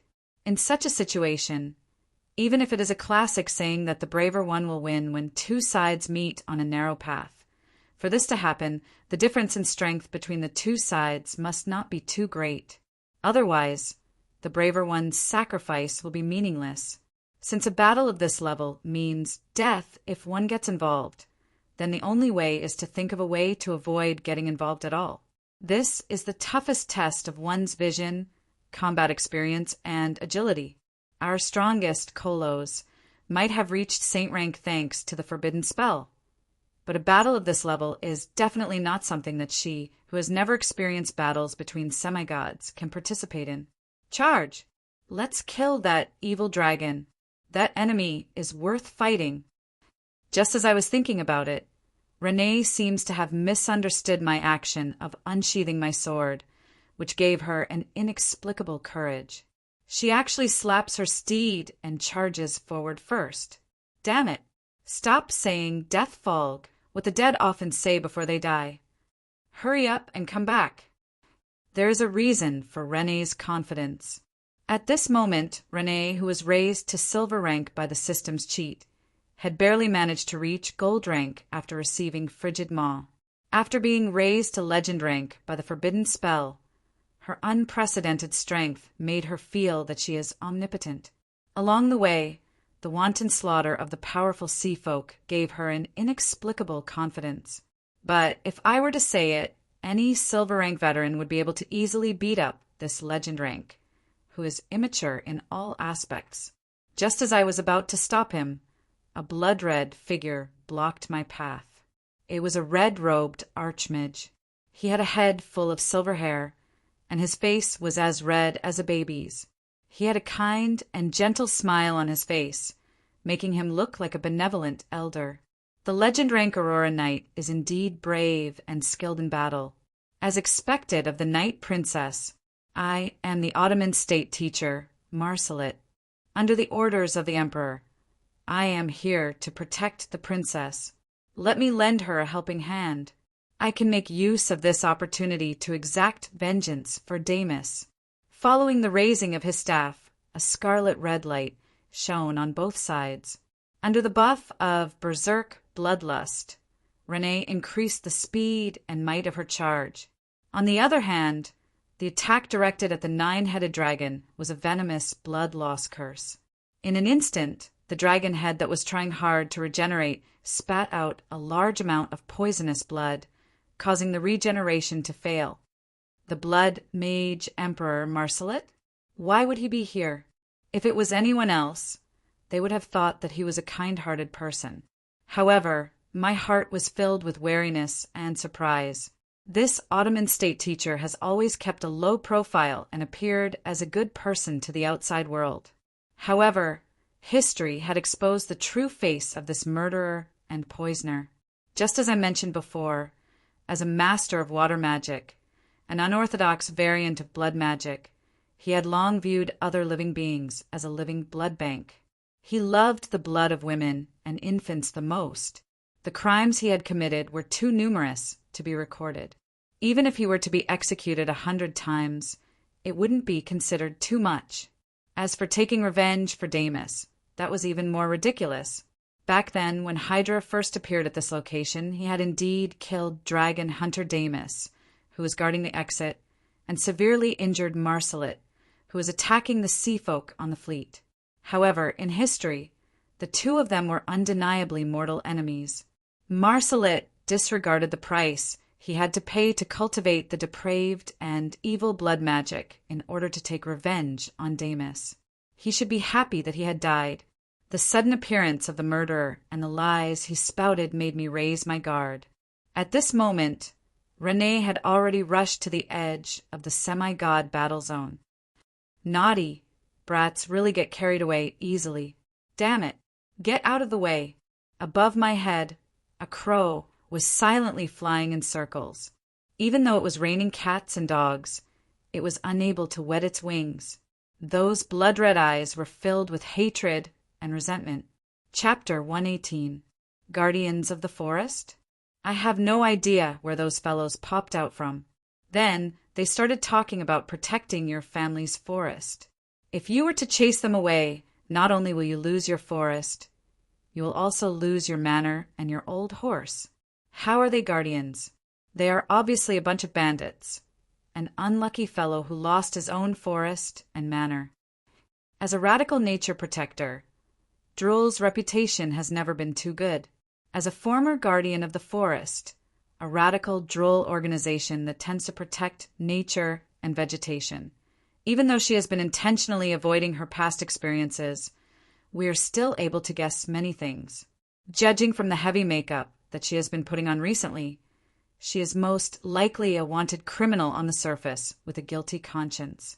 Also, judging from her outstanding fighting skills and strength, the bounty on her head is probably quite high. However, at this moment, I can't help but feel grateful for the sharp reflexes that came from her rich combat experience.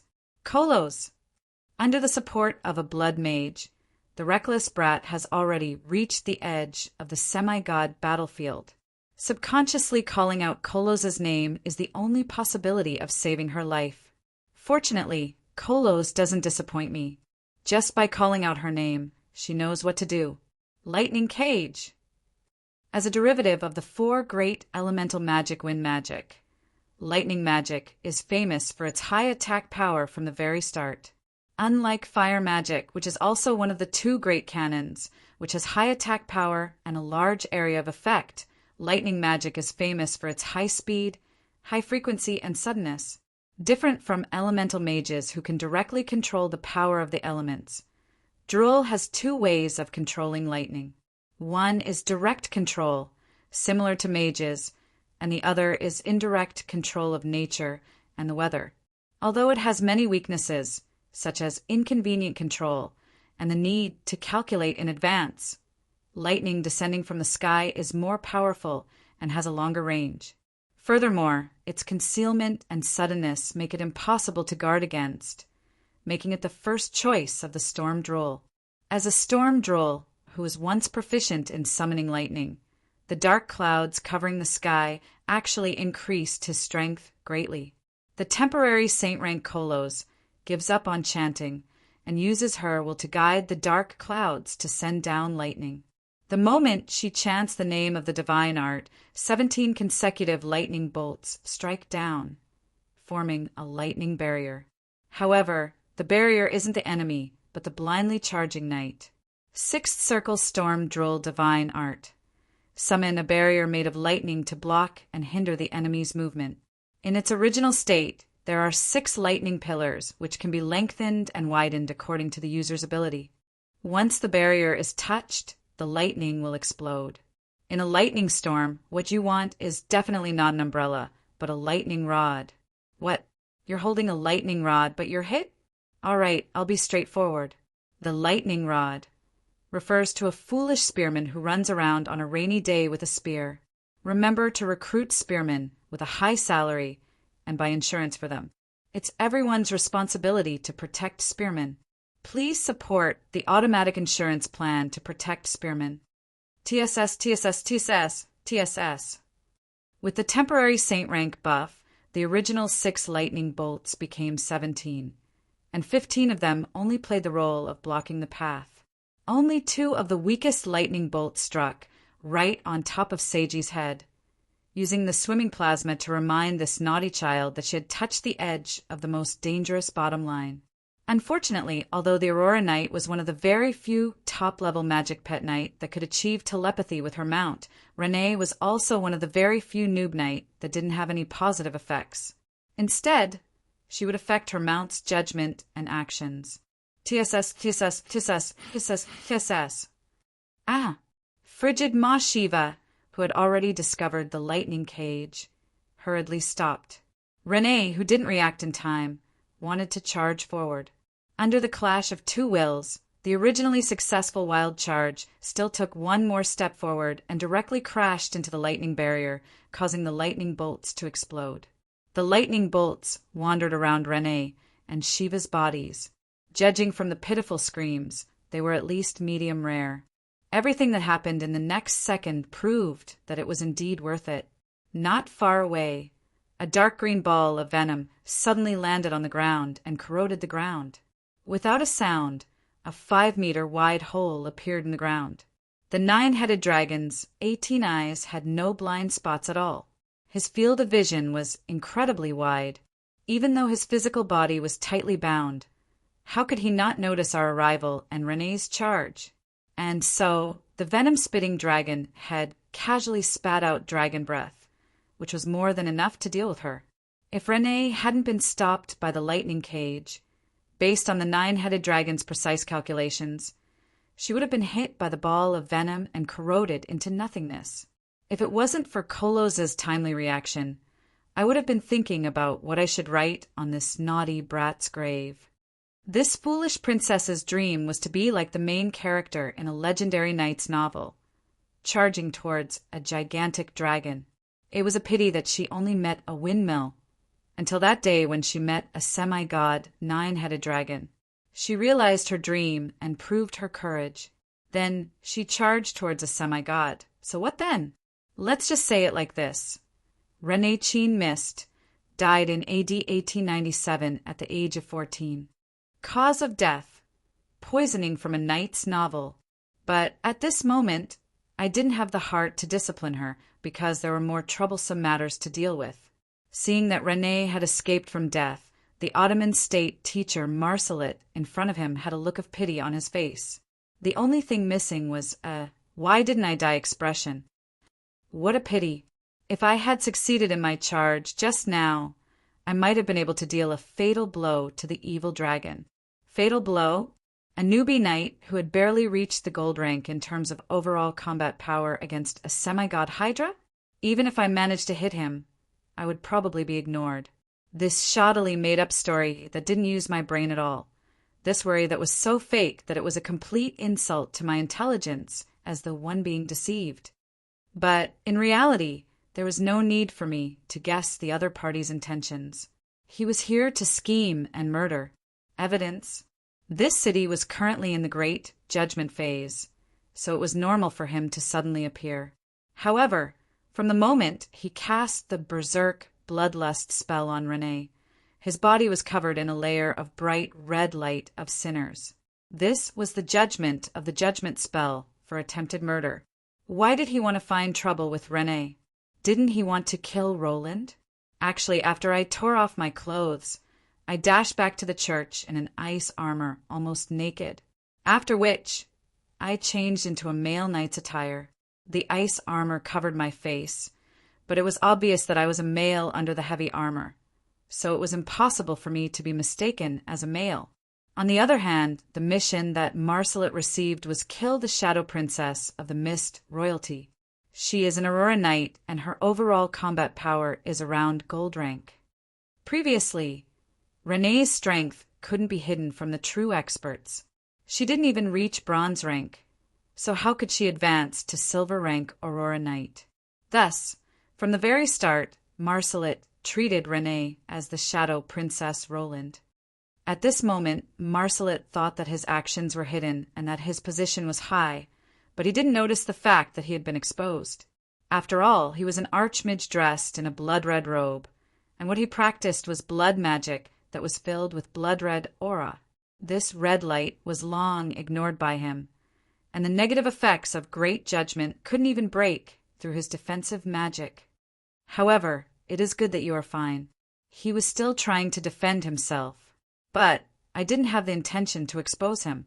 On the contrary, I nodded my head in agreement. Yeah, I almost. Princess Renee would have been able to make a name for herself. What a pity. She is a true legend. Wearing the helmet of ice, I played the role of a simple-minded and crude knight perfectly. The information that I accidentally leaked out further confirmed Marsalit's guess. He rubbed his chin and nodded his head in satisfaction, as though he was satisfied with his intelligence and acting skills. At the same time, I used the phylactery of the Lich on me to ask Rosemary about the intelligence and weaknesses of the state teacher. After all, he is a semi-god, and the strongest person on our side, Kolos, is only a pseudo-saint rank with 10 minutes left. No matter how I looked at it, it wasn't worth it to fight him head-on. Even though I heard that he is heavily injured, a semi-god is still a semi-god, and he definitely isn't easy to deal with. Even if it is just a counterattack before his death, it is more than enough to drag us down with him. Weaknesses? How can a person like him have any weaknesses? Fine. Don't pull my phylactery. Let me think about it. He really doesn't have any weaknesses. Even if he is heavily injured, he is still able to absorb the blood of others to recover himself, forcefully maintaining the vitality of his physical body. His survivability is extremely high, and if we are unable to kill him, his revenge will definitely be fatal. Wait, you are saying that he is relying on sucking blood to maintain his mobility? His body isn't filled with his own blood and bodily fluids? After getting a positive answer, thinking about this, I came up with an idea. Anyway, there isn't any loss. Let's give it a try. Thus, the face under my helmet revealed a simple and honest smile exclusive to a pure holy knight. Ottoman state teacher Margolint. Along the way, we eliminated a general of the sea folk and picked up a bottle. Someone said that it is a god equipment. You are knowledgeable. Can you help us take a look? In the distance, Renee had already rushed back on her horse with a pale face. Marsalit retracted his gaze as though he was looking at a prey. Hearing my words, Marsalit smiled. It isn't Margolint, it is Marsalit. Do you knight whose muscles grow all the way to your brains know what a god equipment is? It really is a little weird. Let me take a look. The ancient bronze bottle was filled with the scent of history. Although there wasn't a single ripple of magic, it seemed to be made of brand new materials. This meant that time didn't mean anything to him, and it also proved that it was extraordinary for it to have transcended history. It really is a treasure. It is a pity that the original god of the god equipment has fallen and the god power of this god equipment has been exhausted. The remaining use of it can only be considered as a toy with some special effects. Let me study it for a while. When the matter at hand is over, I will reward you handsomely. Judging from the gleam in his eyes and the malicious smile on his face, I can guess that in Marsalet's eyes, all of us are already dead people. Thus, the generous reward he would give us is to send us to a comfortable death. Thank you, Lord Mabir. I am lacking a wife. My hometown, Shaofeng, has been waiting for me for many years. Not Mabir. Forget it. You can call me whatever you want. However, right after that, the blood mage focused all of his attention on this ancient bottle. The attractiveness of a god equipment to a mage was self-evident. Even though it was already worn out, if he was able to study a bit or two of the secrets of the gods, Marsalet's power would probably increase explosively, especially since this god equipment originated from an ancient sea god. The blood magic that Marsalet trained in was a branch of water magic, which made it even more attractive to him. When he finally managed to study something, I laughed. So that's how it is. Let's activate it and see. The god equipment was activated and a blue divine light enveloped the semi-god blood mage. Then, countless amounts of blood spurted out from his body, turning into streaks of red arrows that shot into the distance. Due to the large amount of blood loss, the already heavily injured Marsalet lay unconscious in the water. Stonevilla's ocean bottle, the legendary god equipment of the ancient sea god. It was said that in ancient times it was capable of stirring up endless waves. Stonevilla was the husband of the water elemental god Alos, who had created this desperate situation. Although this ancient god equipment had lost most of its power due to the passing of the ancient god, it still retained one of its abilities. Stonevilla's ocean bottle. Upon activation, it can restore the liquid around the user to its most basic state. This was the result of the system's appraisal. It sounded confusing, but it was actually easy to understand after using it twice. Actually, this god equipment didn't have much use. It could only restore a mixture of liquid back to its natural state. For example, if you were to mix a bottle of seawater and river water, under normal circumstances, it would be impossible to separate them. However, if the god equipment was activated, it would be able to separate them into a bottle of river water and a bottle of seawater. After losing the support of a true god's divine power, this was basically the most useless god equipment in history. However, at this moment, this weakest god equipment in history had done a great service by directly killing off a semi-god. Marsalet's entire body was covered in other people's blood. Blood magic was a branch of water magic, so naturally blood was also a type of liquid. As a result, under the effects of the god equipment, the other people's blood returned to where it belonged, directly returning Marsalet to his original state of being unable to move.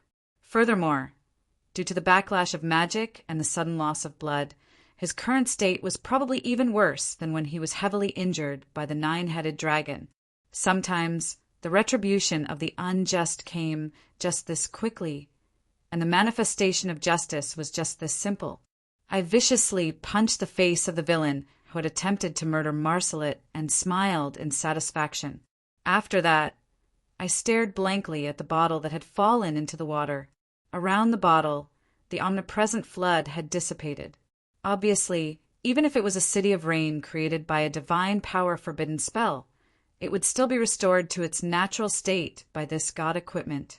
Wasn't it said that due to the existence of the two goddesses of creation, the ancient world was a female society? So it turns out that the water elemental god Alos was a husband. Of course, this was just a joke. However, from another angle, It proved that, from a certain standpoint, the ancient sea god Stonevilla's divine power was indeed able to suppress the water elemental god Alos. I vaguely understood that this god equipment left behind by the previous husband of the water elemental god was probably the key to dispel the national forbidden spell, City of Rain. Let's not talk about how we have already fallen out with each other. Why should I help the Ottoman Empire to dispel this problem? Right now, the ocean bottle of Stonevilla, which has lost its divine power, can only maintain a space of around 2 meters. How can it possibly resist against the entire forbidden spell of the gods? However, it was very useful now. I kept the bottle and placed it in my bosom. Under the influence of the god equipment, the surrounding space became clean. Even though we managed to defeat that unlucky blood midge so easily, the problem before us still remained. If we didn't settle everything in the remaining 5 minutes, we might not even have the chance to escape from the enraged, 9-headed dragon emperor. Since I don't have enough power, let's try my tricks. Heloise, can you help me contact Lung Tabasra?